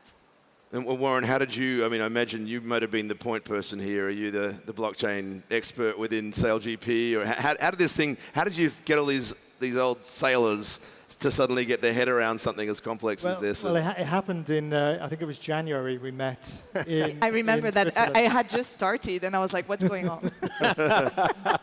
I'm learning every day. Okay. I'm learning here. I'm amazed. I'm walking around. I'm talking to people. I'm learning. It's a great community, and we're embracing it here at SailGP. Yeah. So you're not actually a blockchain developer yourself. You don't have that background. Web 2. We started off Web 2, and we build databases and we build applications to access that information. Mm-hmm. So this is all new to us, and with NEAR's help, we're learning all the time. Sorry, Russell. Well, I'm thinking, even over the last days, we are coming up with the new ideas. So when you look at these boats on screen, what's behind that? There's a whole tech village where the boats get assembled. They go into their own bases and so forth. And most people don't get access to that. It's like a pit lane in a motor racing championship, right? And most people don't get access to that. And I was thinking, I haven't even talked about this with Marieke yet, but a couple of us were talking about it yesterday, and we were saying, imagine if with a single sign-on, you purchase your ticket, and then all of a sudden you look at it, and you say, okay, I can do the tech tour, and depending on how engaged you've been as a fan, you have various levels within that tech tour. You might get to access certain things on the boats or whatever, or you might get access to the simulator. To experience what it would be like to be on a real F50. Mm-hmm. So the possibilities, I think, are endless. Yeah. Well, there's a sort of, I think now, the next generation of NFTs are really starting to become more dynamic in the sense they're ingesting data and they change their features as a result of that. Do you see this playing out here? Yeah, 100%. And I think that's the next generation of actually, I'm a fan. What does it mean? What do I want to take part into, right? And I think there's definitely, as you mentioned, a lot of possibilities and opportunities and how we do that in the most usable way so that fans don't even have to think that this is, blockchain and crypto. One thing I wanted to come back on is in terms of talent and team building, what we've seen also, which is amazing, is like it's a learning progress, right? It's like how do we learn to work with SailGP and how do they learn to also work with, an open source ecosystem which has, lots of different components. But we've seen also like SailGP attract amazing talent that comes from Web3 world, and that's really helping on that journey, right? So it's really a perfect coalition and combination of those two very different types of team coming together. But you've launched this, but you've also held this conference in the middle of it as well. crypto winter, right? And you know, this is a mainstream, albeit I think probably a particular class and niche sort of group, but nonetheless on a mainstream sport, mainstream audience, folks who, you know, if they read the mainstream press, are probably a little bit down on what crypto is all about. Does that present a challenge, any of you, to how you get people excited? Or anybody like, why the hell are we doing crypto at this time? You know, is there an educational barrier, I suppose, that is my question? I think a big part of it is education. But again, with us being a challenger brand, we just look at it and say, we think the way fans will engage in the future will be much less, they will want to be much less directed than what they've been in the past, and therefore this whole jump into the space. Perhaps if we weren't such a, you know, sort of a technology-founded company, and we weren't prepared to, in some ways, take some calculated risks, we'd be more, you know, you see some people, they're more conservative, and as Marieke said, you know, I think, and I'm not criticizing anyone, I think some people have literally found a crypto partner, got the partner, said, okay, we're off, and then put them to one side and say, okay, you deal with that, and we'll get on with our business and you get on with yours. And that's not how we're viewing this. We're viewing this as, okay, we want, right from the get-go, how can NEAR actually help us really develop in this space? We want to be leading in this space. Yeah. So you're not blockchain iced tea, right? Remember that famous moment in the ICO boom that just changed the name to blockchain, had nothing to do with it. Yeah. You're actually engaging and getting, you know, working on all these projects, which is interesting. You wanted to jump in there, Warren? Well, no, I echo Russell's thoughts. We're a technology-first company, so for us to pivot over to blockchain and NEAR technology is quite easy for us in a way. You know, we changed perceptions in sport, in broadcasting. We were the first to do a live remote broadcast from site. Now we have everything back in London and we don't do anything on site. And people were saying we're crazy doing that, right? They were saying that won't work, can't be done, you know. And Formula One come to ask us how we're doing it. Wow, yeah. You know, I moderated a panel at South by Southwest earlier this year with the folks from WWE, right? The World, you know, WrestleMania. I had Charlotte Flair on stage with you and Stephanie McMahon, the daughter of Vince, who's now actually the CEO. And one of the things that kind of came up in the conversation was like, okay, as this engagement, they were talking about NFTs that they would issue connected to each wrestler, et cetera, et cetera. As the value creation happens in that, where does the value accrue to, right? Is it owned by WWE, or does the wrestler, do they get some of it? Like, I'm wondering if some of these issues come up with the way you're thinking about this as well. Like, you know, if the teams are the ones who are generating the most engagement and therefore their NFTs are of higher value than others, are there thoughts about how that value, that worth, gets sort of shared and attributed, or sort of too early to figure out? Well, yeah, there'll be a distribution, but of course, you know, that's the value of the blockchain. That's the value of developing the NFTs. But I think with an NFT, you know, people originally started thinking of it as, for example, a piece of art, right? That may or may not grow in value, and that's tradable and so forth, and all the advantages that come with that. Obviously the original developer of the art still gets credited for it each time it gets traded, etc. But I think the real value in sports NFTs will be in experiences. You know, because the more, you know, I mean, we'll see. But the more we delve into it, I think the unique experiences, the once-in-a-lifetime type experiences, that's going to become really, really, you know, key, I think, in the future. And then you think about, okay, I can get that I can get that NFT, I can get that level of experience, but even better, as it builds in value, I can trade that. It's tradable. It's got a value. It's not just a value to me. It's a value to when I trade it on to somebody else, and it keeps evolving. So you know, I think the possibilities are fabulous. I agree. I'd spin it on the fan-centric. So what does it give the fan? How can we make more SailGP fans able to have a piece of SailGP? So that's the way I would flip it. But also maybe like sports teams have different values, right? If you want to buy the US team, it's valued probably more than if you want to buy, no offense, but the New Zealand team, right? So The Australian team. It's winning the league, let's not forget, right?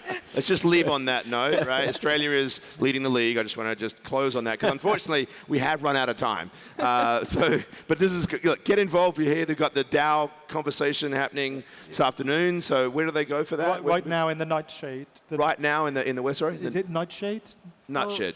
Maybe Dunslow, yeah. Just across the room. Just across the room. Yeah. DAO conversation, if you're interested. Yeah, and I think there's a technology discussion tomorrow as well. But yeah. All right, if you're interested in this, and you should be, dive in. A round of applause for the tremendous panel, please. Thank you. Thank you.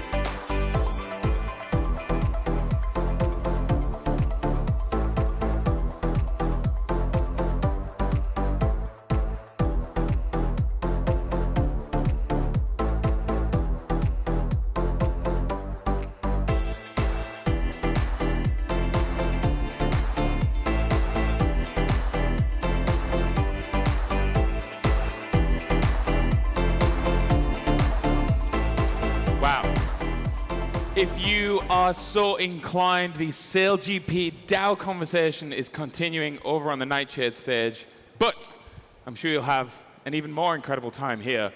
No Nightshade to them. That's why they pay me. Okay, we have an incredible, I want to say a panel, but it's more of a workshop about to come up. We have the team from Armored Kingdom.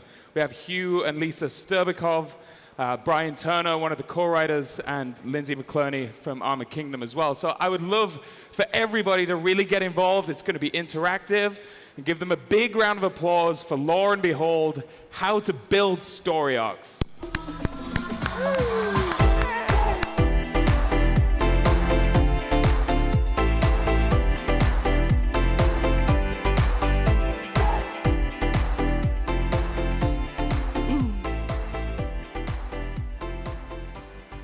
Hey everybody, how's it going? We're here to talk about Armored Kingdom, but mostly we're here to build a story with you. So we're super excited for you to throw things out, just throw loud. Armored Kingdom is a multimedia IP platform build that we're doing with comic books, 2 of which have already been released, both minted and in physical copy. We're doing a full animated series, which will be released on a traditional route. And we're also doing a tabletop RPG, which is almost finished, as well as an NFT-enabled kind of RPG TCG. So think Magic the Gathering meets Slay the Spire with a little bit of new stuff that came out of Brian's mind. We're super excited. We're deep into that build of the game, and it's been an incredible time. But today we thought it'd be fun because I'm Lisa Sterbikov, by the way. I'm a traditional film and television producer. Mila Kunis is my producing partner. My husband. Movie coming out. Movie coming out in a couple weeks. My Luckiest Girl live on Netflix. Don't miss it. All right, great. This is my husband, Hugh Sterbikov, who is the creator of the world of Armored Kingdom. He also is a multi-Emmy-nominated writer, screenwriter of 25 years, teaches screenwriting at UCLA in the master's program. All great stuff. And then this is our good friend and co-writer plus game master, Brian Turner, who is a multiple Humanitas award-winning writer of children's television and Christmas movies, which is a very specific specialty. Fifth Christmas movie. Fifth Christmas movie coming out soon. So since we have a really specific sort of skill set that I think you kind of don't see normally in this place, we figured we'd talk about the math of a story and how you build a story arc, and kind of build one together, and thought it'd be fun. The way that you would do a hackathon, kind of think this is a story hackathon. On the hackathon front, we are hiring for front and back-end developers. If somebody who's looking to build community or consumer products, reach out to us on Twitter. And if you were here today, we're going to write this comic together, and then we're going to be minting it. If you're here today, take a selfie of yourself, send your Near wallet address to us on Twitter at Armored Kingdom, and we will make sure to drop you the comic when it's after it's minted. So, without further ado, guys, get going. Great. Okay, so what you need to know about me is I don't eat caffeine at all. I've notoriously avoided it for many years. And to get over the jet lag, I just drank a Red Bull. I tried to time it so that I would be on my way up, but we're a little bit late. So we're all going on a rocket ship together. It's going to be fun. Okay, so we got a whiteboard. Okay, great. So obviously, storytelling is very complex, and there is no mastering it. Even a lifetime, you can master it. But the very basics of storytelling, what I teach at UCLA, can be learned shockingly quickly. It all goes back to Aristotle. There's a 3-act structure. And this is how we would build a story in a writer's room on television, for film, anything, any kind of novel, any kind of story. So you've got 3 acts. 1, 2, 3. Starts here. And a midpoint. You're going to have a lead character, inevitably. Even if it's a team story like Guardians of the Galaxy, you're always going to start with one character. You're going to want to introduce them in their environment, like if you think of the opening scene of Raiders of the Lost Ark. Right around 15 minutes into a movie, you would say, maybe a quarter into a story, you would have what we call an inciting incident. That's where they're going to find out about the main story of the story, the main plot of the story, the main goal. Right around here is where they're going to become invested in the story, where their story is going to get launched into it. This is where Luke Skywalker basically joins up with Obi-Wan Kenobi to go try to find the Death Star plans. You're going to want to have a very big twist right in the middle. That's going to turn things on their heads. If the story's kind of getting slow, this is going to wake you up. Right around just before the beginning of Act 3, you're going to have a false victory. But you're going to switch to black pen for the sake of cameras. Thank you. I'm not going to start over. False victory. This is where it's going to feel like the hero has won their goal, has gotten whatever they need done. Then right before that, they're going to turn out they've lost everything. This is going to be the very low point of the story. And then you get into the all-important climax where they're going to have their big fight. There's going to be a resolution. Well, there's going to be a win, usually. Now, a story doesn't have to have a happy ending, but at least for traditional audiences, it needs an ending with justice. There needs to be a sense of fairness. Otherwise, when it's over, you don't feel complete. You feel uncertain leaving the theater or television show or whatever. So there's going to be justice, and then a resolution to basically remind the audience emotionally of the story what they just went on. And then very often now you get a tag that's going to set up a sequel. Now, this is the technical outline of a story, but what it's really always about is the main character and their goals. So it's going to start out with a conscious goal, the plot-driven goal, which, let's say it's Luke getting the Death Star plans or saving the princess.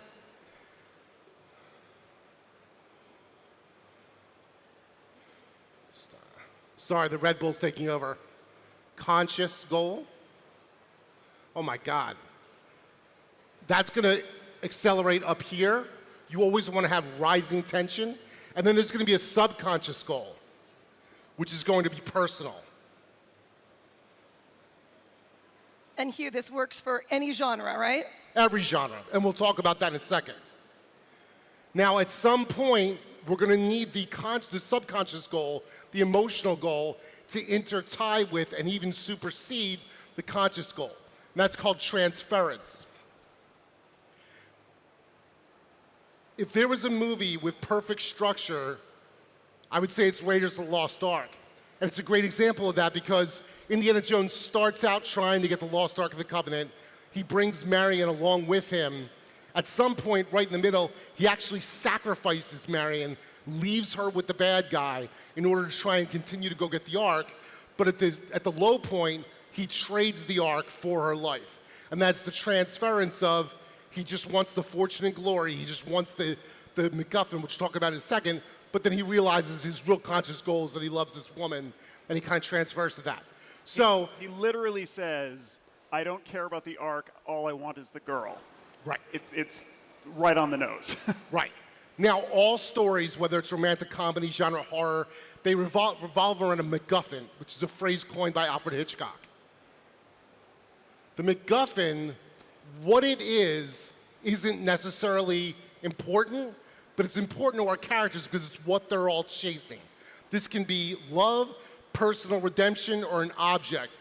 The Maltese Falcon, the Lost Ark of the Covenant, an Infinity Stone in the Marvel movies. There's always a MacGuffin.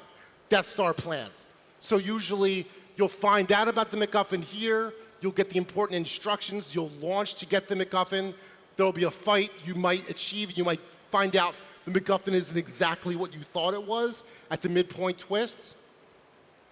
Right here at the false victory, you might get the MacGuffin, and then you're going to lose it, fight for it, and either get it at the end or realize you didn't need it. It wasn't really what you were looking for.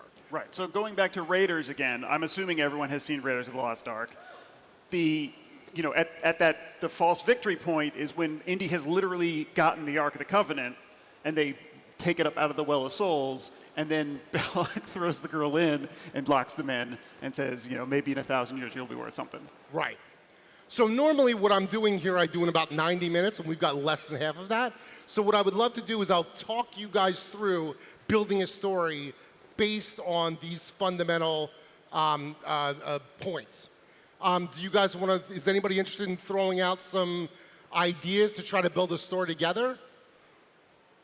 Maybe a genre, an idea for a genre, action, horror, romantic comedy, romance, torture, sci-fi horror? Is that what you said? Sci-fi. Sci-fi Right. horror. Is this sci-fi porn? Noir. Noir. Sci-fi Okay, noir. you got me really Okay, interested. little Blade Runner action. We can sort of hear you. Hey, he's got a mic. You can actually. So sci-fi means that it's going to be defined by the MacGuffin. Your genre, whatever the flavor of the film is usually, nowadays, they're often crossed. You'll have an amalgam, a mashup, but the climax is going to define what your genre is. If it's a comedy, everything's going to be screwball at the end. If it's action, everybody's going to be fighting and chasing things. You see that a lot in the Marvel movies. Marvel movies are comedies right now. They're the only comedies being made because of everything pushing towards political correctness. Most comedians are afraid to do anything right now. That's why Marvel's really dominating everything. It's the only comedy you can find. Right. So sci-fi means our MacGuffin, the thing everybody's chasing, is going to be sci-fi based in some way, like an Infinity Stone. Anybody want to throw out an idea for what a sci-fi MacGuffin could be? I will come down there. All right. I'm going to call on people. I'm going down. I'm going to call on people. So we already got an answer from you. This is going to, the camera people are going to hate me for this. Excellent. It can literally be gobbledygook names. I'm It can be anything. I'm going to grab this guy here. This doesn't matter. What's a All right. MacGuffin? So we're doing a sci-fi movie, and we need to be chasing something. So anything. We're chasing some near tokens. Near tokens. We're chasing some near tokens. Near tokens. Perfect. Perfect. Near tokens. So who is our hero? Let's throw out the name of an actor who defines the kind of hero we're trying to, it could be somebody serious like Harrison Ford or Indiana Jones-ish. Could be somebody a little bit funnier like Ryan Reynolds. Could be somebody like Vin Diesel who's very serious and intimidating. It could be a woman. Could be Charlize Theron. Could be Scarlett Johansson. Could be Mila Kunis. All right. So throw out a name of an actor. Anybody. You. Throw out a name of an actor. Your favorite actor right now. Go to Go. this guy in the red. I saw his hands moving. Oh, he had one. You're the perfect. Thank you. I feel like we're in a comedy club. I should start hacking. Kevin Hart. Kevin Hart. Kevin Hart. Kevin Hart. Great. Perfect. Kevin Hart in sci-fi. I like it. Okay, so Kevin Hart is in space. This is a sci-fi story. He's running around in space. He finds out he's to find NEAR tokens. So we're going to introduce Kevin Hart in his natural environment. Maybe he's in a spaceship flying around, shooting bad guys, whatever the case is. Right here is going to be the inciting incident where he's going to find out what NEAR tokens are and why they're important. He's probably going to say, no, I don't want to get involved in that because it's very dangerous. Right here, something is going to happen. We call it a point of no return that's going to force him to go after these NEAR tokens. It's often going to be a personal thing, or it could be like the fate of the world depends on it, and he's the only one who can do it.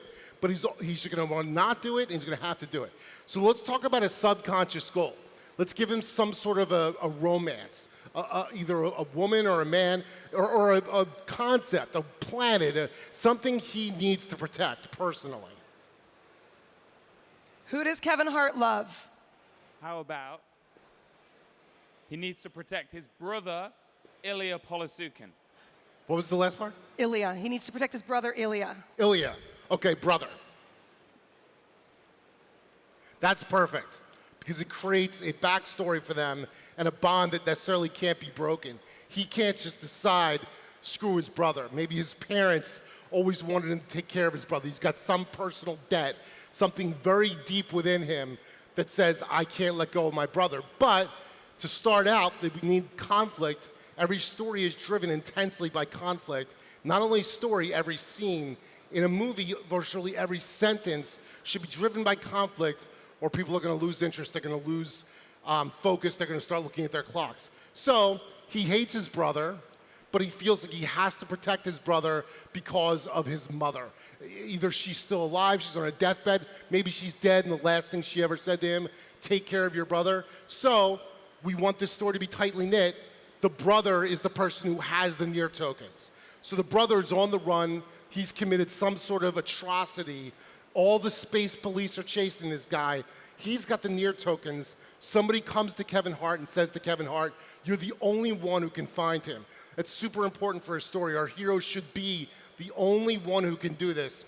We want the viewer, their avatar, their person in this story is the main character. We need to trust them. We need to understand them, what their means, their thought process, their agenda, their loyalties. We need to understand and rely on them so we can follow this movie. So Kevin Hart's got to chase these NEAR tokens that his brother has we think he really wants the NEAR tokens. That's super important to him. The brother is an underlying problem. Through transference, throughout the story, by the time we get to here, saving his brother is going to be more important than the NEAR tokens. We're going to watch this happen. The low point here, where the audience has to get the most emotionally screwed up, desperate for the climax to work out, is going to be when Kevin Hart and his brother are separated. Now, if you look at any buddy comedy, any romantic comedy, anything, there's going to be a bond between characters. Guardians of the Galaxy is a perfect example. They're going to meet each other here. They're going to hate each other. We're going to watch them fall in love. We're going to fall in love with them, this dynamic. Right here, everybody's going to be separated. They may be arrested. They may hate each other. The deeper this low point can go, the better the movie or the story is going to be. The more emotionally invested you are, the more upset you are right here. That's how you know the story's connecting. So right here, Kevin Hart and his brother are going to be separated, and it's going to break our heart, and we desperately need this climax to work out so we can have these two back together. It's a deep cut, I know, but Midnight Run is the perfect buddy comedy, perfect structure, and if you watch that movie, when Robert De Niro and Charles Grodin get separated, it is heartbreaking. Okay, so there's going to be a big Let me jump in real quick. One of the things we talk about is that every story is a love story. So when he's saying that like this deep bond in love, I think we typically think of love stories as being romances, but every movie you ever watch is a love story. Sometimes it's between a man and his dog, or the father and a son, or it can be any of those things. But at the core of it, we only watch stories that make us feel that thing, and it's love, it's bonding, it's other humans that do that to us. And if it's a good story, we fall in love with the love story, and it becomes important to us. Obviously, the best example is Titanic. That the success of that movie entirely driven by the success of that love story and how invested we get into it. Okay, so there's going to be a big fight at the resolution. Let's say they actually lose the NEAR tokens, and that's not so important. They resolve the problem with the NEAR tokens so that the galaxy isn't still in danger. But most importantly, they get together, they're reunited, and we feel a sense of justice. We feel great about it. The tag is going to be setting up a sequel. Now there's a third person who's going to make off with these NEAR tokens, and the next movie, next issue, next episode, Kevin Hart and his brother together are going to have to go after this person who now has the NEAR tokens. We're going a little fast, so we're skipping over maybe a couple women, maybe a femme fatale, a twist here where something or someone is not what you'd expect. Maybe the NEAR tokens aren't actually tokens. They turn out to be an atomic power source that can destroy the universe. Maybe the person who is helping Kevin Hart, a woman who appears to be a love interest, who knows where the brother is, turns out to actually be the bad guy. Maybe we could flip it so there's two women. One appears to be the bad guy. One appears to be super sweet. Turns out they're the reverse. A lot of movies do that. They turn out really, really great. So we want to keep the audience on their toes, keep them, since they know what the genre is, they understand how it has to end. You have a contract with your audience. Super important. If you see the trailers for a movie, when you buy a ticket for a movie, you know exactly what's going to happen. If it's a horror movie, you know everybody's going to die but one person. That person is going to fight the bad guy and survive. If it's a romantic comedy, you know that if they're not going to get together, the person you're invested in is going to find love. And that might seem to be something that would like undercut the fun of the story, but it's not. It's the resolution. It's everything coming together the way you feel you need it to come together that's so satisfying, which is why Avengers Infinity War, leaving it at that break, was so upsetting to you, and you needed to see Avengers Endgame so badly to see all of this resolved.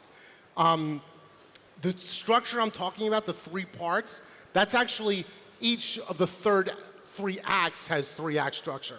The Marvel, the 22 movie thing has 3-act structure. Each movie has 3-act structure. Each act in the movie has a 3-act structure. Beginning, a middle, and an end. Introducing a problem, confronting the problem, escalating stakes, resolving the problem. So anyway, the contract with the audience is that we know how it's going to end, and the writer's job is to get it to be the most unexpected way to get there, and to make sure that this low point feels as though you absolutely have no way to get there.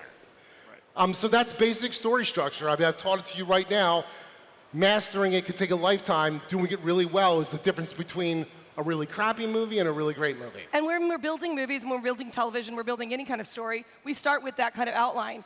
Our whole house, we're married, our whole house is filled with boards. And I always know what he's working on because I can walk in the room and I can see him messing around with the board, trying to put the puzzle pieces together, because there really is a lot of math in story. And once you know it, you can play around with it and you can break it a little bit. But again, if you break that contract with the audience, people get mad. They don't enjoy that movie.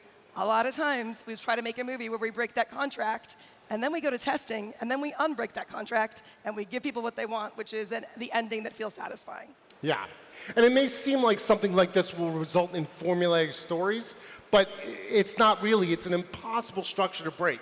When you hear a writer getting writer's block, it's because they've lost faith in this, they've lost confidence in it, they think it's not good enough. But the truth of the matter is, the best stories of all time fit right into this structure. Any working story, will fit into this structure. It's just a matter of how well you do it.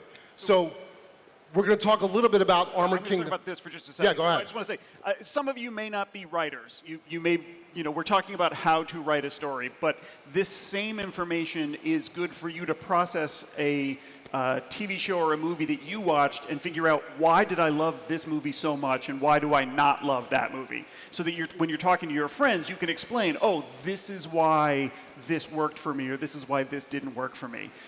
We talked about transference for a moment. We're going to keep going back to Raiders and the various of the 3 movies in the Indiana Jones franchise, and I insist there are 3 movies in the Indiana Jones franchise. In the 3rd movie, the dad is obsessed with getting the Holy Grail. And his moment of transference is when he tells Henry Jones, Indiana, let it go, son, right? But at the same time, the other person who is obsessed with the Grail is the German, the bad guy, and he can't let it go, and it ends up costing him his life. So like, that would be a key moment in our story here, would be the villain that Kevin Hart's brother is trying to keep the NEAR tokens away from, ends up getting the NEAR tokens and being then sucked into the black hole because he could not let it go. Right? That is that sort of moment. So when you watch a movie, you say, wow, this movie was really great. If you can think back to this, and you're sitting around with your friends, and they're like, oh, I love that movie, and they don't know why, you can actually break it down and be like, oh, well, see, I'm a genius because I sat in on this thing at the NEAR conference. You know, here's why this worked, and here's why this didn't work. Or you see a movie, and everything seems to be going great, but then at the last second, it just peters out. You can be like, I know where it failed. We didn't get that satisfying ending that we expected. Yeah. And a lot of this is, comes like straight from Joseph Campbell too, who stole it from Aristotle. I don't know. But it's this classic hero's journey, and I think Armored Kingdom is sort of exactly that classic hero's journey. And we'll be taking the story that they're building in the comic books and in the animated series, which we'll probably give you spoilers on now. Why not? On what that plot looks like. Let's do it. And then we'll be informing our gameplay with story and informing the story with gameplay. So that's kind of the fun part that we have, where we can have games and stories tie in together really well. But if you want to talk really quickly about the hero's journey, our world and Sure. Well, I'll break down the world. How about that? So, well, one last thing just about this, and actually Brian brought it up because he said let it go. It made me think of it. The clarity of your character's intentions has a lot to do with how effective your story is. And you can boil that down to movies made for kids, specifically the Disney movies, the musicals. Now, something complex that might be too complex for kids, Schindler's List or The English Patient or the Green Book or something like that, Malcolm X. You're going to find complex stories, but if you boil them down for kids, what you've got is characters who are so emotional and they feel so strongly that they have to sing about it, right? If you were writing a musical, you've never written a musical before, you talk to a musical writer, they'll tell you the musical numbers come at the moments where the characters have such strong emotions, they just can't just talk about it, they have to sing about it. And in my screenwriting classes, the first class, I talk about Frozen a lot, and the idea of let it go. This is a personal manifesto, and it's super effective to know your character's personal manifesto inside and out and have them always working towards it, consciously or subconsciously. Elsa in Frozen wants to let go of the bonds that keep her from using her powers, to feel good about herself, to self-actualize. Stories are very much about self-actualizing as well. Maybe you have somebody who's in a closet and wants to come out.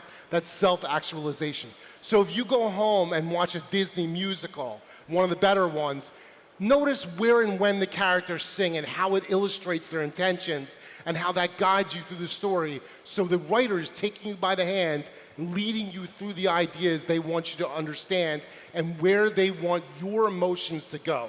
The best stories are told by writers who know exactly where they're guiding you, so you can close your eyes and follow it and feel the connections make sense in your heart.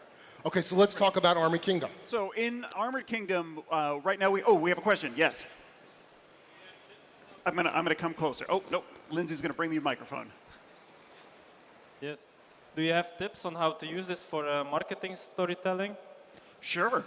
Yeah. I mean, obviously you don't have 90 minutes, but it's the same thing. You want to have a character. If you think of commercials that are fantastic, they're the ones where you meet someone real quick, you instantly know who that person is, you instantly know what they want, you instantly, you see them trying to get it and getting along the way. I'm trying to think of a recent good commercial. I keep going back to the... Well, the Budweiser commercials at Christmas are the best commercials for this. Oh, yes. They have absolute 3-act structure.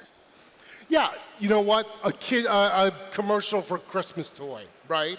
You set up the commercials for the kid to go tell their parents to get them this toy. The parent comes and looks at the commercial, 30 seconds. The commercial is going to introduce the toy. It's going to show the kid playing with the toy, feeling so good about it. The parent makes that connection. I desperately need to get this toy for my kid. I need this to work out. Low point, the toy is low in supply, you have to go to the store to get it. Whatever the case is, they're threatening the parent about what will happen if they don't get this toy.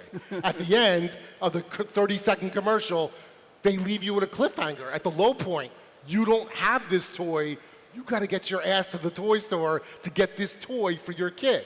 And so it's your own adventure to fulfill this goal, and you won't feel resolved until you've got that toy for your kid. Right. Yeah, but it's the same thing. You know, you set up a problem. You set the I want of this character of what they want is to solve their problem, and then you show them that you've got the solution to their problem. Or just, fits right in. boy, we're really hungry. Yeah, I'm really hungry. What do we have for snacks? Oh, we have, broccoli, and we have tomatoes, and we have the super yum cookie. Super yum cookie, yay! It's the same thing. We have a need. We're not going to get it.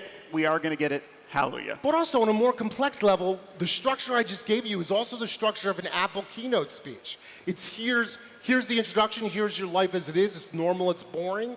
Here's the iPhone 14. Here's how it can improve your life. Here's why you absolutely need it. Here's everything it's going to do for you, from new apps through this, through that. But here's how it's going to improve your life with these new apps. Right here is how much it's going to cost, which is low point, right? But then here it's going to be like, but you can get it on September 14th. And everybody's going to be like, woo! And so at the end, it's going to leave you. And then Steve Jobs used to always say, one more thing. That was the tag at the end that got you so excited for the sequel, for whatever the last thing is. Marvel does that so well. They get you so excited for the sequel that you just leave the theater needing what's next, needing what's more. Also, one last thing I forgot to mention. The very last moment of your story, of your movie, of your keynote presentation, whatever it is, that's what the audience is going to walk out of the theater feeling, right? So, for example, I'm not going to spoil it. By now, you should have seen it. The Sixth Sense is a very middling, it's a good horror movie. It's pretty good. As I'm sure you're aware, it has an incredible twist ending.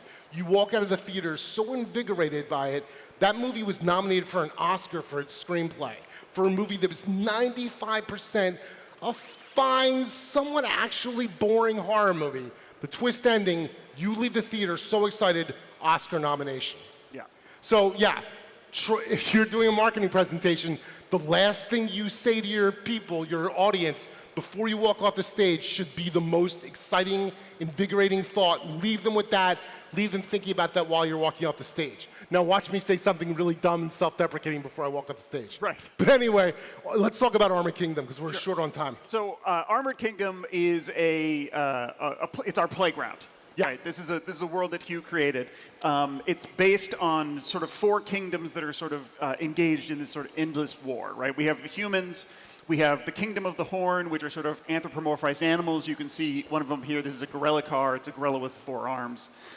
We have the Kostraka, who are an aquatic species. And then we have the Wari, which are an offshoot of the humans, who are, they can morph a little bit, and they're non-binary. They've kind of exceeded past gender as a concept, because if you can constantly change what you look like, it doesn't really matter which of the 2 categories you are, you're both of the categories. So they live, on this planet, and this planet has this resource called armorite, and it is the most precious, most important resource possible. In the distant past, there was an advanced civilization that used armorite to make these phenomenal weapons. They are long since gone. But the people who live there now can use the weapons, but they can't actually mine armorite themselves. They don't have the technology to process it. So if you get a hold of these weapons, it is game-changing politically for your faction. And also, if you get hold of those weapons in card drops, game, that could be pretty cool. Yeah. So, but as a result of this mineral that lives on the planet, it has become sort of the focal point of the conflict of the planet. So there's this one sort of large deposit that the humans call Mount Shine, that the Kostraka call their creation peak, that the Horn call the Great Horn. It's a mountain of armorite. And there is... So armorite is our MacGuffin, as Alfred Hitchcock said. Armorite in our world is what everybody's chasing. In our movie we just did, it was Near Tokens. In Armored Kingdom, it's armorite. Right. So all the factions are after armorite. They're after armorite artifacts, they're after this stuff. And what we've been doing in the comic book is establishing the world, establishing sort of the history that got us to this point, giving you a little bit of information about each of these factions, just kind of sort of their perspective. The Kostraka are very religious, and the fact that the Kingdom of the Horn, the animals, live around the mountain deeply offends the Kostraka. So there's this sort of holy war going on. For the Kostraka, it's a holy war. For the Horn, it's stop invading and killing us, right? For them, it's a property war. So I told you guys all stories are driven by conflict, right? Conflict is best demonstrated in triangles because you can have any variation of pluses and minuses. When you have two that aren't in sync, you have conflict. When you have two that are in sync, whether they're plus or they're minus, they're getting along. So you've got, I'm married to Lisa, right? So Lisa's up here, I'm down here. That's right. Brian is over here.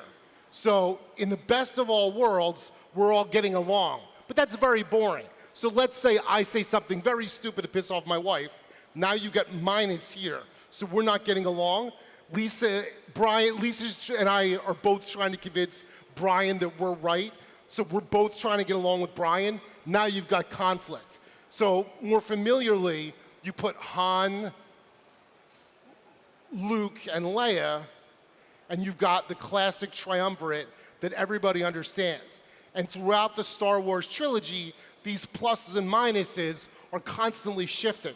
But you never have 3 pluses or 3 minuses, or it gets very boring. There's just nothing interesting. Except at like the medal ceremony. I'm sorry? Except at the medal ceremony. But that's the resolution. That's when everything feels good. More often than not, you've got Han and Leia not getting along, and Luke sort of trying to seduce Leia, and Han doesn't get along with anybody.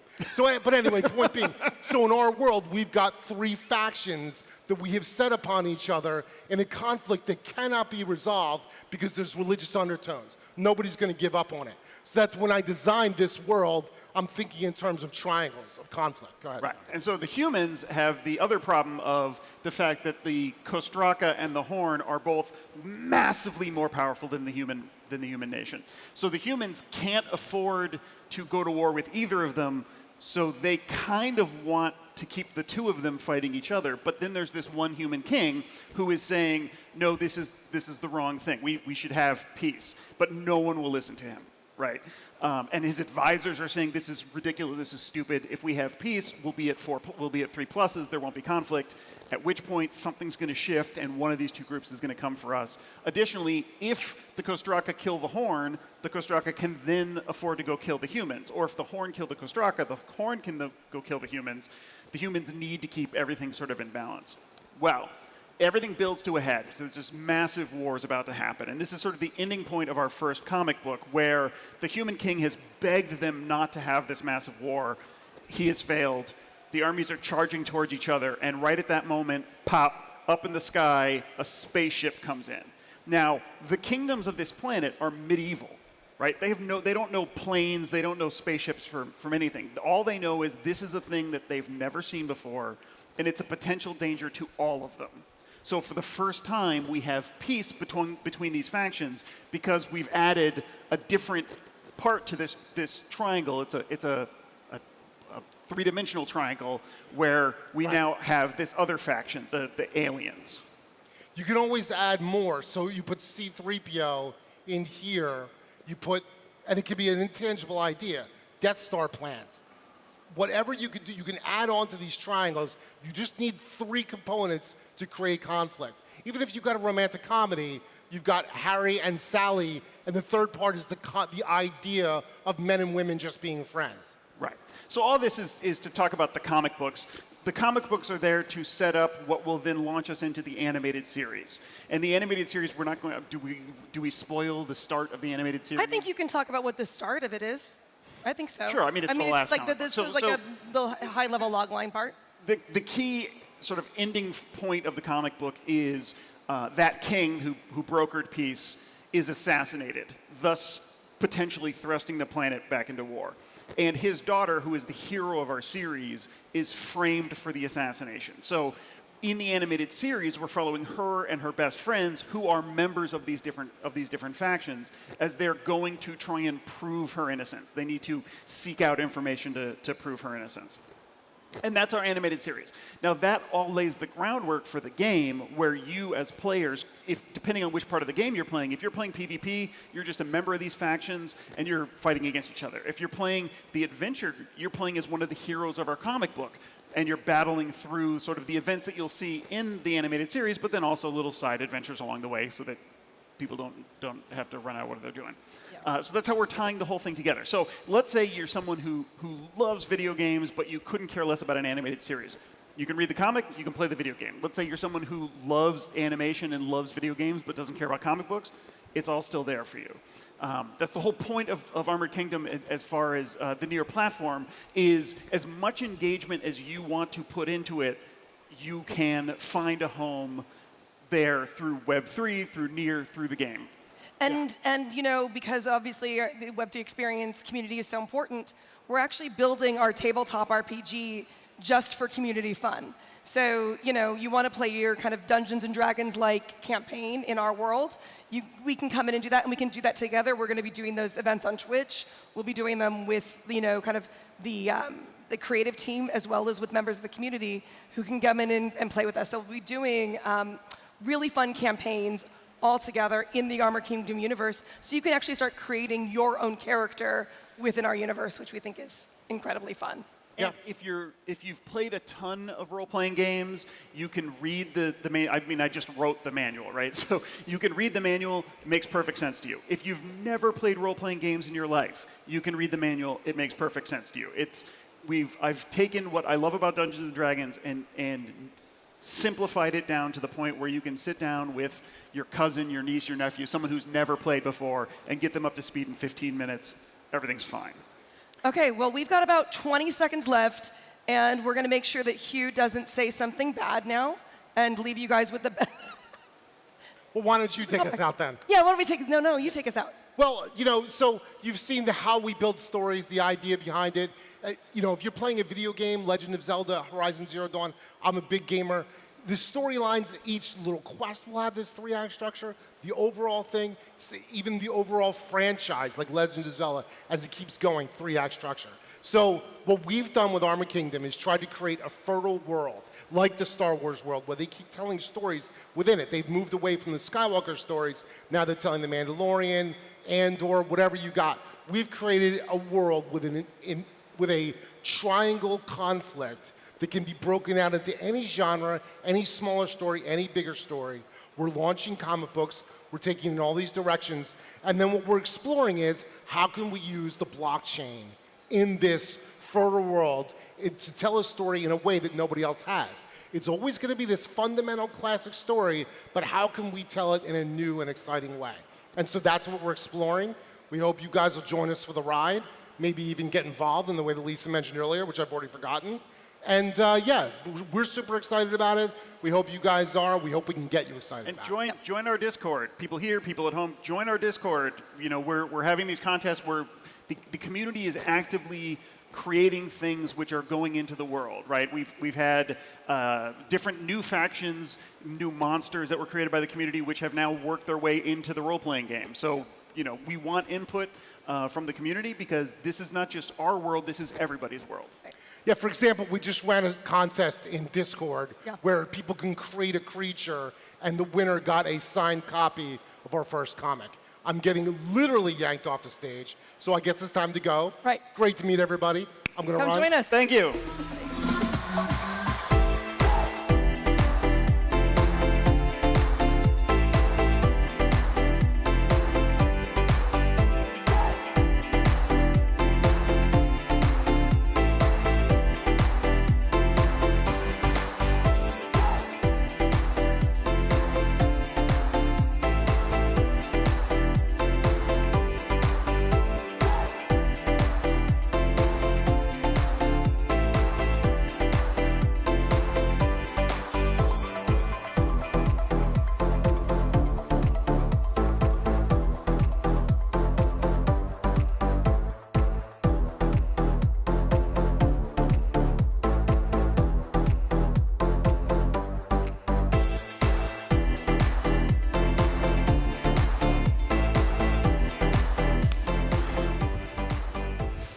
I think only in a sci-fi world could Kevin Hart and Ilya Polasuk can be brothers. But hey, I'm super excited to see how that comic comes out. Thank you so much to each and every one of the team who were up there on that panel and that workshop. It was incredible. Next, we have something that I hope you're going to swipe right on, and we're going to learn why a Tinder co-founder is now building on Near with Chris and Zavin from Niche and your moderator, Lindsay Crawford from Proximity Labs.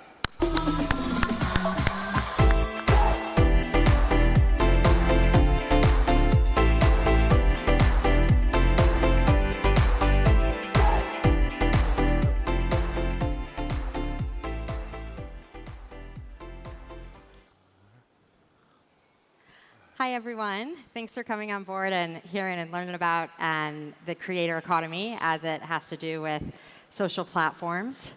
We have Chris and Zazen here today with us. Let's start off by tapping into your backgrounds. Chris, would you give us a little bit about previous to Niche? So my name's Chris. I'm one of the original Tinder co-founders. I was responsible for all the UI, UX, the branding, anything that had to do with visuals. I stayed on as chief creative for a couple of years.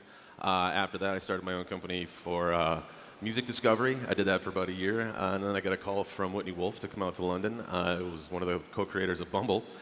As chief product officer, took us through monetization. After that, I took a little bit of a break. Came back into tech with another company called Welcome Tech. I was the chief creative at. And then started to want to do my own thing, and then I met Zavin, and here we are. Zavin. Hi, everyone. I'm Zavin. I met Chris last year. We shared similar values and missions and wanted to change the world in a similar way. My background was I worked at Facebook for about 10 years before this, mostly focusing on products that make the world a better place. So started fundraisers that's raised $6 billion for charity, did a lot of election misinformation work, so taking down foreign bad actors, bad posts. Did a lot of getting people to actually go out and vote, led the COVID response at Facebook, helping people get reliable information about that. Just stuff in that vein. Great. And then for both of you transitioning into Web3, what has that been like? It's been challenging. Coming from Web 2, it's a whole new world. I think the secret is hiring smart people, young people that know the ecosystem correctly, especially guys like Zavin. But yeah, we've found it to be tremendously welcoming. The community's really open. Everyone's all really willing to help. We always joke, what's the thing that Near says is, what can we do? What do you guys need help with? So. Yeah. Chris, I'm very flattered you call me a young person. I feel like I'm a boomer by Web3 standards. They're always making fun of how old I am. Same. For me, it's been really interesting. I feel like, doing product work at Facebook for so long, you kind of get into the swing of things and you know how to do stuff really well. You learn what sort of UI works, what doesn't, what sort of tech works, what doesn't. And I felt like for the first time, really, like since my undergrad, for the first time in like 10 years, I was actually learning new things and being challenged about my job. For all the math people in the crowd, I solved an integral for work for the first time, since calculus class. So it's been an incredible learning experience, and I feel like it's really at the cutting edge of technology, and it's really amazing. There's obviously so many chains to build on. What brought you to Near? Initially, we were looking around like Solana, other things like that. I'll let Zavin speak to like the technical aspects of it, but I think the mission of what Near is doing represents a lot what we're doing. We're trying to like make the technology of Web3 and the promises of Web3 available to everybody without the barriers of entry, just to like the super specific technical crowds and stuff. There was just no other choice for us, honestly, when it came down to that. The ecosystem is just so friendly for us. Yeah, exactly. We were exploring the feasibility of this idea. Can we build a full-fledged, powerful social media app entirely in a Web3 way? And truthfully, we didn't know if this would be doable or not. And so we were doing some technical explorations, initially looking at Solana, which is, of course, fast and cheap, but the development environment just really didn't come close. Like we weren't able to achieve the things that we wanted to at the scale that we wanted to. And then a friend of mine who's building on Near told us about Near, and the more we looked into it, the more in love we were, the more we wanted to build on it. And so after exploring Near a little bit, Chris and I were just like, okay, let's do this. This is actually possible. Like, it feels like for the first time in history, what we want to do can actually be done. So Near really made that happen. Awesome. And shifting to your core mission, what are you doing in Web3 that can't be solved in Web2? Ownership. Exactly. Ownership. You own your content, you own your networks, and I think that was almost the promise of Web 2, but the only way they could find out how to make it work was to sell ads. And it's kind of a letdown that we've connected the entire world en masse, and it came down to selling ads. So we think Web 3 is really the promise of organizing people online in a democratic way that democratizes access to things you wouldn't normally have access to in a very personal and controlled way too. Yeah, and then I would just add to that portability as well. We don't want to create walled gardens. We don't want to silo people into one app. I mean, lots of people hate traditional Web 2, but they have no choice, right? If all of your friends are there, if all of your content is there, you can not like the app as much as you want. No one's going to download that and build the whole thing and move it over, right? Even though you can technically do that. But when building social networks on Web3, you can create an open protocol that creates this ecosystem of different apps that have portable data. And so you can go to one place, do one thing, and then seamlessly log on somewhere else, do another thing. And the technology really makes that possible. Mm-hmm. And then as far as what you're seeing, and I guess two questions here. So what are you seeing as far as what creators need to be onboarded? And then what types of creators are you first trying to onboard into your ecosystem? So it was kind of a long path of the way that we got there of like, who's going to be our first audience? What's that penetration point? And initially we looked at people in DAOs, right? We thought, well, here's the golden standard. Let's go talk to them. And they've got a link tree of 8 different centralized services. And they're like, no, we finally got this to work. Like, no, we don't like Discord, but we're just going to use it. So that's how it's going to be. So we thought, okay, let's take another look at this. And then we started thinking about creators. And more so than creators around shared interests. Because we feel like shared interests is the most active, just from Web 2 standards, most active types of groups. It's what people build identity around. And that's the kind of networks that we'd like to create, especially around ownership too. The type of content that those networks produce can have a lot of value. And we think the value of that content should go to the owners of the networks.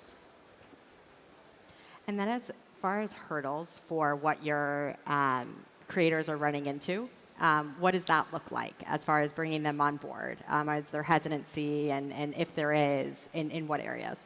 Yeah, I think the problem that creators are facing right now with Web3 is it's really, really hard for them to get set up, hard and expensive on most platforms, and then it's also confusing for their audience. And so if you imagine you're a digital artist, you want to create an NFT collection, one, it's the time and capital to do that, but then two, it's a bit of a risk because you don't know if your fan base will even figure out how to buy them, how to support you, and all that stuff.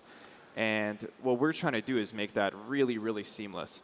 Can you sign up the way you would sign up to a Web 2 app, but have your wallet created for you, have your NFTs automatically created for you, upload a photo, and have that go out to all your fans?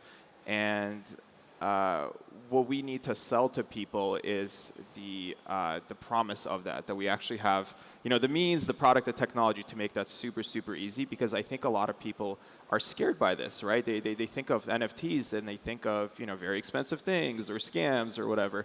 And so we need to build this technology in a really accessible way and then convince people that that's actually the case. And with your marketing strategy and just go-to-market in general, what does that look like?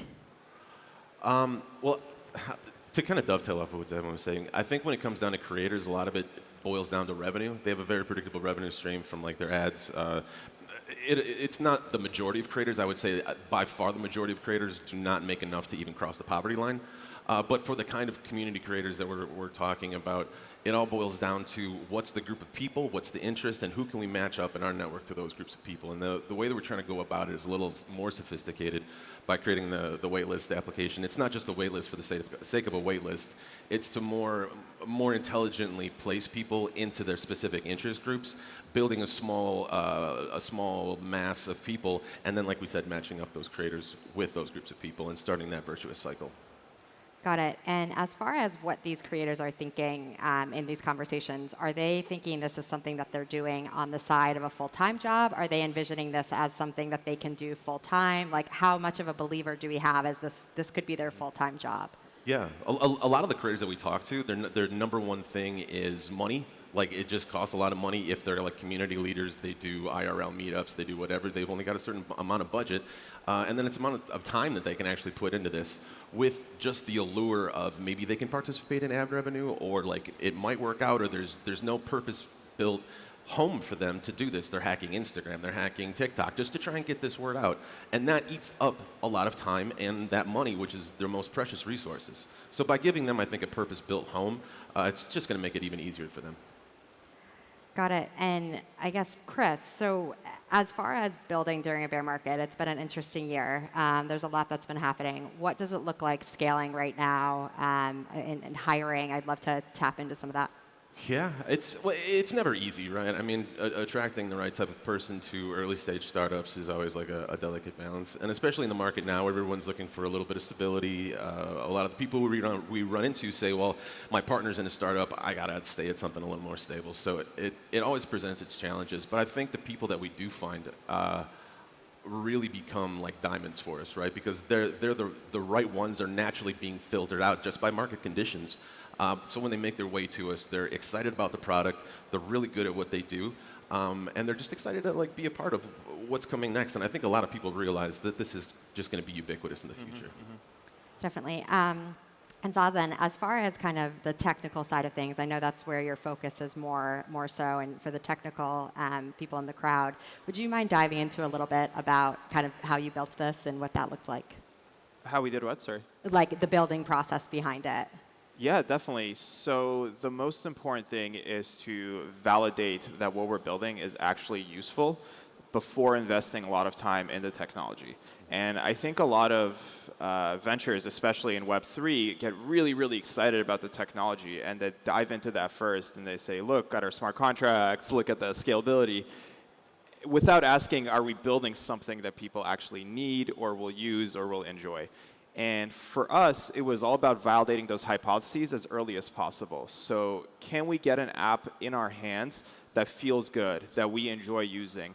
And when you think about a lot of the Web3 stuff, much of it, you don't really even notice right away if it's done right. Like, is this truly a decentralized community or is it centralized? It's product-wise, it doesn't make that much of a difference.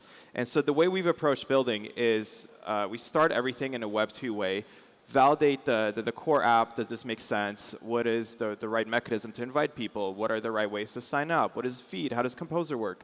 And as we're validating these things, we're moving more and more stuff to the blockchain. So we actually started yesterday, and today we're wrapping it up. Every person that signed up for our beta, they're getting their own wallet, and all of the clubs that they're in, they're getting NFTs minted for that. So we've already moved that part, on the blockchain, and that already is like putting us ahead of a token-gated Discord, right? Because this is actually natively checking your wallet. Next up after that is potentially, well, would people want to mint their posts as NFTs? If you're an artist and you want to sell something, what does the process look like for that? And so again, it's verifying the UI and then migrating that over to the blockchain. And our dream is to have the app be fully decentralized, no data lock-in of any sorts, and really have it be an open protocol. But I think we shouldn't start with building that. We should start with the product and then build a product that people like using and then move it over that way. That's exactly at the core of it. It's a consumer mobile product, and there's a lot of expectation around how those features should act, like a messaging suite, like a feed, like liking, commenting. So like we've got so much to build just in that before we can get across our innovation on top of it too. It's quite a process. So now I'm intrigued. You mentioned some product aspects of what you're potentially building out. Can you disclose kind of what it looks like right now as far as if you're a user onboarding? Yeah, the user onboarding is super slick and one of the things I'm most proud of. So, you can sign up with either your phone number, you can do social logins like Facebook, Google, Apple, and as of the App Store release today, you can create an account with your Near wallet. Once you do that, everything is set up for you behind the scenes. It's completely seamless. So you don't have to connect your wallet in any other way. You don't have to worry about key management or anything. And you enter some interests. And like Chris was saying, the reason why we have people collect interests and put them in a wait list is because we want to make sure people have a good experience on the app. So if there is a critical mass of people into rock climbing or baking sourdough, awesome, let's spin up that group, let's put them all together, let's let them have fun. But if there's only one person in the world interested in one of those things, there's no point letting into the app yet, where it's just going to be a desert. And so they enter these things, we let them in, or if they're invited to the app, they get an invitation code for specific clubs, whether that's for NEARCON or web development or something. They literally just get a text message, and clicking on that text message brings up the app, and they automatically receive those NFTs. So anytime you're in a club, it's just seamlessly minting these NFTs and then transferring them into your wallet. And so it's really as easy as just like clicking a button in your iMessage, and then lo and behold, a wallet's been created behind the scenes, NFTs have been created for your clubs, they've been added to your wallet, a feed pops up, you start getting photos and videos and all the content around those interests, and then there's a full messaging suite, you can jump in there and interact with all of that. Sounds a lot like Tinder, right? Real quick sign up, you get to the people and you're in, right? That was like the key lesson that we learned too, I think, that we translated over, is that the lower barrier that we can get to people seeing the content, getting registered, better the conversion rate, better the experience. No swiping in this one, correct? No swiping. No swiping. Only swiping up and down to scrolling. Things. Yeah.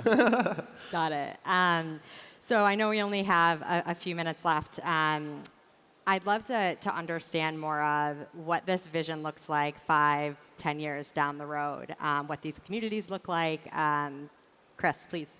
Yeah, so we're starting off now with just kind of like smaller communities, proof of concepts, matching them up with some like smaller content producers, and we're going to get more sophisticated as we go along with those communities, starting to bring on like more established communities that have a lot of like IRL events, so that we can be their digital component, vice versa, a lot of digital communities that we can like now be their facilitator for IRL events, NFT gated concerts, I mean, like, you name it, right? And I think once we hit those certain validation points, the scale just becomes exponential of the type of communities that we can hold and then attract and then show benefit to. So I would say in 5 years, we are going to have a lot of fun, big, robust, and exclusive communities, as well as open communities for everybody else. I think it should scale to everybody from that way. There should be no barriers to entry of exclusivity, but there should be some hint of exclusivity for certain types of premium networks that do exist. And what would make the member a premier member in your vision? Sorry? What would make the member like a premier member? Premier member, like a let's say like a social club, like a Soho House membership, and it's like online, and like you get this exclusive NFT membership, and it's like one of a limited edition, and that membership goes with you, and like once you decide you want to sell it, I mean, it becomes worth something on our exchange too. Then I don't know, it's someone that wants to build those different types of like social circles around of interests of like I don't know, I'll make myself a nerd. Like, I'm into Star Wars collecting. Like, I collect like the old stuff. That's part of my community. I like sports cars, or I like entrepreneurs in LA, or there's a lot of that Venn diagram makes out my personality, and I think we're accentuating that. I think in real life, a lot of what people get meaning out of are various communities that they're parts of. And I think Web 2 social media got it wrong, where they made it all about one-on-one connection. Mm-hmm. But oftentimes, those one-on-one connections aren't as important as a sort of like broader community that you're stepping into. I think that can define a big part of your life, your personality, what you spend your time doing. If you go to college or you're in a class, maybe you interact with certain people and you help them out and they help you out, but you might not even know their name, right? These are people that are meaningful in your life within sort of this community of the classroom, but not really in a one-on-one sense. And what we envision with Niche is the app can become a big part of your life, where you go to find these communities. You find people to help you with your career. You find people to ask you, to give you advice, or you want to mentor people, or you want to go to events that are organized through this, and you want to use our NFTs for checking membership before you can come in. You want to support your artist. All of these different things, I think, translate to our model really well, where it's about connecting people and these communities, and then giving them ownership over that content. Great. Well, Zazen, Chris, thank you so much. It's been awesome learning about niche and a bright future ahead. Up next, we have NFT Marketplace and how they're evolving. So thank you guys so much. Thank you.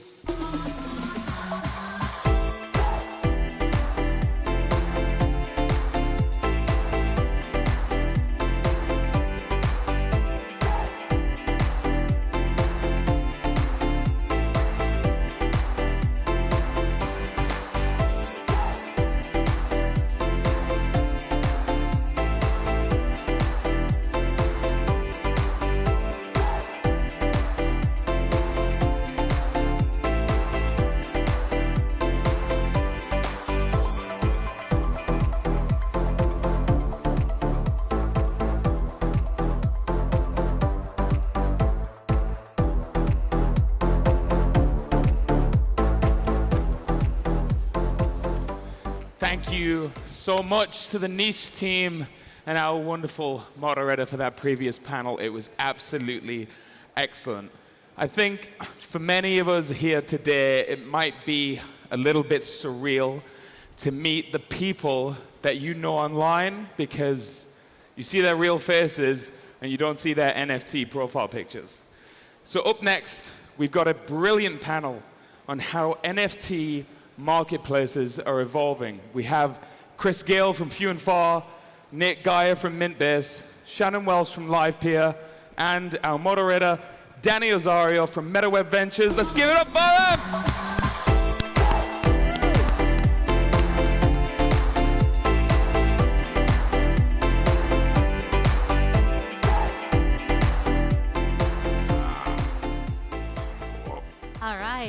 Thank you, and welcome to our session about how NFT marketplaces are evolving.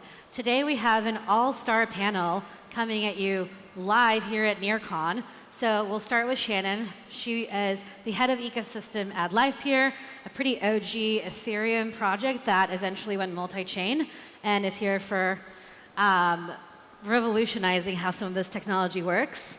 And if you guys all know Nate, really the original NFT marketplace on Near, also Ethereum coming to you, building on Near, eventually really made their mark. And then we have Chris, the new contender for Few and Far. So really hottest things happening on NFTs right here in this room. Let's go straight to it. NFT marketplace so far are like kind of difficult to use as an end user. And I think that we're really curious to hear from you all as to how you envision them moving forward. Yeah, so our sole goal is not to be the marketplace. I think if we look at like OpenSea, that's kind of the NASDAQ, right?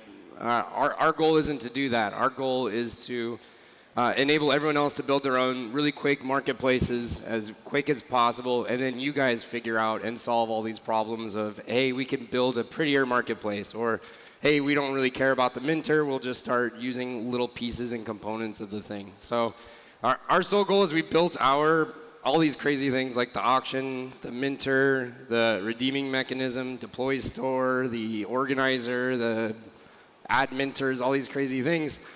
Just because we wanted to make sure that we were building all this stuff correctly. So now we've got it, and now we're in this new world of how do we articulate all these things to other developers for you guys to build better marketplaces, better redeemers, better weird things. So I think it's interesting to look at where we've come from as NFTs. And I think who remembers back CryptoKitties in 2017? Like, that wasn't called an NFT at that point. And Ethereum went down for God knows how long. Gas prices were really expensive. And we didn't have platforms like OpenSea, which then made this nice interactivity for users to buy and sell NFTs.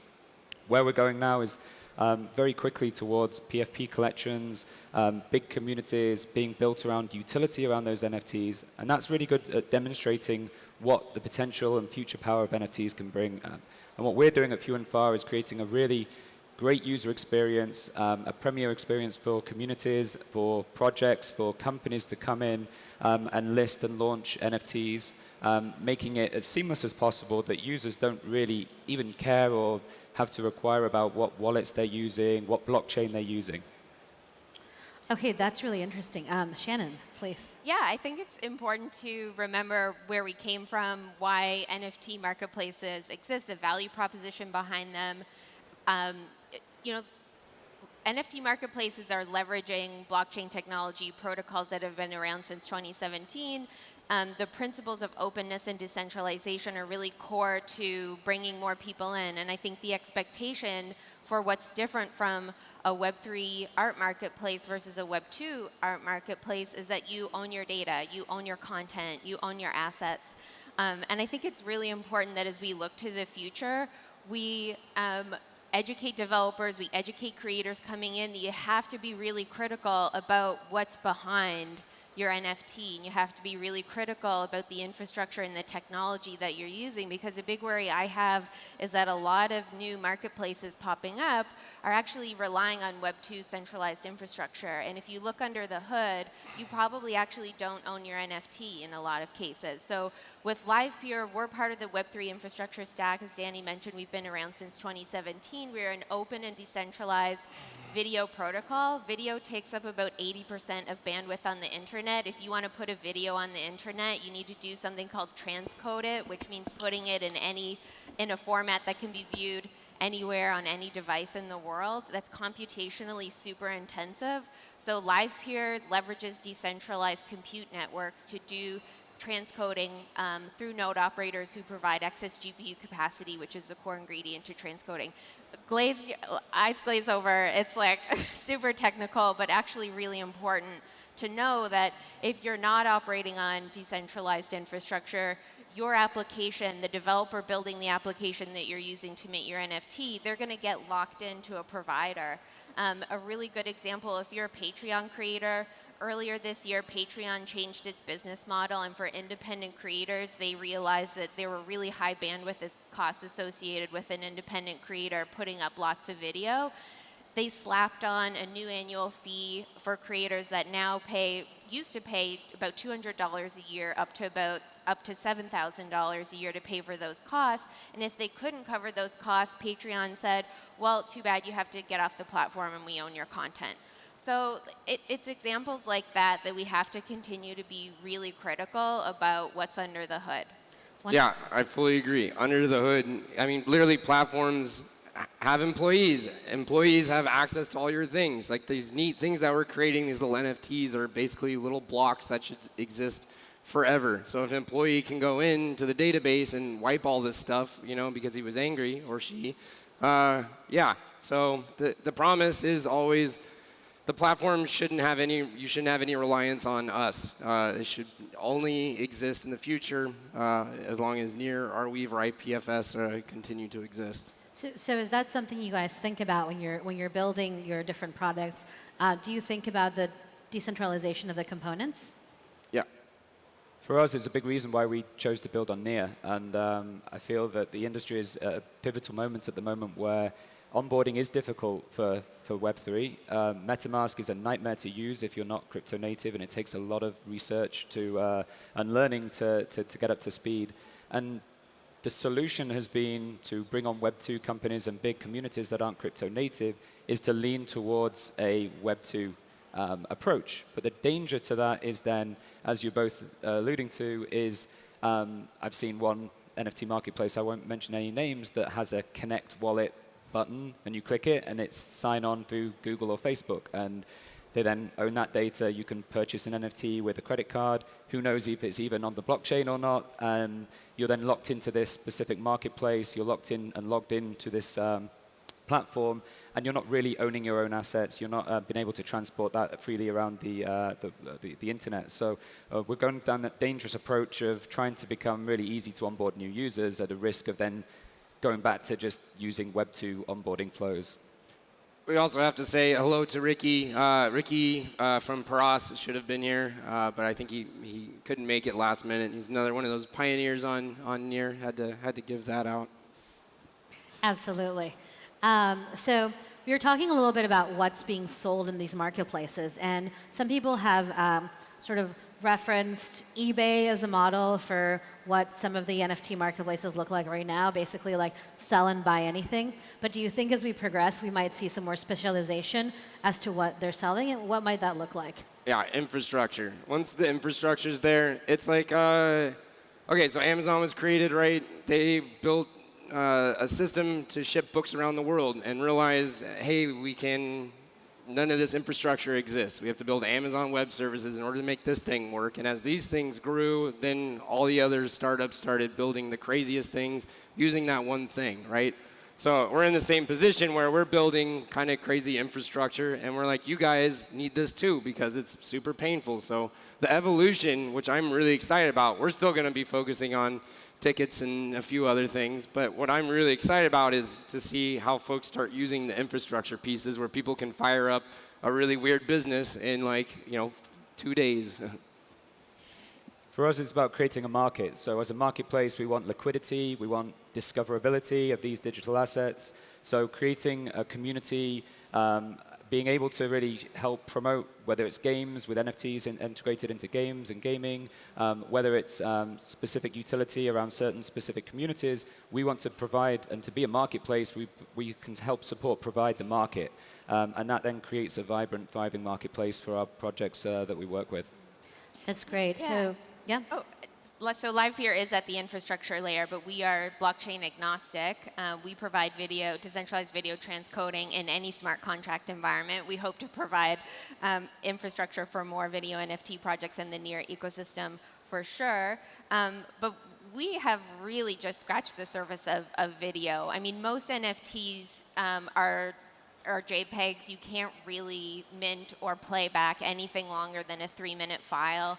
At this point, and that's why transcoding and getting that into the NFT contract and creating, video NFT marketplaces using decentralized infrastructure like Live here, I think is going to enable a whole new world of video assets, and most of what we watch online is video. Are there any projects on Near using it now? Any projects using Live here right now? That are Near native?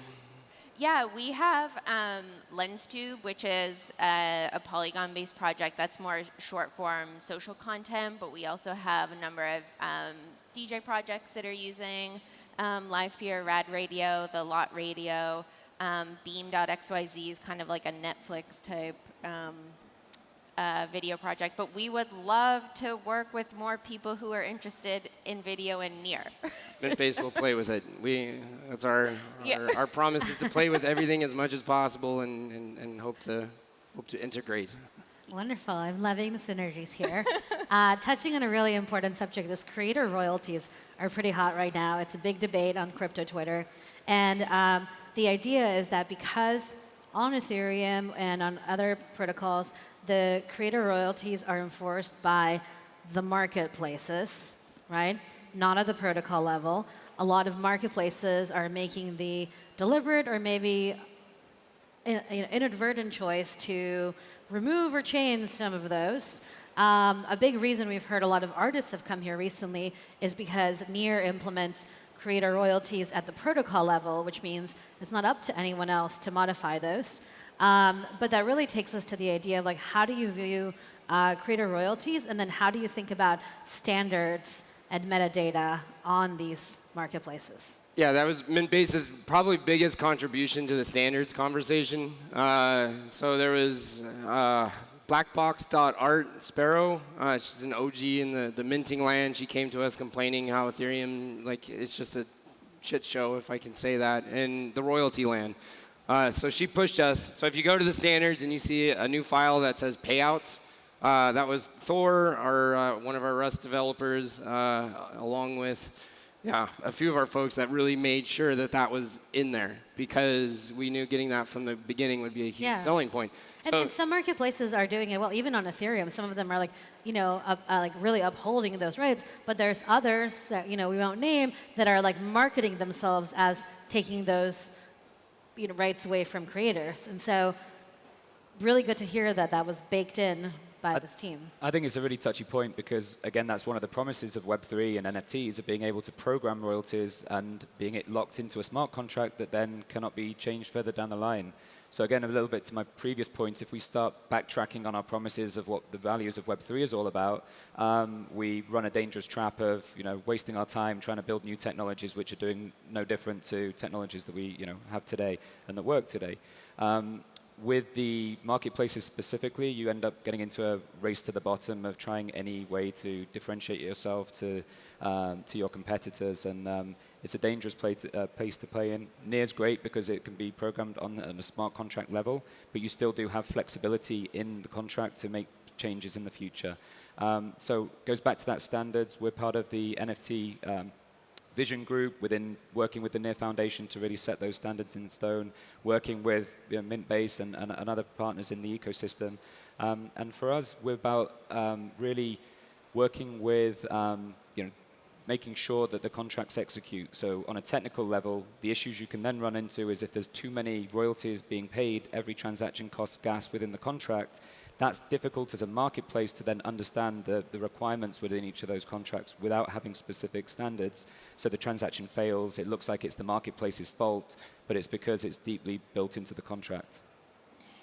Yeah, and LivePeer is also doing a lot of exciting work right now around metadata standards for video, because a content identifier, the hash that represents the file, often video changes formats, and that CID actually doesn't necessarily change to represent different file formats, and that can create a really shitty playback experience, and also create some confusion around exactly what is the video that was in MP4 that's like maybe moved to some different format, is that the same one? So LivePeer's getting more involved in that. Again, would be super happy to be more involved in NEAR conversations to make sure everyone who owns and wants to watch a video NFT knows they're watching what they want to watch.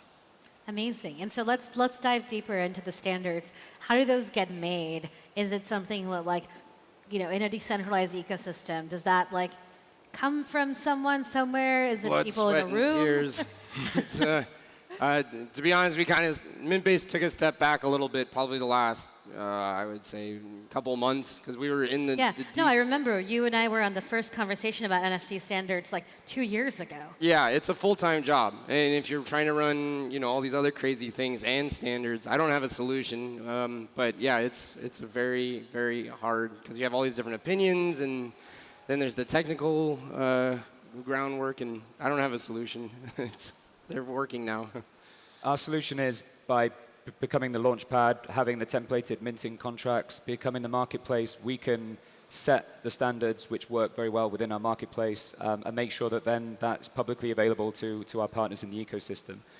That gives us the ability to help standardize from our own layers to see what works and what doesn't work. And we have, I'm working on a validation program which enables you to run your smart contract through the validation program, which then showcases what needs to be either changed within your contract to fit to standards. And then at least the projects and the partners know that if they don't follow those standards, there will be issues with listing within our marketplace.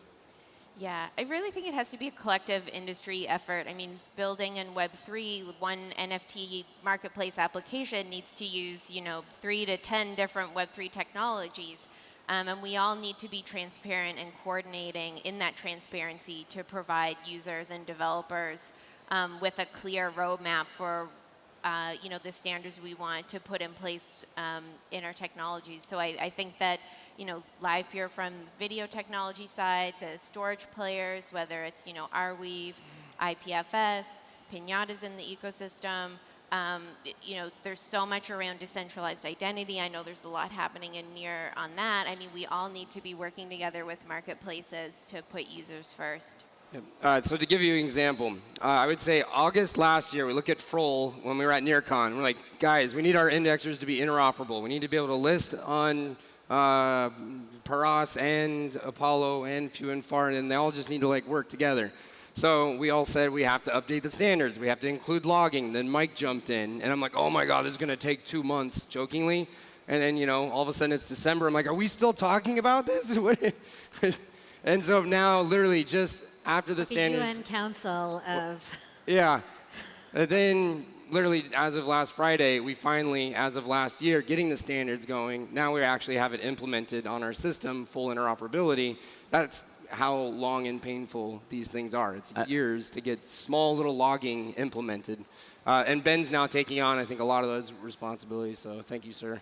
And just to add to that, indexing is another issue that we face within NEAR's ecosystem. And I've spoken to 10 other marketplaces, projects, aggregators, and everybody's busy working. All these engineers are building their own indexer, which is not a good use of resources when we could be teaming together to provide a solution, working together to then be shipping the products that we want to be focusing on.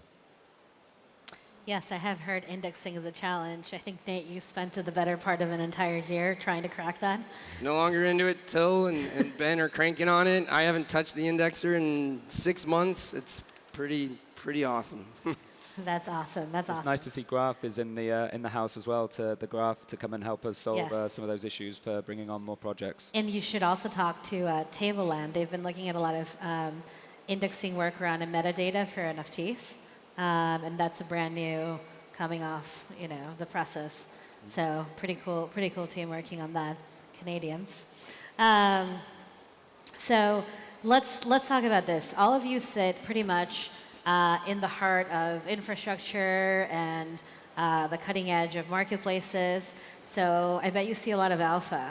So let's get into a little more interesting peek. Shannon, talk to us about unknown projects that perhaps could be really cool that you've spotted while observing the usage of platforms. Yeah, I'm most excited about gaming projects in Web3 that want to make gaming fun again and want to make games to be played and not just to be earned.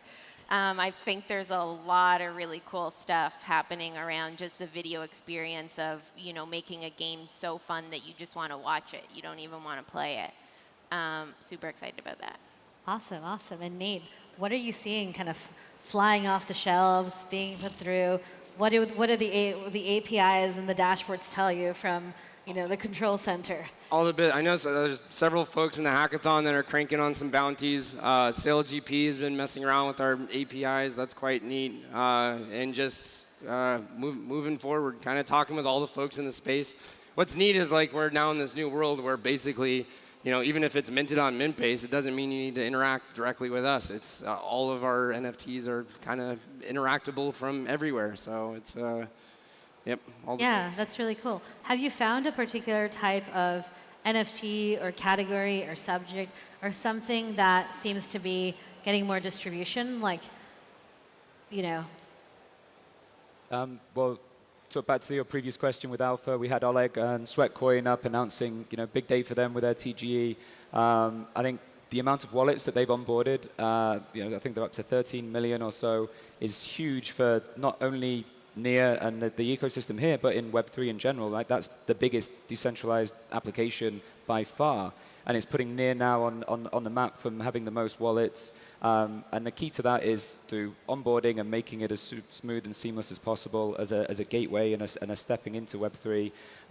We're proud to announce a partnership with Sweatcoin, so we'll be running a campaign to distribute NFTs within the new Sweat gallery, which is in the new wallet. So super excited to be working with that team and seeing what we can do there. That's very cool. What about lesser known projects? Has anything come through your, Yeah, we're more on that world right now. So if you guys bought a NEARCON ticket, a really neat experiment is we have Mint Ticket, which they built an interface that is a little bit prettier than ours that you can buy a ticket from that displays all the bits of information. Then we have Gorilla Shops, which is kind of the Shopify on top of our system. You could buy the ticket from there, or 3XR, which is a virtual gallery. You can walk around in there and purchase that. It's the same asset on 3 different spots, or on 4 different spots in MintBase, all displaying in real time when to buy. So someone purchases it here, and they all go down immediately. That's our full focus. So getting all the other projects that are doing something interesting like that. We're also launching a referral program.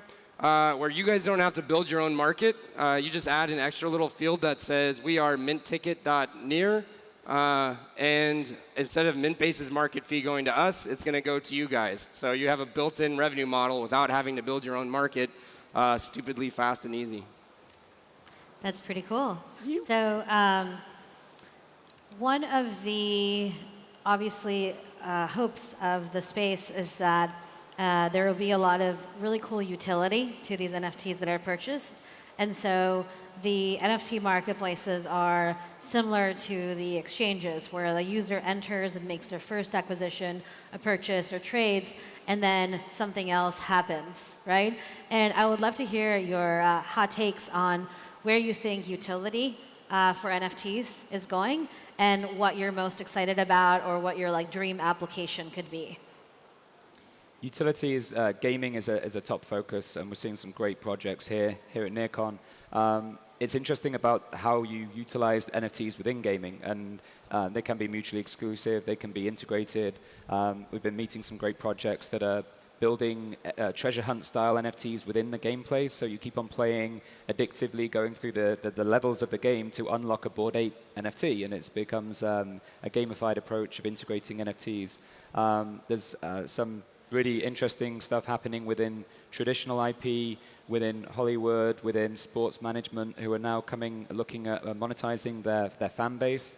I think sports is a huge potential and a huge opportunity, and we're seeing big worldwide football clubs moving into the ecosystem, or moving into Web3. And so that whole fandom approach of utility, there are teams now of creative agencies that are coming into Web3 to offer services, not on a technology or an infrastructure level, but on a creative level. So they're working with the athletes, with the teams, to understand how they can integrate utility on a case-by-case basis. And it's definitely not a one-size-fits-all, so it's from having access to how the football star celebrates when he scores a goal, to what the football jersey strip is next season, so they can really become part of the team and make decisions along the way, of feeling like they're an owner of the club. So much more than a baseball collectible card. That's very cool. Did you say that soccer teams are using this? Yeah, I mean, they've been looking at the space when it's become tokens and tokenizing their club and having governance around decisions that are made within the club. But NFTs have given this new approach to sidestep a little bit away from regulatory issues of it being more of a financial asset, and much more towards being a digital collectible and aligned with a baseball card. And so that makes big companies with huge fan bases more comfortable working with these with an NFT technology rather than a fungible token. Yeah, we're seeing a lot of token-gated live streaming, token-gated video content. There's an amazing project called Huddle 01, which is like a Zoom, a Web3 Zoom. And so, yeah, you need an NFT to access their meetings. I think there'll be a lot more in that space. Just redeeming all your tickets out in the front. It was actually not as painful. I mean, we've been doing this since 2018, so many different conferences. This was the least painful one. And we have to do these painful experiments, you know, to make it mainstream. It's not mainstream yet because we still have to do these crazy, weird little bits. So we redeemed over $54,000 worth of NFTs. It's quite neat that you guys were able to sell them on the secondary markets and trade them if you couldn't come in. It's a nice fluid asset that moved around. So those are the fun experiments that we're interested into. Really wonderful, yes. I think experiments are so important in the space, and that's when you unearth things that you didn't expect. But since we have a few minutes to wrap up, I would love to get one of your hot takes on the future of NFTs, marketplaces, metadata. Go, Shannon. The future is like going back to the future for me. It's like making sure the people who are coming in now actually understand the values and the principles underlying decentralized technology, understanding the benefit that it's meant to provide users and creators of you owning your assets, owning your data. What that means is that it's portable across platforms. It's interoperable. You can take your NFT with you to any other environment. And yeah, I think for me the future is being part of conversations, cross-chain conversations on those standards to make sure that users are really benefiting from Web3, because that was the whole point. Awesome. Nate? Yep, perfect. For me, similar, but omnichannel marketplaces where users can come in, bridge their NFTs between different chains, projects, companies can choose which chain to launch on, and from an end user, you don't have to worry about what's under the hood. When we're using the internet, we don't necessarily look at IPFS and protocol layers of the internet. We just want to log onto a site and see our assets in one place. So I think interoperability, there's some really interesting projects now looking at solving cross-chain NFTs, bringing more liquidity into markets as well. So that's a really interesting area that we're seeing developing. Amazing. Thank you, everyone. Thank you, Dani.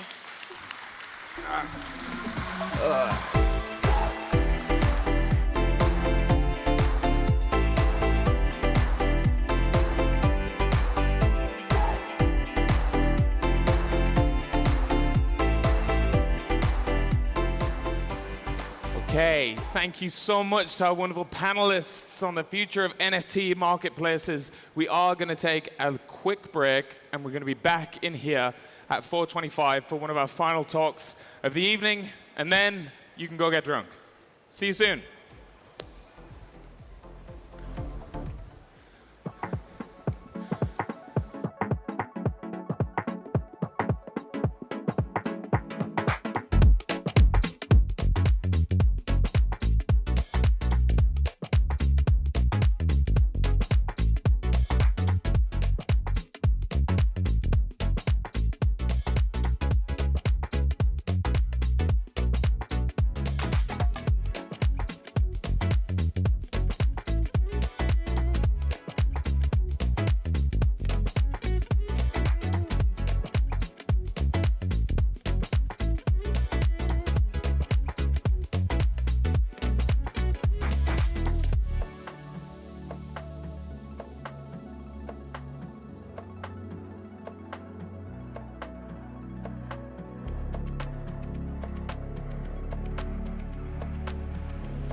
Greetings, NEARCON. Please welcome back your Layer 1 stage MC, David Morrison. Good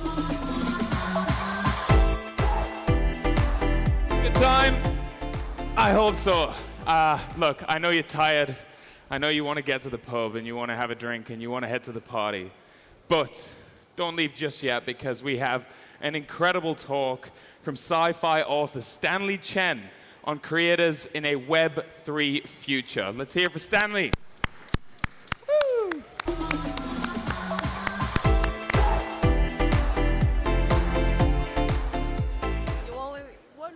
Hello, everyone. I guess and that's it. It's almost the end of the day. Maybe you already get a little bit exhausted, so let's get into a little bit of futuristic and science fictional imagination. So many people, my friends, they know I'm a writer for sure, yeah, for many years. So when they know I'm in here, Lisbon, they ask, what the hell are you doing there as a writer? So I say, I enjoy the sunshine of Lisbon for sure. That's why I'm here, and I love NEAR for sure. But you know, the NEARCON is hitting us, but we're still getting a lot of fun, right? So let me ask you one question. What do you think drove us to the present days to make us sitting here together, having all this kind of very smooth, like broadcasting to the rest of the world, and we can talk a lot of things like this. We can enjoy all this kind of infrastructure, facilities. Some people might say science, some people might say economy, some people might say modern political system. But think again, I'm showing you some facts from the history. So many inventors, like the modern submarine designer Simon Lake, he admitted he got this idea of the design of modern submarine from Jules Verne's classic science fiction novel, 20,000 Leagues Under the Sea. And also Martin Cooper, he used to work for Motorola back in the 70s. He stole this idea from Captain Kirk when he walking around with his walkie-talkie in Enterprise. Not to mention all this tablet, PC, and virtual reality and metaverse. They all find some prototype idea and concepts back in the stories. So I have to say, it is the story, it is the consensus, it is the belief system drove us until the present day. Especially science fiction is something help us with this cognitive flexibility to think beyond all this kind of binaries. It's kind of bridging from past to the future, from the fiction to the reality, from the humanity to technology, from the self to the otherness, and also from the centralization to the decentralization. So I didn't still answer the question while I'm here. This year I went to Consensus in Texas, Austin, and I got a very precious gift. As a fanboy, I got my signed copy from Neil Stevenson on my Snow Crash, and a selfie for sure. I get a better, even better gift from NFT NYC. I got COVID. So basically, you see the same group of people there talking about basically the same thing. So why I was there? Because I did a very unsuccessful project on like how to turn a traditional writer going Web3. So this is why I'm here. So this is what I'm gonna share with you today. So this book published last year, September. It was a collaboration by me and a very famous AI scientist and investor, Dr. Kai-Fu Lee. So he used to be my boss back in the day when I worked for Google for 5 years. And it's a mix of genre with science fiction, with the technology analysis. And also, we set up the story across 10 different cities all around the world. And surprisingly, I found out there are so many stories. It's all about gamification, crypto, and Web3. For example, there's a story happened in Japan. We're talking about how virtual idol becomes something so deeply embedded in our daily life experience. Even when you are cooking, when you're sleeping, when you're toothbrushing, you can interact with your virtual idol. And for example, there's a story set in Australia, Brisbane, where we're imagining a new kind of digital currency which totally transformed the value system of the society, which from making money, surviving to the higher hierarchy level of Maslow's theory, which is love, belonging, contribution to the community, and self-actualization.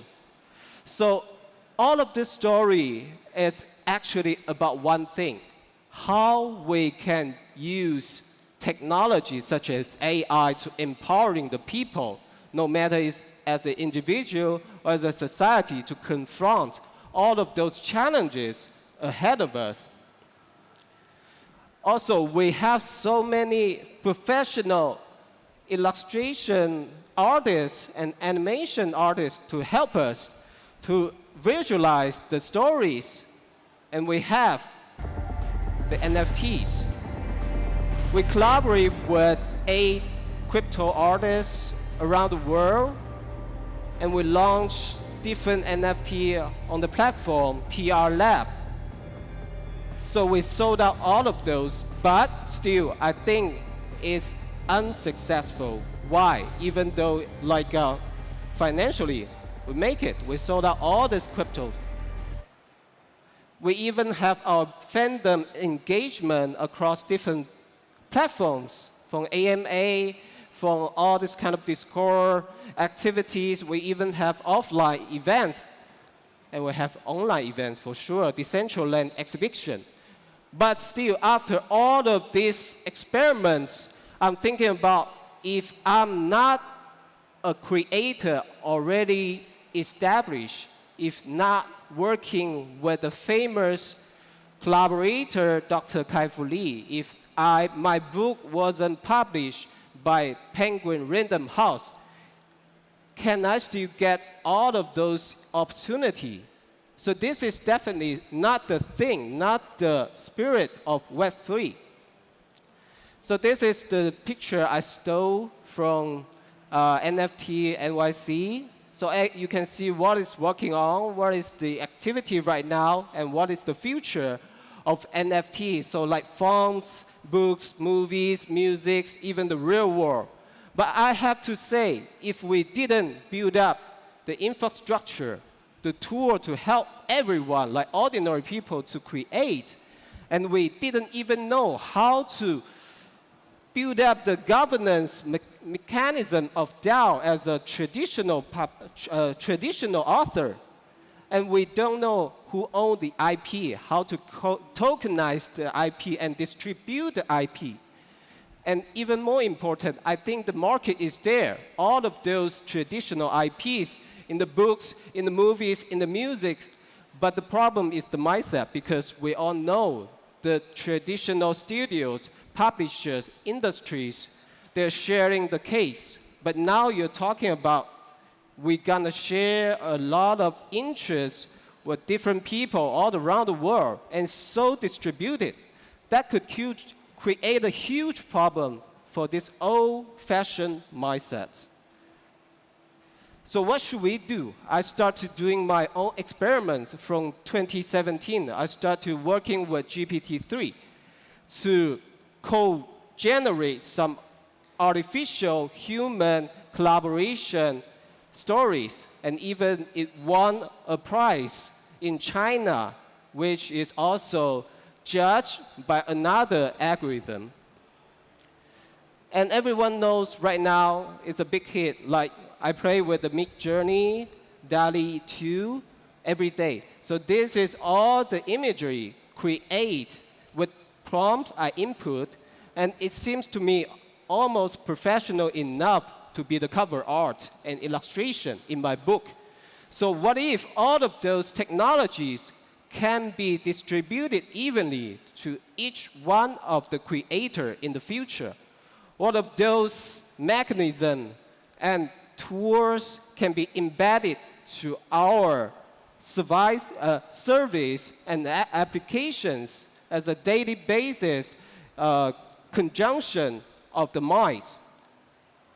And also, I invest some very early stage of the infrastructure in China, which is help people like a one-stop turnkey, helping them to construct from storage, from private key generation, and also to payment and transaction.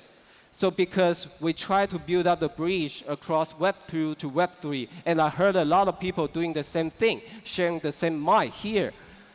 Because one thing I need to ask you to bear in mind, in China, there's very strict regulation on crypto and Web 3.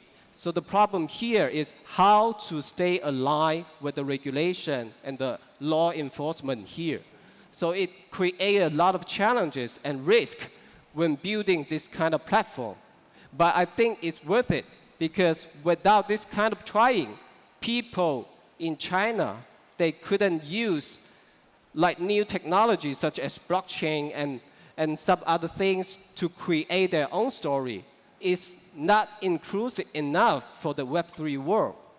And also, I try to putting together people as me, like initiated a Magic Pop DAO. So you can search it on Discord and on Twitter as well. So we try to create this kind of sci-fi serialization, stories, musics, and illustrations together from a group of people. Still, it's centralized, right? But afterward, we try to spreading, like sporting by design of tokenomic to make it as decentralized as possible. And I think here my point is a very basic point, and everyone knows it. The future of creator economy is for real, but still, we need a long way to go. We need so much hard work to be done to build beyond the hype, because we need to think about the sustainability of the Web3, how we can reduce the carbon footprint. Would it be a solution like using proof of stake? And how to promote the social justice? Right now, I'm doing my residency in Switzerland. So together, I witnessed many fascinating storytellers. For example, Elena Kostyuchenko. So she's a Russian investigative journalist and LGBTQ activist. She spent months in Ukraine front line to covering the story in the wartime, but now she's exiled from her country. And also, like Sarah Omar, who's a Danish Kurdish, she wrote the book Dead Wash, which is revealing the violence of Muslimic patriarchy society. And she received so many death threats. So how can we use technology like blockchain and Web3 to protect all of those people, to protect the indigenous people, the LGBTQ people, the political outfits, to help them to telling the story and spreading to the rest of the world?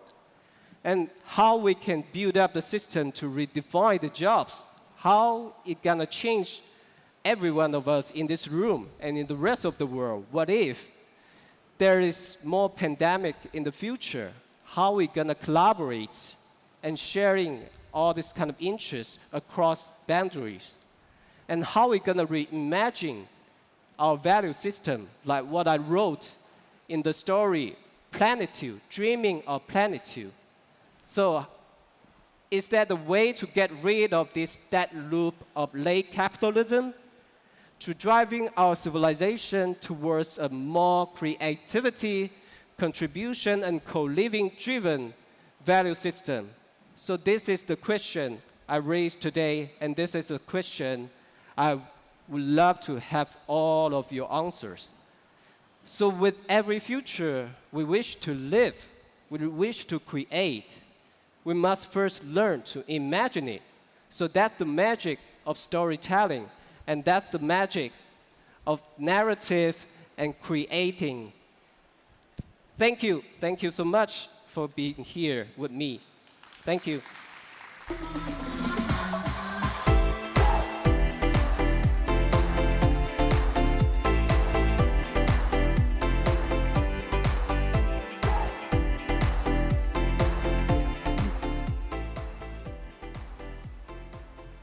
Hi, everybody. I'm Mally. I'm a writer at NEAR, and before I fell down the crypto rabbit hole, I was an editor at Penguin Random House. So Stanley and I come from the same home planet. Yep. And we're so excited to have you here. Thank you. So not everybody may know this, but NEAR has roots in sci-fi. Alex and Ilya named Nightshade and Doomslug after a sci-fi novel called Skyward. So we love sci-fi around here. I'd love to just start by asking kind of how you got into the genre in the first place and what inspired you to create science fiction. Right. So I've been always a Trekkie since kid. So I start to watch Star Wars, Star Trek since 8, 9, 10. And I fell in love with the genre and start to think about what if I can create my own world, writing my own story. So that's how I started my writing as a writing career. But afterward, I went to the tech companies, but still I maintained the writing as part of my habits. But now I become a full-time writer, so joining the creator economy. Mm-hmm. You said you were at Google before. What kind of made you decide to finally make the move to writing full-time and to leaving the tech world behind? Yeah, I think this is maybe a small friction of the bigger creator economy growth. So one day I realized I can make a decent living from writing, not only by publication, but also other stuff like animation, film and movie adaptation. So that's part of the story. But what's more important, like the market is super centralized. Everything is controlled by this kind of third-party platform. So that means you have to cut a huge percentage of your income to the platform. So I start to think about, like, what should I do about it? That's when 2017 I first encountered the crypto world. Cool. It's a very rare skill to be able to look at an emerging scientific or technological concept and kind of imagine how it will be integrated into society or into people's lives in 50, even 15 or 20 years. So I'm curious how you kind of approach that world building process when you're thinking about writing about AI or about e-waste or about Web3. Right, so because I encounter a lot of teams, projects doing GameFi, for example, but sometimes like world building is so crucial in the experience of gamification. So to me, I think it depends on the length, on the volumes of the story. Like short story may be very concentrated on one single concept, but there's a novel, there might be different layer of world building, like technology for sure, and political system, and social structure, and culture, belief, everything, aesthetic style. So it's like layer by layer, it's like a pyramid. So everything needs to be coherent with each other and make it as a whole. So I think that's the most challenging part to me. Yeah, definitely.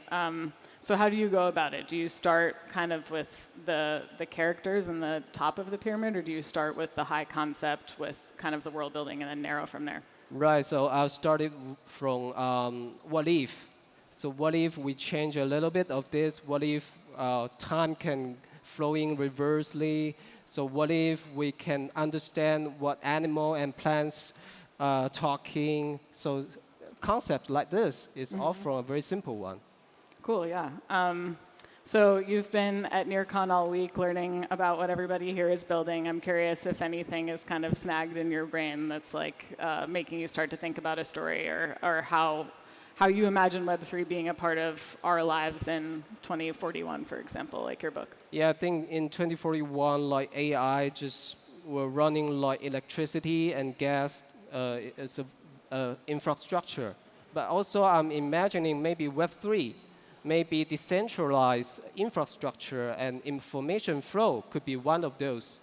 So yeah, maybe it's too idealistic, but I mean, there will be a total different social structure because everything we witness, we experience nowadays is the failure of modern governance system, in my opinions. So we need to invent something new, something better. But as I cited at the end of my speech, like we need to start to imagining one. Otherwise, we'll never be able to build it. Yeah, more collaboration between writers and builders, I guess. Science fiction often paints a pretty dystopian picture of the future, but I think you would probably consider yourself an optimist, right? It seems like you Yeah, I mean, the realistic world is so fucked up. So why you try to bothering people with all this kind of pessimistic imagination, right? We should build up some hope in the storytelling. So that's how we can build up the consensus together and make it a better one. And how do you kind of handle that tension as a storyteller when you're building a story or a book, like creating sort of a warning of how things could turn out in a bad way, but also still offering some hope and feeling that we can still change it? Yeah, like I'm always thinking about like how we gonna use like DAO and blockchain technology as a new way to mobilize people in the environmental movement. For example, how to incentive people to doing the good things which is beneficial our environment and our planet. So that's something maybe you should think about it. Yeah. Yeah, sustainability is super important for the NEAR community, obviously. And I'm curious, in your sort of Web3 journey over the last few years, like, do you see a sort of dystopian possibility or a kind of like worst case outcome for Web3? Like, what are some of the warning signs you see in the state of the tech now? Yeah, I really enjoy the tagline of NEARCON is Feel Beyond Hype. Yeah, because to me, it feels like there's hype everywhere in China and the rest of the world. So that's actually stopped people from seeing the true value in this technology and all this kind of invention, no matter it's like connectively or like social activity level. So I think the more important thing is you need to build something. You need to build something and you can be able to talk about it. And I think we make small moves forward, like step by step, like recursively improve ourselves, like build up this kind of feedback loop. So I think that's how I improve my writing skill, so as well as other stuff in the world. And I'm curious, as you talk to your fellow writers, storytellers, creators about the opportunities you see in Web3, like how are they responding? What are they skeptical of? How are you convincing them that they should take this seriously? I think most of the old school writers in our community is still rejecting the concept because people always scared of something they couldn't fully understand. So I think the education is so important, and also the showcases. Some people will driven by the interest, right? You tell him you can make some money, it's better than your publication. They might gonna join, but that's like the short-term vision. So the long-term vision is like how we gonna using this new technology to spreading the message, to deliver the message and really change the world. So I think that's more profound. So yeah, so I'm pretty happy to be here and meeting everyone here. I believe we're doing something great. Yeah, and I'm also curious about your experience of working with the AI scientists, for example, with the builders. Like, talk a little bit more about kind of how storytelling has informed their work or your conversations with them about the collaboration process. Like, how do you feel like you, as a storyteller, have changed technology in some way? Yeah, I mean, like in general, artists, they are more open to the technology and to the new form of medium. I think because their job is like switching different kind of medium with the evolution of technology. So that's what they've been doing all the time. So, but the question is still there. What's the key message in the story? What's the key message in the artwork? So I think that's the most important thing for each writer and creator is you have to dig inside yourself and ask yourself what is the key message, what is the true story you try to bring to the world and stay connect with the people. Yeah, exactly. And in tech, we might not think as much as we should about how actual people are going to use these things, how it's actually going to change someone's life or what it's making better. But that's kind of the first question you start with as a writer. Yeah. Yeah. I'm backtracking slightly from Web3 to AI, but we're in a pretty interesting moment right now where AI and crypto are sort of able to converge in new ways. Like it's possible to have sort of open AI networks that are managed by a blockchain and sort of open community AI. So I'm curious if you've encountered any of that or what you think about that. Yeah, for me now AI is very centralized technology because you require incredible computation power, electricity, data collecting, everything is totally centralized. But I think in the future, there might be a way to invent something decentralized and distributed AI. So that could be possible. So I think on that level of like imagination, the whole planet could be distributed with this kind of smart sensors, and they're totally like connecting, autonomous, organize themselves as a network. Yeah. So the whole planet could be like a Gaia theory by James Lovelock. So that's the totally different level of civilization, in my opinion.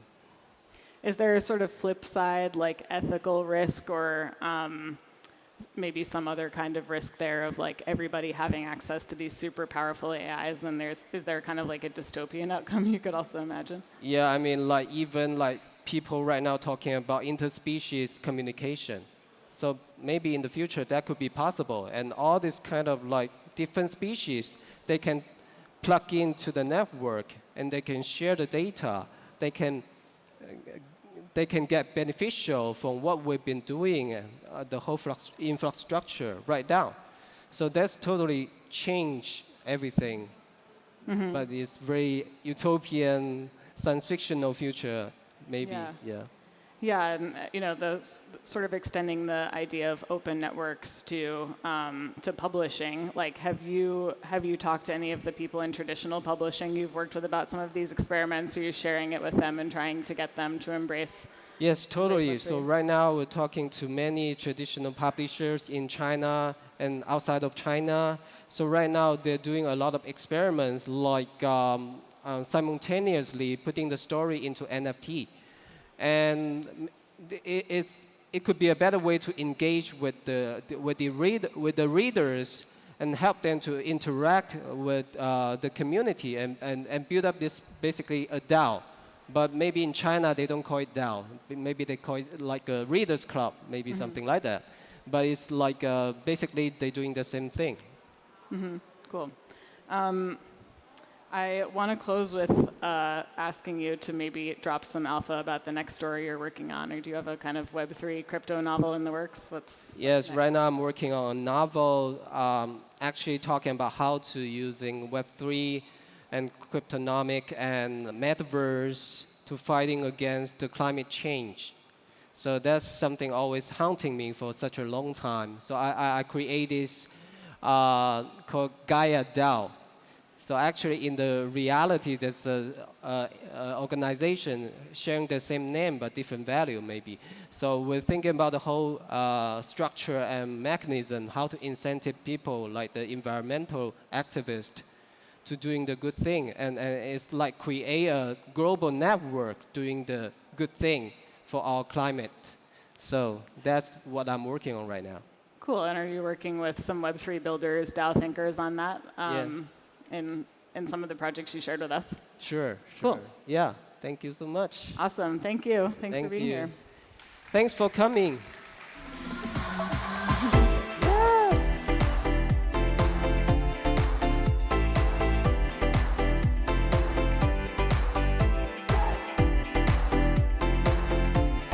Well, the sun has set on the second day of NEARCON 2022.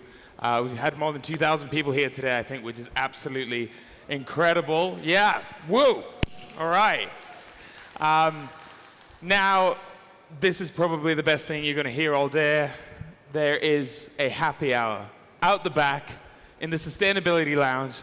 Go there, get beers, get drunk, but not too drunk because we want you here tomorrow.